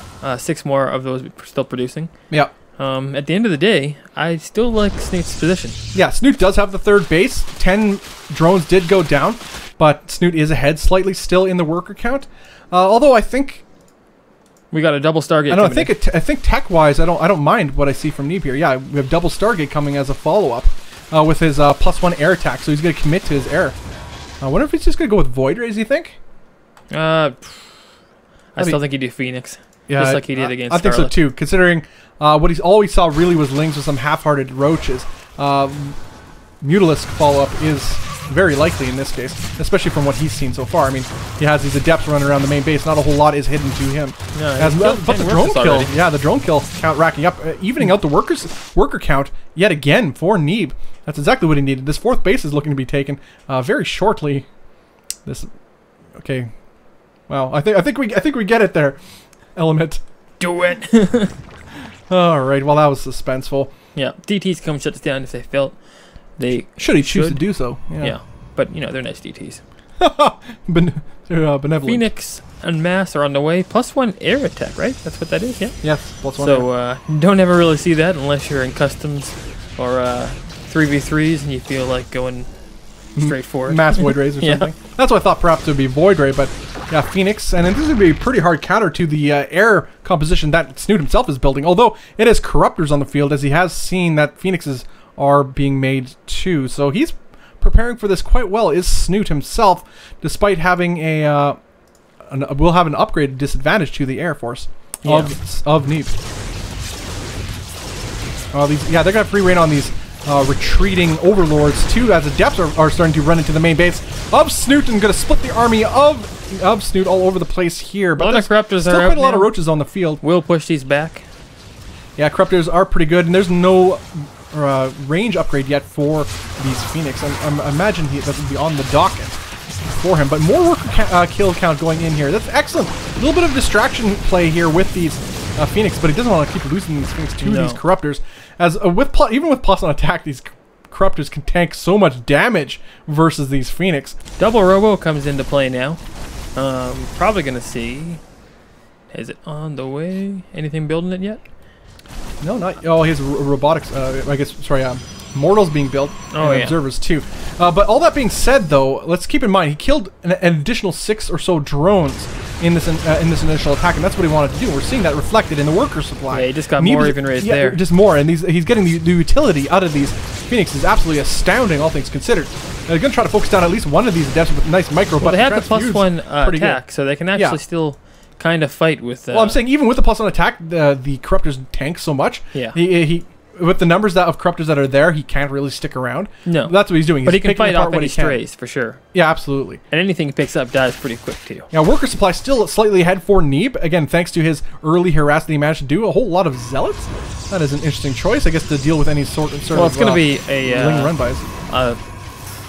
A Hydra Lurker defeating army, and the Lurker Den is done. Yeah, Lurker Den is done. So Indeed. I'm assuming he's going to use a lot of Immortals. Going to warp in. He's getting a Temple Archives, but he could just make Archons with his DT Shrine too, if he felt that was the way to go. Yeah, maybe he just decided to keep the mineral. He needs the mineral for something else, I suppose. As we have Snute running across towards the 4th base of Neeb. Neeb's army is a little bit out of position largely as his Phoenix are on the other side of the map, so no lift-ups for them. Charge has been researched and are able to chase down a lot of these roaches, but the army supply is massive for Snute, as he's nearly double the supply of Neeb. Yeah, this is actually looking pretty dire for Neeb right now, as his army, whatever army he has, is largely ineffective against this composition, as the Corruptors are able to zone out any potential air, which is the Phoenixes, as they just entered the battle now, as the ground army of Snute cleans up whatever Neeb has. Immortals are useless against these Hydralisks, so they just evaporate to them, really. And should be cancelled. Will it be cancelled? Cancel, yeah. Cancels it indeed. And pull everything. Oh, he's going to actually go out and contend, but I don't know if he should. Yeah, he's going right out here. He's going to try to make something happen, but there's just not enough here for Neeb, and his army is getting absolutely crushed. He can't afford to lose his army, especially with the cancellation of his 4th base. These Corruptors again playing a decent with these Phoenixes, but he's got to be able to hold. The hold has got to be able to group together. Maybe get a couple sentries in. Yeah, he might hold here, but the real loss here was losing his 4th base. He's just going to keep maxing out on these Immortals. Again, as you mentioned before, it says he's trying to get up to his anti-lurker army. Yeah. And there's 9 lurkers. Did he research Sturm? No, he didn't. Storm. No. Sturm. That puts down the base again. A lot of lurkers, though, guys. This is a nice open expanse to lurker up. Yeah, there are 9 lurkers being made right now, and this 4th is forced to be cancelled again. Stuck on 3 bases. Bases are mining out now as the 4th is taken. 5th is being taken now for Snute as well. He feels he's in an excellent position able to do so. He does have map control and he's reading it correctly. Now trying to find a good position is Snute to create a siege on the 3rd base of Neeb to force an engagement here that Neeb does not want to take against these lurkers well before Neeb has any sort of critical anti-lurker army here. We have one observer too, by the way, so... Yeah, if that gets picked off. There's no detection here though for... Actually, yeah, there's no detection here. A DT could do a lot of work, if at least for some sort of clutch move, but doesn't seem to be in the cards for Neeb. I believe those are DTs warping. Nope, those are Zealots. No, his army's getting GG. GG. Snute takes game number 1 of the finals of Monday Night Gauntlet $300 event. Well played game from both players, but really that was Snute's game. I think pretty much the whole way. Yeah, I'd say so. Yeah, so well played from Snute. We're going to head into game number 2 right away. Again, guys, this event is brought to you by us, NexusRecall.com. The event is sponsored by C-Tone and the Gauntlet crew. You can follow them on Twitter at GauntletSC2 for the latest news and information for future Gauntlet events. Also, this event we are partnered with Matcherino.com, adding to the $300 prize pool. All is needed is your participation on Matcherino.com. More information you'll find out popping up in chat. Any donation you guys give will be given to the players, increasing the overall prize pool. It supports them, supports the scene, and pretty big deal. It encourages them to participate in events like this more often, and events in general by having more monetary support. So anything you guys give to them goes a long way, and I'm sure they'll appreciate it. I'm Bobby, awesome with me is Element, and we're going to head into the next game very shortly. Yep. Oh man, what a day of StarCraft. This is the last series of the day. It has been a good one. There have been a lot of games today. I'm going to do a lot of watching of the VODs. And yes, replays are also released. Let's keep that in mind for people who do wonder and ask. Replays are released shortly after. How long after? A day? Yeah, usually released the next day. Yeah, usually the next day. All replays are released in a replay pack. So again, you can keep your eyes on the twitter.com/GauntletSC2. That is at GauntletSC2 on Twitter for any information when that occurs. So keep up, steal some builds, steal some nerds ladder points with it. You know, no big deal. So it's what we all do, right? I'll be stealing some builds, that's for sure. Snute's definitely a player to learn a lot from. I mean, he plays at such a high level, and we're seeing that here today. I mean, he's not had the easiest of time, though. I mean, he's had to work hard to make it to this finals. But he's making it work, and he's on his way at a good start so far, up 1-0 in this best of 7 versus Neeb. Also, this is Neeb, Zombie Neeb, though. He was eliminated, but because MajOr had to leave for Copa America mid-event, just had to make a choice, unfortunately. But it, as unfortunate as that is, it's kind of cool too, because we had such a good lineup today. Neeb is amazing, quote-unquote, replacement. So that's... It ended up working out, and look at Neeb's making it worthwhile. He defeated Scarlett in the previous series, 2-0, and is now trying to make it happen in this finals, but that is a tall order, a tall task for anybody. Even the Koreans themselves don't, they respect Snute. They respect the heck out of Snute, and who doesn't? So yes, we are heading to game number 2 of this series right away. Guys, thank you guys for tuning in so far and being super active in chat. It is absolutely... it brings joy to our hearts, really does, right, Element? Joy to our hearts to see you guys active in chat. Joy to the hearts. Exactly. Well, here we go. Snute versus Neeb, game number 2 in the Monday Night Gauntlet. To the south, we have the red Zerg player. Up 1 game, it is Snute. To the north, we have the teal Protoss player. Hailing from Merca, it is Neeb. Massive map is Lairlac Crest. Cross spawns no less. I'm sure both players are quite happy about this. I'd be happy about this. Yeah, me too. I think I like cross spawns just because I don't know. I like getting to a stage of the game where I know it's my will being dictated, not theirs. That's kind of what early aggression is all about. Some people call it cheesy, whatever. The main point in strategic thinking in StarCraft 2 for doing early aggression isn't even necessarily to kill your opponent. It's to make them make mistakes. Make them do things they didn't want to do in their initial build. Like, for example, if you're against a Zerg player and you're a Protoss, sending a couple Adepts over to their side of the map may force them to build some Lings that they didn't want to build, that they would not have normally built. And that was larvae, that would have been drones, that would have had them more ahead, or at least in a better position than they were before you sent those 2 Adepts. It's these sort of sacrifices, or I should rather say choices, that a player must make to force the other opponent to make choices they don't want to. And that's a key to a good StarCraft, I think. And that's all just one small facet of strategy. And it's an age-old strategy in StarCraft 2 anyway. Thank you, Professor Bobby Awesome. Yeah, Professor... Hey, no, yeah, that's true. Professor Bobby Awesome. Little do they know. Yeah. Oh, boy. Inside joke, okay. Yeah. So yes, what do we have here for Snute? What's your analysis? Snute went 3 hatches, got to pull in between there, but 3 very early hatches. So it's going to be up to Neeblet to put the pressure on and make sure he pays for that. Analysis done. Yeah, that is, as you said, an early 3 hatches. His own Nexus is only just now finishing, just starting to send some workers towards that. So the economic advantage is in Snute's favor so far. Neeb does need to make something happen. As I said, cause and effect. He's going to send a couple Adepts out to see what he could do, maybe force some mistakes out of Snute. But Snute is such a high level 2 that it is unlikely to be the case. Actually, he only has 1 Adept. The other was a Shade. I see. Just gonna poke. Really, this is more for scouting, just to see what he can see, as he himself does not know there's a 3rd yet, but he'll soon find out. Yeah. And there he is. Oh, it goes in. He knows what's up, man. He knows what's up. Oh God, this worker. Born in the wrong space and time. Yeah. He's control clicking it. Well, that worker's super dead. Nope. Wrong one. He just didn't care. Well, it could be, micro turn into a spore to extend its lifespan. Yeah. But, Oh, wow, he doesn't get 1 drone there. That's a little bit unfortunate. I mean, for an... no. Wow. Oh, wow. 2 health. 2 health. That's funny. Wow. Always know when... If that doesn't, inspire you guys to live your life, I don't know what does. Dear Lord. Murderous rampage. Yeah.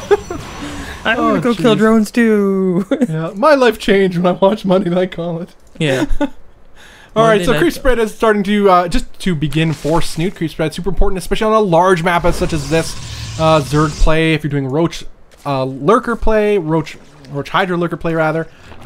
They're pretty slow units overall. Actually, Lurkers are pretty speedy, all things considered, but with the Hydralisks in tow, they're quite slow off creep, and you'll want to get that creep spread out accordingly. As we have a Rotorn just finishing up for Snute. Double target attack from Neeb again, and Rotorn is done, or finishing up. Lair started already. Okay. Good news. Nice. Let's, oh, no. No, he's gonna... Come in for some more drones. He's not done yet. No. Live your life, man. Snute's worst nightmare. Yeah. Oh, there he goes. Sad. Hey, he lived a full life. So we have Phoenixes now moving across the map for Neeb to see if he could pick up some of maybe perhaps the economy of Snute. I think he's more just looking to clean up some overlords at the moment, as he does not have a critical number of Phoenixes just as of yet. Yeah, I mean, they give you complete control basically this early in the game until there's sufficient anti-air out. You can't really even move across without losing lots. No. Let's take a hatch. That's the best response. Buildings are the response to Phoenix. Things they cannot lift. No. Also something to consider too on a map of this size. Phoenix with air control, thus map control, is there's massive advantages to that. Not only can Snute not scout or move across the map, even if he does try to move across the map to try to defend, these units can get picked apart as they try to do that. If he has Hydralisks, they're slow off creep. Yeah. They can't really chase down Phoenixes, so they can dart in and out, pick apart what they need. As long as you have good APM, such as a player as Neeb, and good control, you can keep these Phoenixes alive indefinitely until Corruptors largely are... He's already doing huge damage. The one thing I'd say, and what I see in the production tab, is Neeb has to transition to his Robotech earlier, and he is doing it this time. Yeah. It's already on the way somewhere around here. Yeah, he's still double pumping out Phoenixes, and we have the Spire just only about halfway done for Snute, so Neeb still has free reign in the air. Yeah. Definitely going to be a bunch of Corruptors again, push these back. But I'd say Neeb's in a much better position last time. I mean, he didn't do that early attack this time. No. So we didn't get to see the full extent of how well this field handles. Yeah, and as long as he's microing, which he is, he's pulling back the injured Vikings. Oh my gosh, the injured Phoenixes as he's engaging over these spore crawlers, and they could take a couple spore crawler hits as they are not biological units and can afford to do so. Oh yeah, these aren't mutas. No. Kill some overlords, kill some drones. Yeah, get a few drone kills here, slicing them and dicing them in midair here. Do some what's it called, fruit ninja. Didn't get the +1 attack this time, no big deal. No workers at the space, it is made, but it is just a base. Yeah, at least gives him some extra production. Oh, this queen is going to go down. Whoa. That is a huge hit production-wise for a Zerg player. If you don't play Zerg, you don't understand.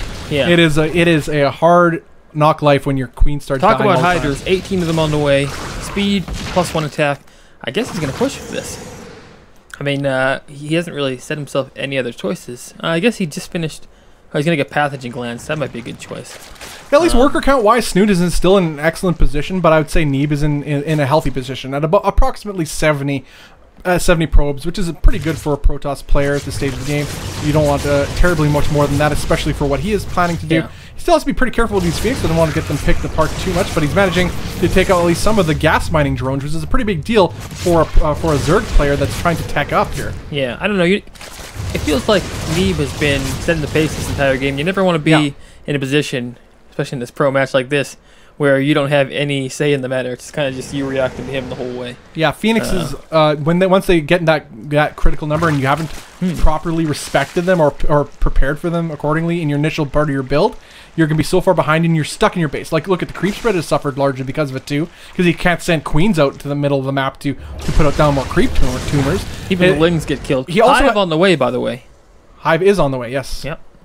Ooh, lots of immortals. And we got road speed is on the way. So there's really only one way you can go with too. this Hive.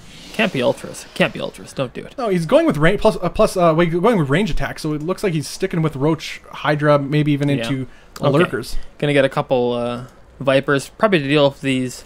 Just one or two of those clouds on them. Let's look at Snute's vision. Let's look at Snute's vision of the main base. He knows nothing what Neeb's doing because of this denied scouting, because of this air and map control by Neeb utilizing these Phoenixes to the full extent of their capabilities. Look at that. He's gonna kill a couple more queens here.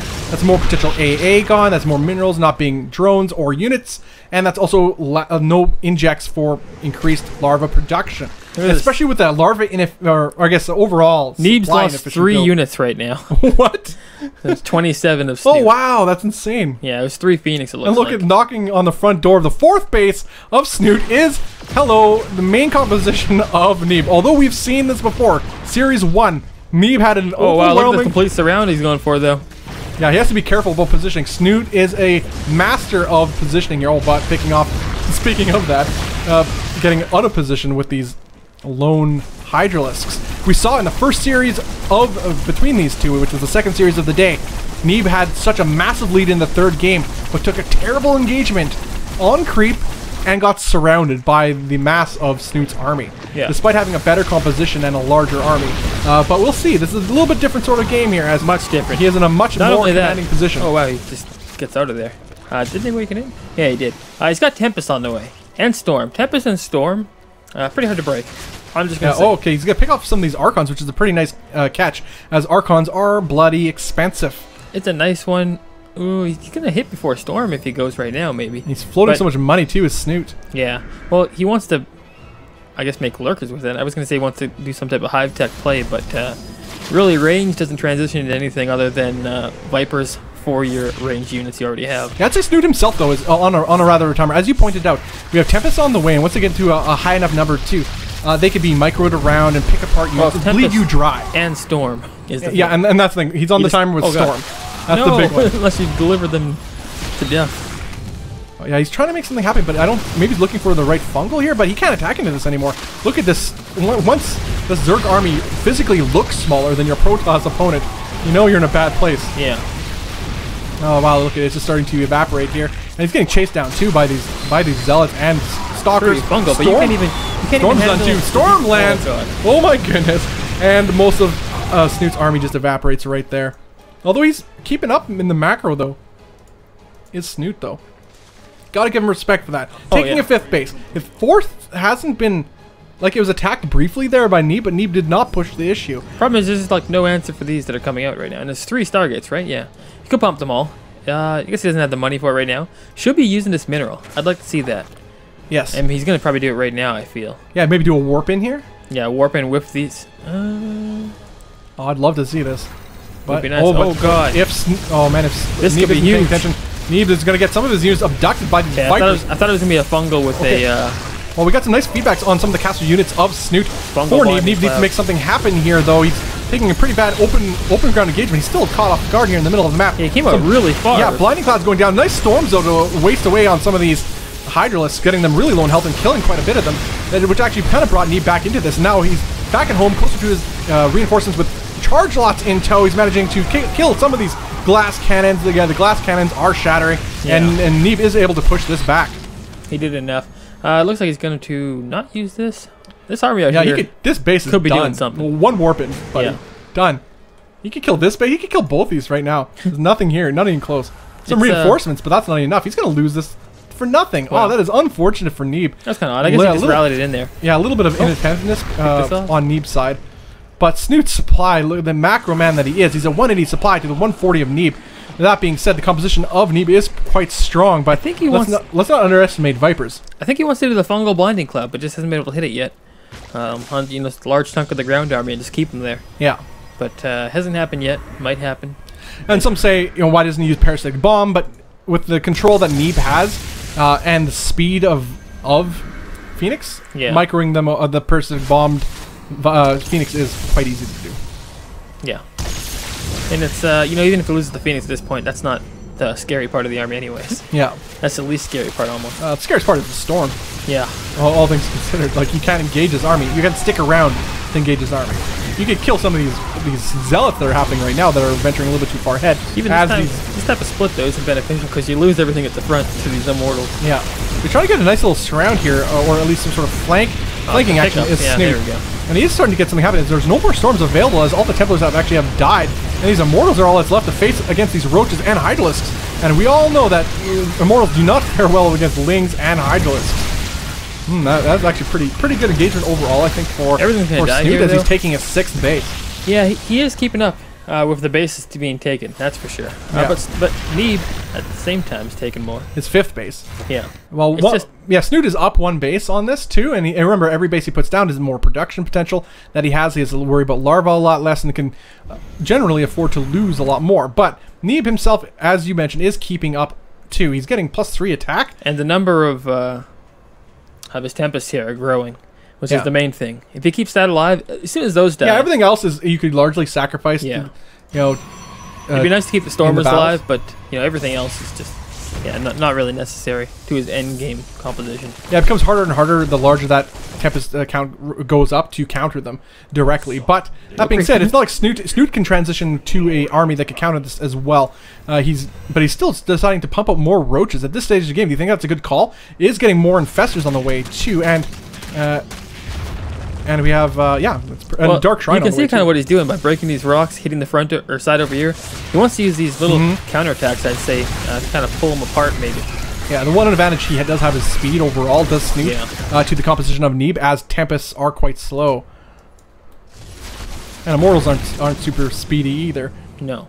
A couple stasis wards being placed down. That's actually really nice. So underutilized still. Sometimes you see some money stasis wards go down in certain matchups, but it's just not enough. I want to see more of this. Like, these Lings are going to get frozen instantly. Done. Perfect. Although it did cast both of them. Both of them. But, you know, better than none of them. It's true, and losing a bunch of workers. But here goes... No! Oh, maybe he's got 1 storm ready for them? The storm from... That'd be nice. Will it kill them? He put it right over, of course. It does 80 damage. Yeah, you're right. And will he do it? Nope, nothing. Oh, wow. He says, get out of here, Lings. Yeah, he just... I let you live this one gives time. them a second chance at life. Oh, wow. What in the world is he doing so caught up? Maybe a fungal. Oh, wow, just a fungal on 4 of the Tempest. These storms, though, there's so many ready. Yeah, he's going to try a little bit. Snute doesn't want to get too greedy in this engagement here. Yeah, because as you said, the storms are ready and are going to start raining down on the army of Snute, and they do manage to catch a large chunk of Snute's army, and Snute is forced to retreat. Here's the push. The scary army, like I said, the Tempest and the High Templar. How to deal with this, nobody knows. Does he have a Warp Prism to do reinforcements? No. Here, no. But he's nearly maxed out, so... Maybe he just feels like he's going to just go for it. Yeah, perhaps. Both players are nearing maxed out. This is a pretty scary army for our American Protoss player. Snute himself is starting to consolidate his forces, getting up some static defense and strategic positions, but leaving this base completely undefended, and he is going to sack it. Yeah, that's good. All these workers are getting stormed too. Oh, man. Nearly about 10 go down, almost half of them. Going for the counterattack with the speed, like we talked about earlier. Because attacking into Storm and Tempest, it's just don't do it. Like, even so, this is pretty risky. There is 2 storms there, and if he walks in here, these Lings are actually pretty decent. This is the only call, though. Like, wow, 1 storm's wasted. So he's going for it. Yeah, he's going for whatever he can do here. Is Snute. In this army, though, he could pretty much remax his army pretty He doesn't have enough anti-air, actually. Oh, DTs are warped in as defensive at this base, too, which will actually... Okay. Oh, no, there's a detection. Yeah. Nicely done by Snute, keeping all his bases covered, but not this base. Look at the anti-air right now. There are 7 Hydras. That's it. Wow. That is the extent of the anti-air. Oh, and the storms are keeping his army at bay. That base is forfeit. All the bases he wants to kill all the High Templar here and then max out on something that can take out the air, I feel. And that's probably the smartest move. But will it be enough? No, nothing you can do. GG. Wow. That's a smothering game from Neeb. Yeah, man, you just slid that pillow right over his face. So, it'll be okay. Yeah. Literally the spoon. He's literally you go sleep now. Oh my god. Sleep time. Dear Lord. Oh man. Whoa. Wow. So well played by Neeb. He ties up the series 1-1. And guess what? I'm writing these down this time. I don't have my pen. Where'd my pen go? You write down the series numbers then. What? I'll do it, never mind. Because you know me and numbers, I always forget. I'll be like, oh, 3-1 for Snute. Like, 1 game passed. Okay, so yes, it's 1-1. Tied 1-1 in the Monday Night Gauntlet. Finals, $300 on the line, $200 first place, and $100 for second. That in addition to what you guys have donated through Matcherino today, as we are partnered with Matcherino, adding to the $300 prize pool. And all is needed is your participation. You guys can go to matcherino.com. More information can be found in chat. It'll pop up periodically. And you guys will find ways you guys can support and donate to this prize pool for these players. So, you know, they get the $300 prize pool, but anything you guys give in addition supports them and goes a long way. That is for sure. I'm Bobby Awesome. With me is Element. We are NexusRecall.com. This event is sponsored by C-Tone and the Gauntlet crew. You can follow them on Twitter at GauntletSC2 for the latest news and info for the Gauntlet series of events. So we're going to head into Game 3 momentarily. Ruins of Saris is the map for this epic best of 7. Well, Neeb has made it a series. And I think there's no question about that. Neeb is so good. He could hold his own against the best that Europe has to offer. And I think he's proving that here. Yep. We are going into Game 3 very quickly. Before we do that, we're going to run this quick Matcherino video again. Just to little information on Matcherino. Yep. I think there's still a couple dollars left that we can get in there just by using the coupon code. Get these players some more money. Yep, put in that coupon code. Max your earphones. Hey guys, the Monday Night Gauntlet Tournament has recently teamed up with Matcherino in order to improve the prize pool and at the same time team up with others who are interested in supporting StarCraft 2. What this means is we now have a page on the Matcherino site for our tournaments, and this allows you to donate to the total prize pool. Everything goes completely to the players, so if you want to increase their prize pool, that's up to you. That would be great. Everybody would love it. It would be awesome. And what Matcherino has done is they give us $50 in $1 coupons that the viewers can use, and I'm going to walk you through how to use those right now. First thing you're going to do is click sign in the top corner. This will sign in through Twitch. If you're already signed in elsewhere, you'll put a little pop-up here and it'll instantly do it. Otherwise, you have to put in your Twitch information. Then you're going to click donate. We have $50 in coupons. They are accessed using the Gauntlet code. That'll be $1 each time. Then you click donate. You can alternatively add your own funds by clicking add funds to your account. Completely up to you. If you want to do that, that's great. If not, that's okay too. Love you either way. And you can add a little comment, you know, Gauntlet is awesome, everything is awesome, Matcherino is awesome, all that kind of stuff. Then just click donate. Then after that, it'll show up in this little spot down here where the donations are shown. Thanks guys, and enjoy the show.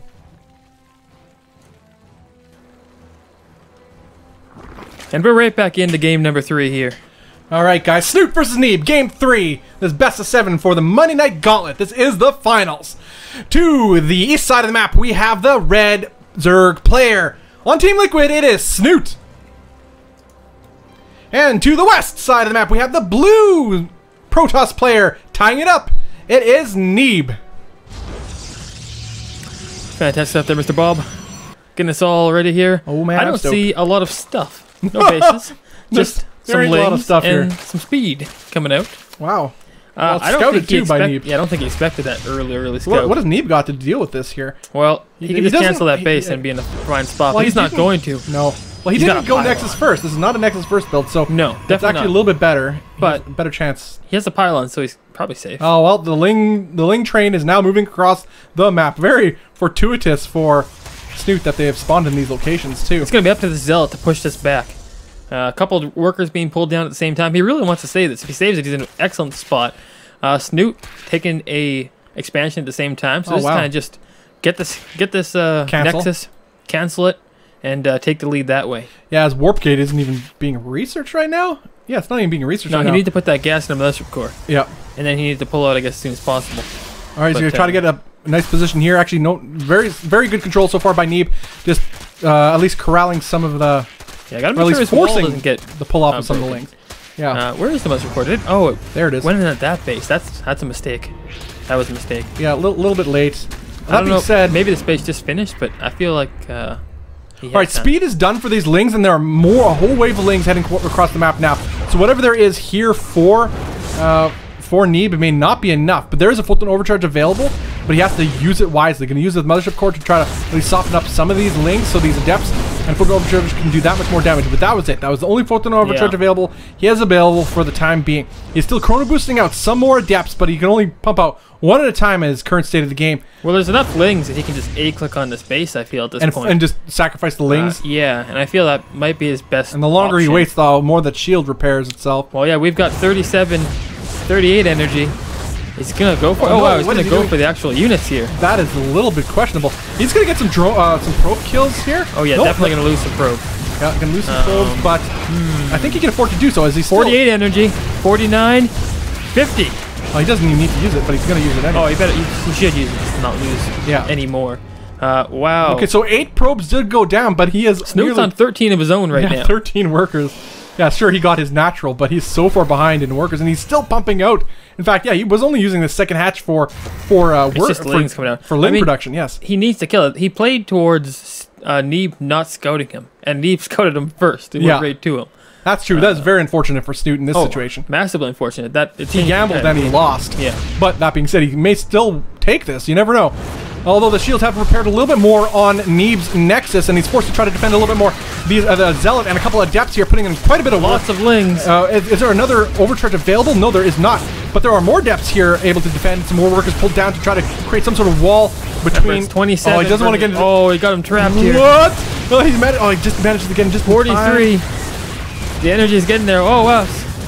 Neeb's starting to lose a lot of stuff. Yeah, he lost all the workers from his natural base. He's still quite a bit ahead in workers, so he can pull some more for the defense of Iron. Overcharge is ready. Overcharge is ready, but he doesn't want to commit it there because they can just run away really quickly. Yeah, he's going to wait until these lings commit themselves. Yeah, he needs Snute to punish Snute a little bit more instead of the Warpins are now coming in, though, and that might be the end of the aggression here. Wow, a drop into main.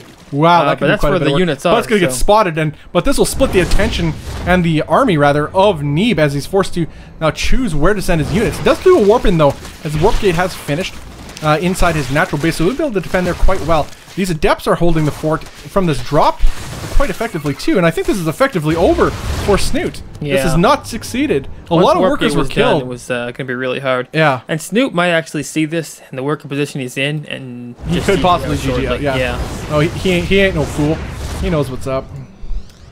All right, so that drop is completely nullified. How many gates do we have from Neeb? Do we have 3 gates? That's standard for him. We do have 3 gates. 3 gates. Yeah. So he's perfectly safe for defense. Snoot's reloading here one more time. Going to give it his all in this push. And yeah, I'm going to keep in mind, guys. He has not been droning up this whole time. He's stuck on 12 workers, and now he's going to try to get one last attack here. But these Adepts are putting in the work. The reinforcements come in, and GG's called. Neeb takes game number 3. 2-1 now for Neeb. 2-1. Yeah. Boy. Yeah. Well played. Good defense by Neeb, but that Scout, clutch Scout. Clutch Scout is Scout. Yeah. Yeah. Very nice hold. Oh boy. And, yes, so we're going to be heading to game number 4. It is 2-1 for Neeb. This is correct. This is the correct news. Yeah, this is the Monday Night Gauntlet, for those of you who may not know. We run every single week. Every week. Element, every week. All the week. Yeah, this is the $300 event. These happen every second week. Then the weeks in between are a wild card qualifier, like next week. Will be another Monday night qualifier. Anybody can join. You're a noob, you're a scrub, you're a pro, aspiring pro, it doesn't matter. And you could try your hand there. It's just for the experience, for the funsies, and you know that chance to win that wild card spot. And that guarantees you a spot in the next week's $300 Monday Night Gauntlet event. You could be on here. I mean, even if not, it's just participating next week qualifier. You know, it's just make it casted. We casted people we've never heard about before. It could be you. Never know. Could be you. Absolutely. Definitely been sending a lot. Was it sending? Well, no, sending was a long time ago. No, sending was recently too. Well, yeah, a few weeks ago, but it wasn't recent. But we casted a guy called Master, and there's like a bunch of players like from Europe we've never heard of before. But it's cool because then you got to feature them on stream, and then eventually Master got bonked by Scarlett. But that's okay. It's the experience that matters. And I would love an opportunity to get destroyed by a pro player. You know, I'd love that opportunity. And your opportunity is next week, guys. Next week, Monday. For more information, go to twitter.com/GauntletSC2. That is on Twitter @GauntletSC2 for the latest Gauntlet informations about stuff like that, including replays for an event like this, which will be released within the next day or so. And get your grubby hands on those replays and steal some Nerds Ladder points with them. Grubby isn't playing anymore. You should know this. Yeah. You of all people should know this. Yeah, I know. How dare you? I know. Oh god. Okay. There's one more who said it, and I don't know. I'm trying to figure out who it was. It was really so great. He doesn't know who said it. Okay. No, I know who said it. I just don't know. Well, no, I don't actually. You're right. So which is it? That's the question. And who was it? Who said it? Oh, so god. confused right now. Alright guys, we're going to be heading to another Who Said It momentarily as soon as Element figures out which one he has in his brain. We'll be heading to game 5 shortly. Or 4 shortly. 4, not 5. Take it back. Very shortly. Also guys, thank you so much for tuning in. Honestly, warms our hearts for showing support. Also, hit up that follow button right here on Twitch TV. Get notified when we go live, and we go live every single Monday. Okay, everyone who said it right now, this isn't the one I thought of, but this one's also pretty good. So all right, so another Who Said It. Spam your answers in chat. Who said it? I have a feeling, and when I have a feeling, sometimes I'm right. I'm usually not. Most of the time I'm wrong. I've made a career out of being wrong. It's awesome. Oh, goodness. Who said it, Bob? What do you think? Who said it? Man. I would say Artosis, but everyone's been Artosis. I should just make it all Artosis. But Rotterdam. Oh, yeah. Roddy. Yeah, Roddy, yeah. I can hear him boy. saying it now, too. Yeah. 'Cause I'm pretty sure I've heard that quote before. Oh, A lot of these have. That's great. Alright, Snute versus Neeb. Game number 4 coming at you right now on the Gauntlet SC2 channel. To the south, we have the blue Protoss player. It is Neeb. To the north, we have the red Zerg player. On Team Liquid, it is Snute. Oh, about time we see this map. I know. Oh, thank goodness. Once you get a best of 7, you get all the maps. I know. I've been watching the same maps over and over again. If it goes Not far like enough. I complain, but I'm just saying. I like variety. Sometimes. They call it the spice of life, Jeremy. Or element, sorry. Like, oh, my dad. You're really well. I've been doxxed. Oh, boy. Oh, jeez. Tomorrow's the horse head on my pillow. Oh, God. That would be so dark. I know. I went 0 to 100 really quick. Oh, man.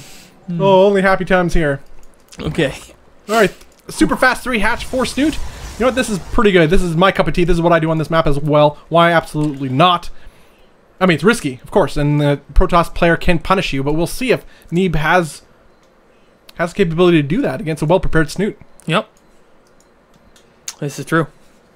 Not gonna lie. Yeah, man. And that natural base for Neeb himself is just now finishing. He's going to get his gold up and running. I do enjoy this change. It allows everybody to have a little bit more even footing, having the gold base. Do you in the think natural. we're going to see a massive blink all in? Absolutely not. I think we are. You would think? Actually, on this map, I have seen it before. So that's actually... Is that why you said it? Because it's a very good blink map? No, because he opened with 1 stalker and he's trying to push back. It's just not Neeb's thing, so that's why I said absolutely not. Yeah. Trying to push back these overlords, and he's actually going to... No, he's not going to get any damage done to that one. But, yeah, very quick Twilight cancel as well. Well, I've seen Huck get a fast stalker in this map because he believes he can try to at least pick apart some of the queens. Because the creep is not connecting a lot of these bases. Glaives. But yeah, look at this. We're going for an adept-oriented build with Resident Glaives being researched by Neeb.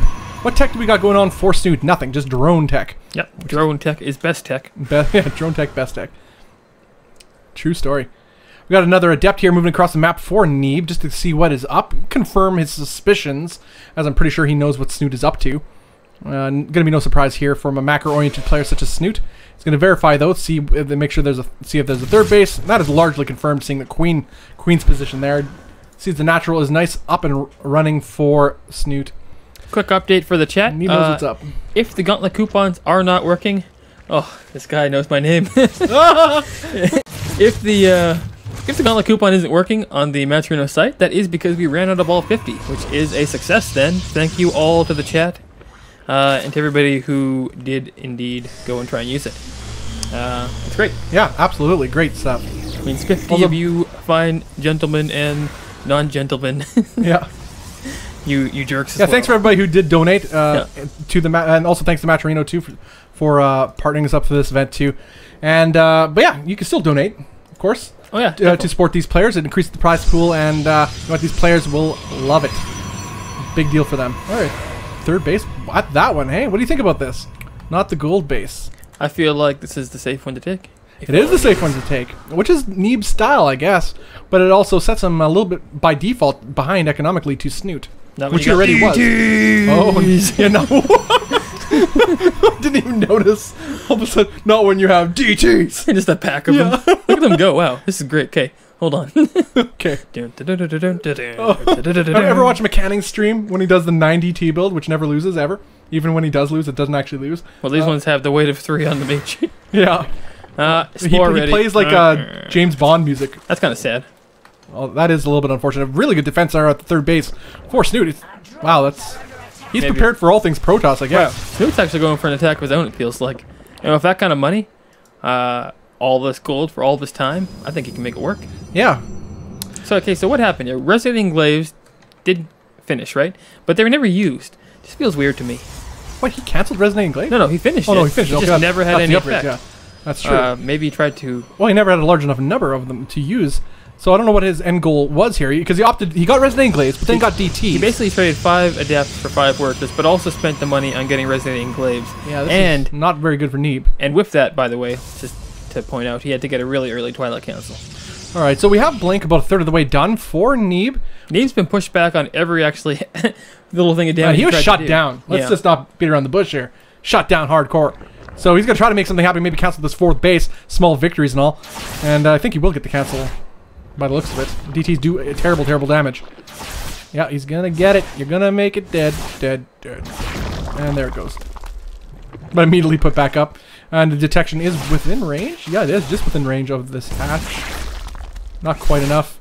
Either way, he's going to try to deny this 4th base as long as possible, but his own 4th base isn't anywhere near completion as it's not even started, I should rather say, for Neeb. He's sticking on 3 base for the time being. He's just trying to tech up, getting Immortals. He has Blink, +1 attack.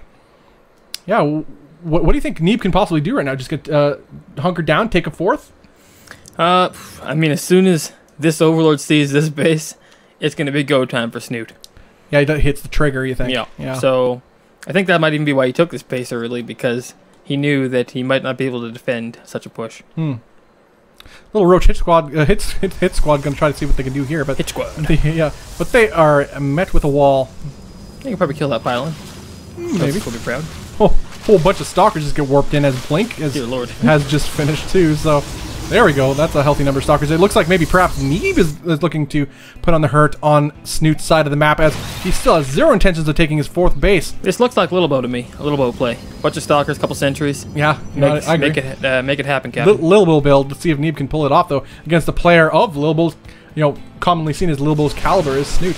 But oh, a nice blink on some of these free roaches. May as well do that while you can.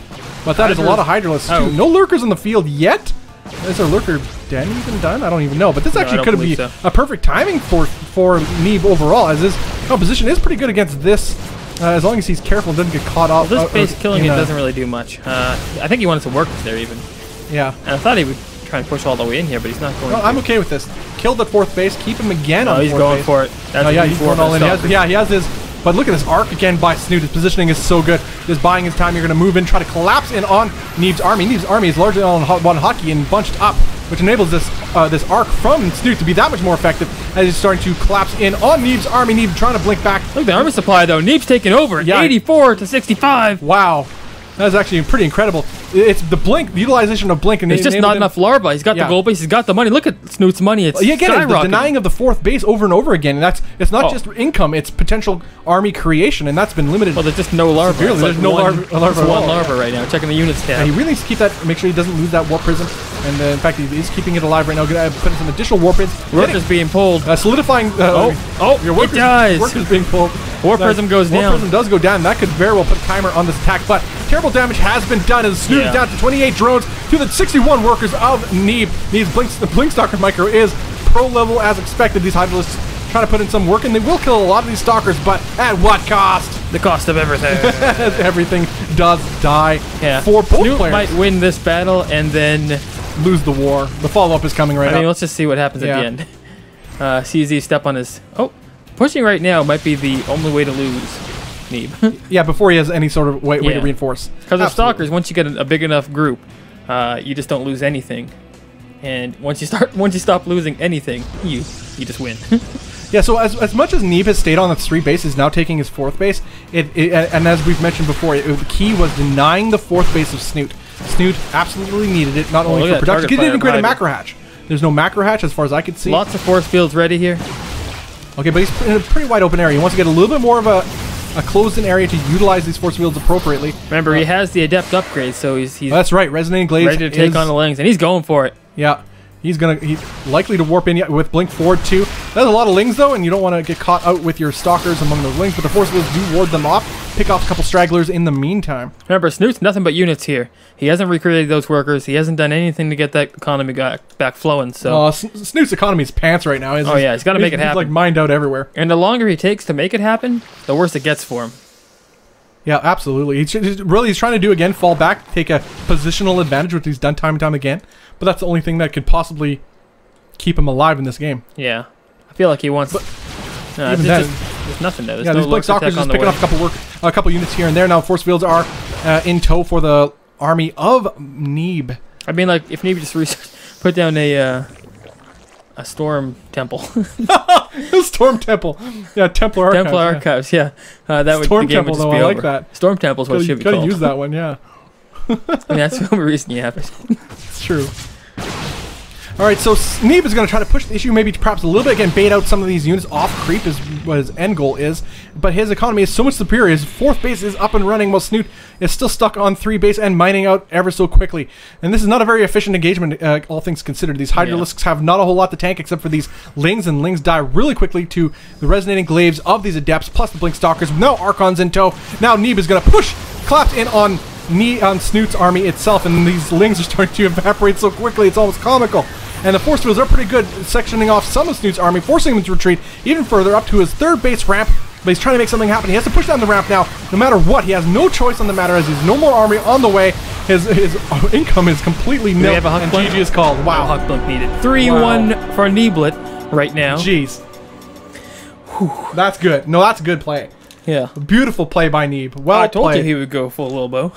That's a Lilbo player. Right there. Yeah, it was full Lilbo, and he succeeded. And even at the start, you nicely said he's going Blink Stalks, and I said, no, Bob, not yet. No. Well, it wasn't a Blink Stalker all in. It was a multi. Yeah, but anyway, nonetheless, well played by Neeb.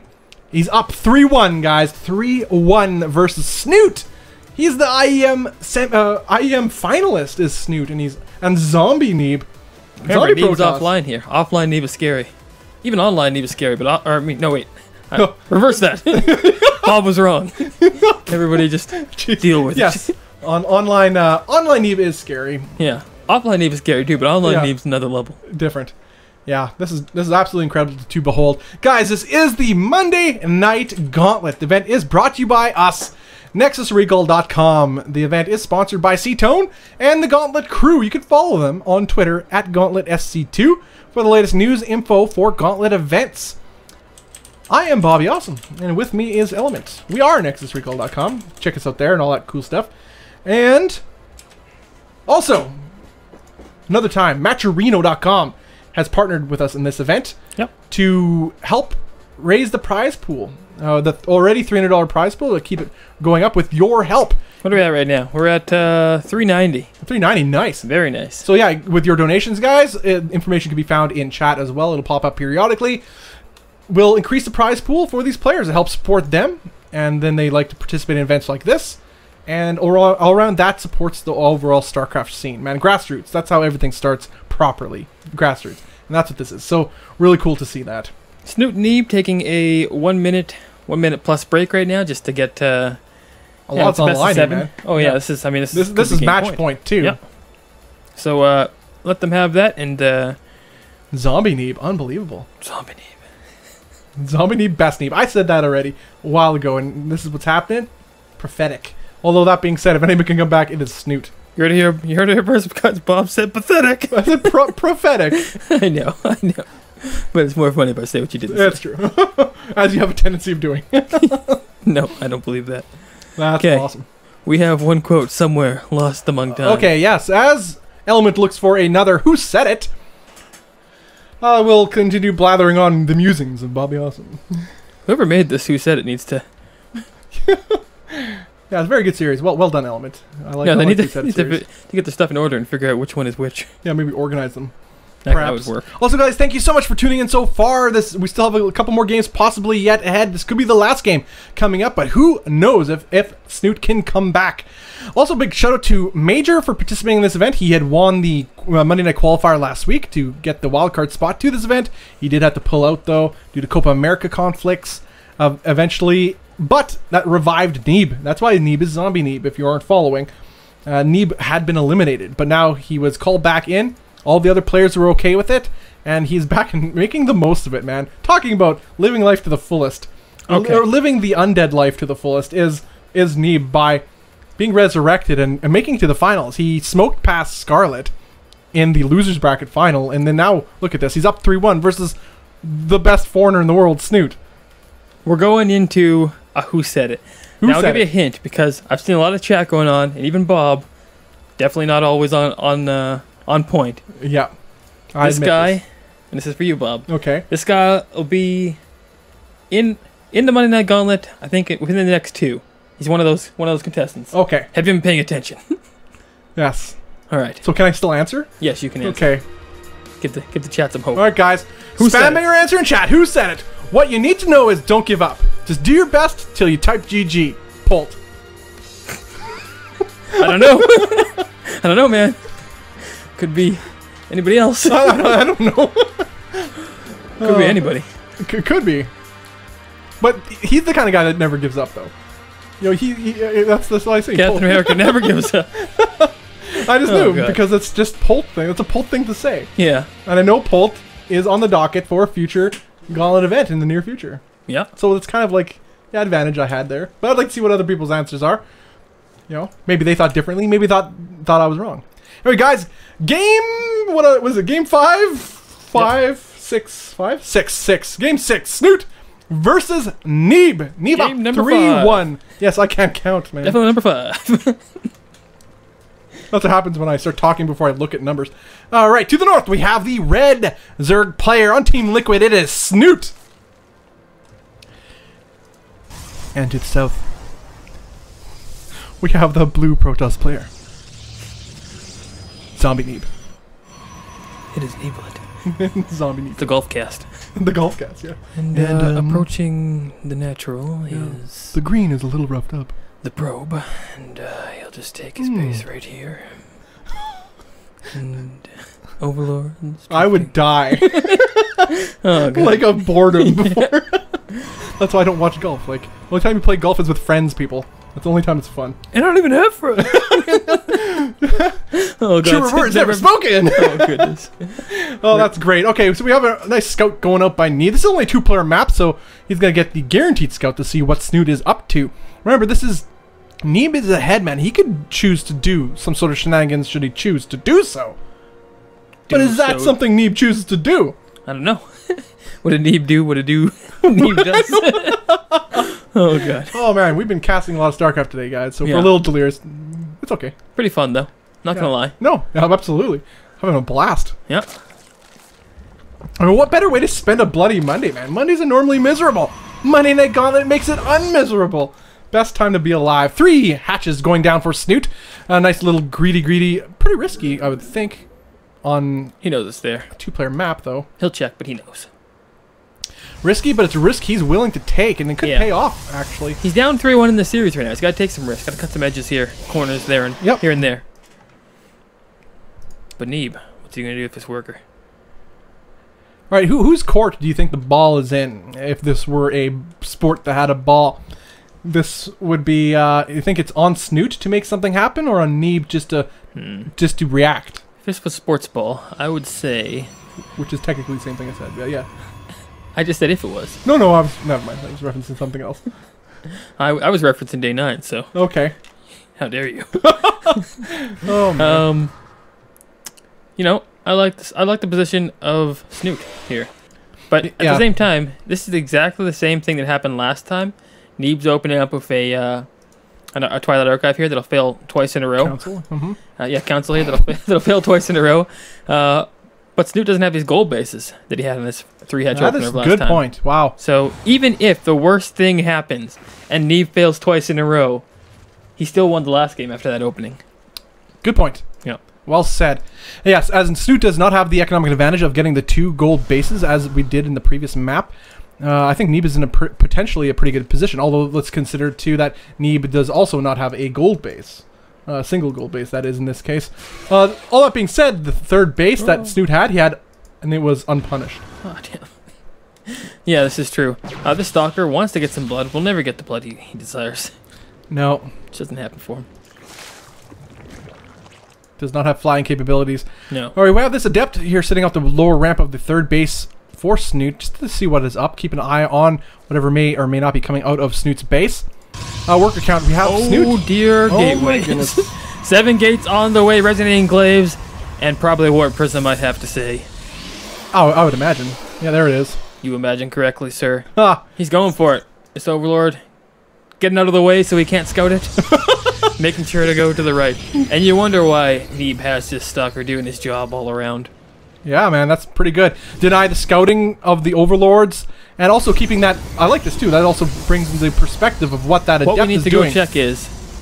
The Adept was largely sitting there, making sure there aren't Lings running across the map to scout what is up. Yeah. Or at least trying to attempt to get into the main base Oh of dear Neeb. lord, he has no clue. He's building spores. Yeah, he's playing the anti-Protoss build. This covers both DTs and Oracles. Yeah. It is neither. I mean, I haven't seen inside your base, and you could be Protossing these. So. Yeah. So I'm going to But he's getting Protoss in the third most popular way by not making a 7 There's gate many ways to Protoss. Warp This gate. is not one that Snute's prepared for.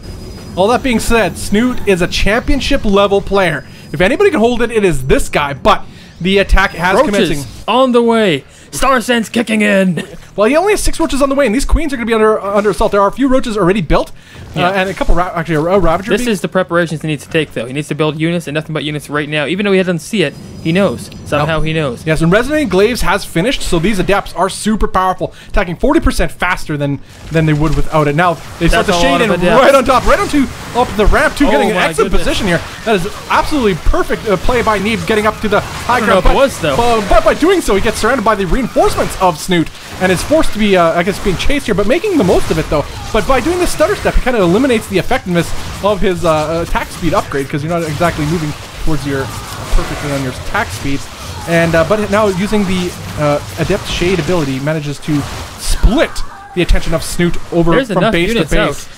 The army Wow. supply is hugely in favor of Snute right now. Yeah, Snute is doing really well, but that is also roach supply, which is largely, one can say, inefficient. But 13 drones going down now that evened out the worker count for both players, but there are 3 bases for Snute, so let's keep that in mind. So he can easily replenish his worker count, as he's still building drones behind all this, is Snute, as he's losing them to these Adepts. Now there is nothing left, really, except for these 3 Adepts, and that's it. Mr. Bob and Awesome, it might be road supply, but as they say, road supply is better than no supply. Roach supply is better than no supply, I agree.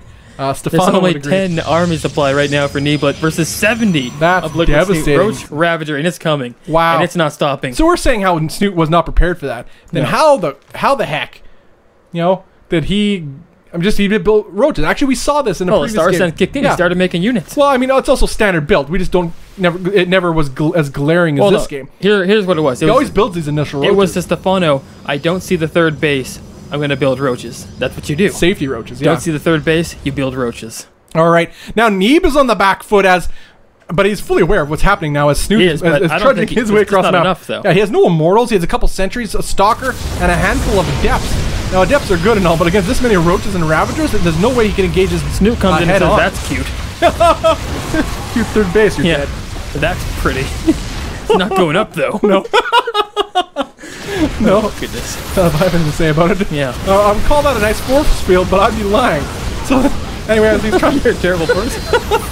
another unnice force field, then he has one immortal out, at least to try to kill some of these roaches. Neeb, like a champion, trying to make something happen here as he's picking apart some of these roaches on the ramp. That one force field is actually not bad. I mean, it's nice.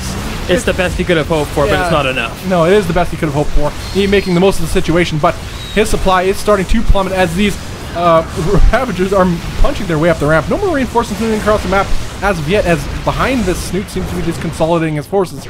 So ultimately, Neeb will survive this off 3 base. Oh, no, not third base. Snute had 3. Oh, okay. I thought you said Neeb would survive. That is exactly what I meant to say. And I totally messed things up. Yeah, the base died, which is the biggest part. Yes. But he's going to reload and go again. And you know what? I called that a little early. And, I mean, you called that a little early. Quit blaming it on me. No. In the middle of this, Snute's been making nothing but more units. So he's definitely prepared for this. Yeah, 14 lings are on the way. He has 2 queens in production. And this is Neeb's next, Neeb's old GG if he doesn't win this, I feel. Yeah, this is his all in here, and he has 2 immortals in tow, so do not underestimate the power of the immortal. But he has to make the most cost-effective engagements he possibly can. He might be able to force field the ramp to prevent any reinforcements coming down it, and that is 2 base worth of reinforcements potentially coming down for him, but he doesn't even get the chance as Snute pushes him down towards down the ramp here, gets a nice arc here and getting excellent. The micro is really good on Neeb's part, but as good as it is, but his army is disappearing here. Yeah. I mean, like, this army has to win for him. And plus the defender's advantage for Snute is really crushing Neeb's army. Neeb doesn't have the economy to keep reinforcing this force at all. These 2 immortals gonna try to get something done. These queens. Oh wow, GG's called. Snute takes game 5. 3-2. We got a series on our hands here, guys. 3-2. That is what we're obliged to say once somebody wins a game. Haven't you noticed the Gauntlet finals have been some of the best series? I mean, without question. Well, Scarlett versus Bales was one of the best series. 4-3, right? 4-3. That was insane. Yeah, that was insane. And that was a come from behind victory too from Bales. He was down 3-1, came back and won 4-3. This is true. Which is on top of a crazy series that happened earlier that day, where Scarlett somehow beat Intense 2-0. That doesn't sound like that's crazy, but you should have seen how far behind she was in those games. Yeah. Then you'd like rethink your life choices. Alrena will be the map. Alrena will be map 6.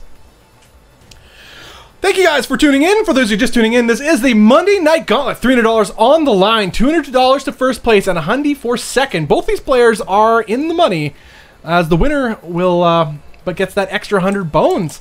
Not to mention this event, we are partnered with MajOr, adding to the $300 prize pool. Is all we need, I guess, for this is your participation, and participate you have.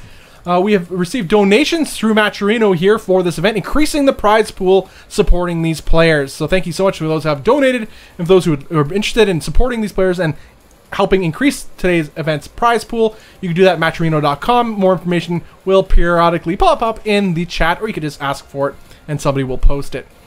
And yeah, that's a big deal. All that money goes to the players, and they're happy. They like events where there's money. And I mean, $300 is already, like, that's tons of money. And then more money, icing on the cake element.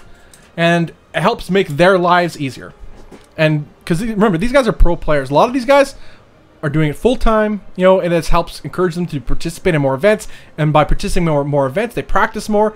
And by practicing more, they get better, and then they compete better in larger events such as WCS. That's what's called grassroots. You start from the grassroots level to expand the scene as a whole. And that sort of thing starts here. That's the whole purpose of the Gauntlet series, really, as like a grassroots level event series. Run it regularly, support the local scenes, support the foreign players largely, even though we have Koreans in some events too.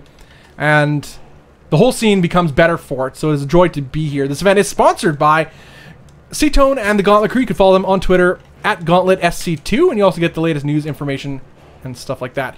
Snute versus Neeb, Game 6 coming right up. I'm Bobby Awesome, with me is Element. We are next to Streakle.com. A joy to be here on this wonderful Monday to watch these games with you. To the south, we have the Red Zerg player from Norway. It is Snute.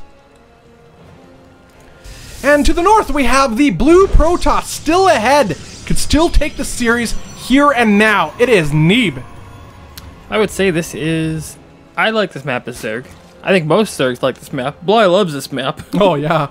Bly is this map. This is Bly's best map. Like, just from the start of this, I'm hoping we go to a game number 7. Yeah. I'm hoping. Yeah, this is the ball's in Snute's court here. Yeah. He will dictate the pace of this game. Yeah. He's got that right. Well, let's see what pace he chooses to dictate it at. He's getting just droning up. Has his own natural on the way. Natural going to be plopped down pretty soon for Neeb himself, by the looks of it. There it goes. And just going to be some standard openings. This map being a very unique map. All Arena is, as you can see, for those who may not be familiar with. There's a very close, thin path that connects both bases together. That enables a very quick, if you want to do early attacks, a very quick reinforcement range. It happens a lot sooner because you don't have to traverse a long map, and you always spawn in these spots too. It's only 2 spawns in this map, 2-player map. Or you could break down the rocks that are in the middle of the map that open up a whole new pathway, and that's a wide area to walk through too. But those rocks have a lot of health, take a long time to destroy, and it's a longer distance to the other side of the map, thus making your reinforcements slower to get there, so on and so forth. So there's a strategy involved here. Plus, then there's you could still go around the other side, like all the way around the map yet too, which we did see Snute use. And was it earlier today?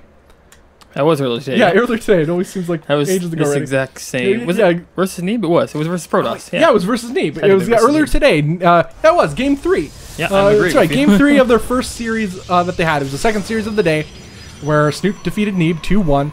He had sent Lings all the way around, the long way around the map, to flank the army of Neeb by baiting them towards, or at least keeping them busy near right now where we're looking at this choke point. But then he came from the east side with Lings, got a good surround, and pretty much just crushed Neeb in that case.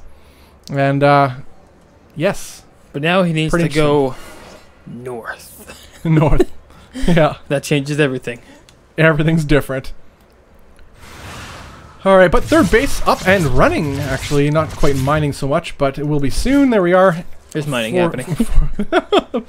Full saturation. This is Snow White and the Seven Dwarves going on here. Yeah. Snow White Queen over there. Yeah, I got it. I'm hoping you got it. Yeah. Only once you pointed out the queen, though. Yeah. Otherwise, you're like, I don't know what you're No, I'll just agree with you and just pretend. Yeah. Oh, man. I'd like him to just put a gateway here and just block this gas off forever. That'd be nice. Who needs it? Nope. Not Protoss. Alright, 2 Adepts are going to shade right into the main base. No, they canceled themselves. Continuously scout for nothing. Why not? Free scouting for the Protoss player. Again, Neeb is up 3-2. This is his series. He could take the series right here, right now, guys. Going to go in. Do it. That seems committed. Yes. Well, that's pretty risky, though. He's going to just focus down, though, on some guaranteed drone kills. As long as he's focused firing, he's actually killing some of these Lings here. So a little bit of inattentiveness by Neeb as he's doing this. Does manage to get a couple drones, but the follow-up is Oracle.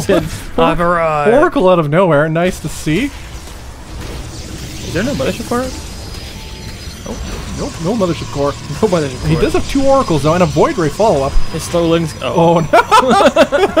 Oh, See the world. Nope. Yeah, exactly. And you're dead. I'm alive. Well, these 2 oracles, I believe, were seen by that overlord too. So Snute should know exactly what's up. Trying to move his queens together to at least prevent, because oracles, man, the DPS and those things, they could kill queens pretty fast. With oracles, a void ray now, and a lot of adepts. I think he's going to go for a push with this type of... Yeah, well, it looks like he's actually planning to do a push and then take a third base behind this. Unless he's faking the third, because he looks like he's trying to take a third. Yeah, I mean, I don't know. Once you start making void rays, it's pretty much an all-in. I don't know, maybe the meta should change if that's the only thing you use void rays for, but I think there's other ways that void rays can be used. As we can see right here, it's using to clean up some of these overlords, eliminate some of the potential scouting for Snute, and maybe force the issue here. He's going to shade right into the third base. And 5 roaches out right now. Lots of workers are going to go down here, I feel. Put in the work are these oracles. Might want to save. Ooh, dies anyway. Wow, loses that 1 oracle. The second oracle is getting pretty low in health. But in the meantime, a lot of workers are dying here in the third base for Snute. Six workers going down in total and rising. But these Adepts, as long as he keeps them alive so far, because the roach count hasn't been very critical. And he, in fact, I think he could cancel. Will he cancel the shade? No, he does not, though. The real question is, oh damn! I was gonna say, what can this boy do I get done? But okay, but anyway, in the main base, 12 workers are going down in total now too. Again, he shades back towards the third base. The fight with workers, 16 now, 18, 20. Wow, this is critical damage by Neeb. Now look at the worker count: 56 probes to the 45 drones of Snute, and more workers are going down. The count is rising. There's no more army on the way quite as of yet for Neeb, as he's content with the damage he has done. And he's got the force fields again. Can he make the move? Can he click the button in the spot? Yeah, because in the first series he missed the force field. Yeah, this void ray putting him actually is Neeb saying, I died to something like this before, and now I'm going to make a void ray this time. Wow, actually, huge difference. That's his way of adapting his build. That's pretty genius. Because I mean, if you look in the production, it's going into macro game, I guess. Yeah, Snute is not going to force the issue after this. Just clear up these rocks. Maybe poke at the third base, see what he could see. Maybe get some damage done, hopefully. And you got to try otherwise. But this is perfectly seen by Neeb. Neeb knows what's up with his Oracle. He puts down a revelation here on them. Where's that void ray? Do your thing, void ray. There it is. It's almost disguised there over its own units. The middle rocks do get cleared up by Snute, but his creep spread is lacking. He's trying to extend his creep spread down the narrow pathway there, but it's nowhere near the middle of the map whereas likely where he'll want to end up doing his engagements towards the latter part of this game. 4th base is on the way for Snute. This is, remember, quite similar to what happened in Snute versus Neeb game number 3. Yes. Where Neeb did a lot of damage early on and then let Snute mack her out of it. That is 100% true. Let's not forget that. Snute is an absolute monster, and you cannot leave him to his own devices. Because you let him drone up, you let him tech up, you think you were ahead, and Neeb has been ahead. But we've seen this position today already, where he was way ahead and then became... He just lost. Because he lost, took a bad engagement on top of it, too. That didn't help him any.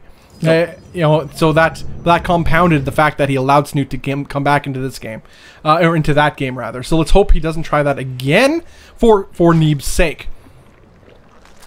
Now, does he have any detection to clear out some of this? He does not, right? No observer in his army. Oh yeah, he does. But he could use. Yeah, he does. There it is. Oh, yeah, he must have. As we see the creep tumors die. Yeah, I'm like, Bobby wants to make stuff up. Oh my god, is he gonna get the force field on the ramp here? Looks like he is. Yeah, he's just gonna walk straight up this ramp, knowing there's not a whole lot of army here. Roaches are in production, but maybe not using his army. It's over here, just doing nothing. It's way out of position, is what it is. Oh, this might be a GG moment, actually. I don't know. It's hard to say. There are a lot of Ravagers here, and he's gonna possibly get surrounded. Of course, but yeah, nice force fields going down are gonna get killed by these corrosive vials. But more force fields are available to Snute. Sorry, to Neeb rather, and he doesn't. 41 workers have died, by the way. If he has a mothership core, he can pull out of here. Does he have it? That's what I'm wondering. No, I think he's there. Oh no, that's not a mothership core. That's an overseer. Yeah, he's just morphing in more stalkers, and stalkers have blinks. So let's keep that in mind. And plus one. Take a blink right on this at this point. And he does have plus one attack too. Am I wrong about this? Yeah, there's the forward blink. Doesn't matter, but the forward blink. The huck blink is real. There's just too much Protoss here, guys. Wow. All the Ravages are going down. Everything is dying. Wow. And the Ravagers are pretty squishy at this stage of the game, especially with this many stalkers. You want something to buffer them at least somewhat. Lings or roaches, if anything else. Blink forward, go. GG's called. is called. Wow, Neeb is your Monday Night Gauntlet champion. But let's take this. Oh wow, he was dead. He was out. He had went and had some ramen noodles on the porch. On the porch. And pulled out his tablet to watch the rest of the games. He did do that for sure. As he also looked at the sunset. Yeah. In the distance. In the distance, yeah, contemplating life. He turned on some Stardew Valley, a much calmer game. To chill. And was going to start playing it when I said, you know what? You should come back in. Yeah. And rise, Neeb. And come rise back from the depths. Did. Yeah. And he did. Zombie Neeb takes the series, takes the whole event. Congratulations to him. He gets $200 and $100 to Snute, plus the Matcherino money, which is, what is that at? $390. So yeah, it'll be nice good split. And split between the players there. Yep. So yeah, congratulations so much to Neeb. Thank you so much for participating. Snute though put up one heck of a fight, and that also, guys, not only is it the money, Neeb though already qualified. Let's keep this in mind. Neeb already qualified for the Gauntlet Season 1 Finals, which is $1,000 on the line in the Gauntlet Season Finals.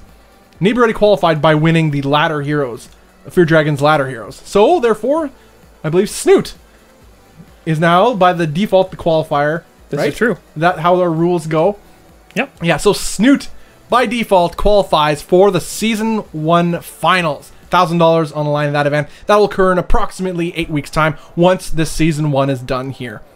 And this is just the second Monday Night Gauntlet $300 event. 12 events in total.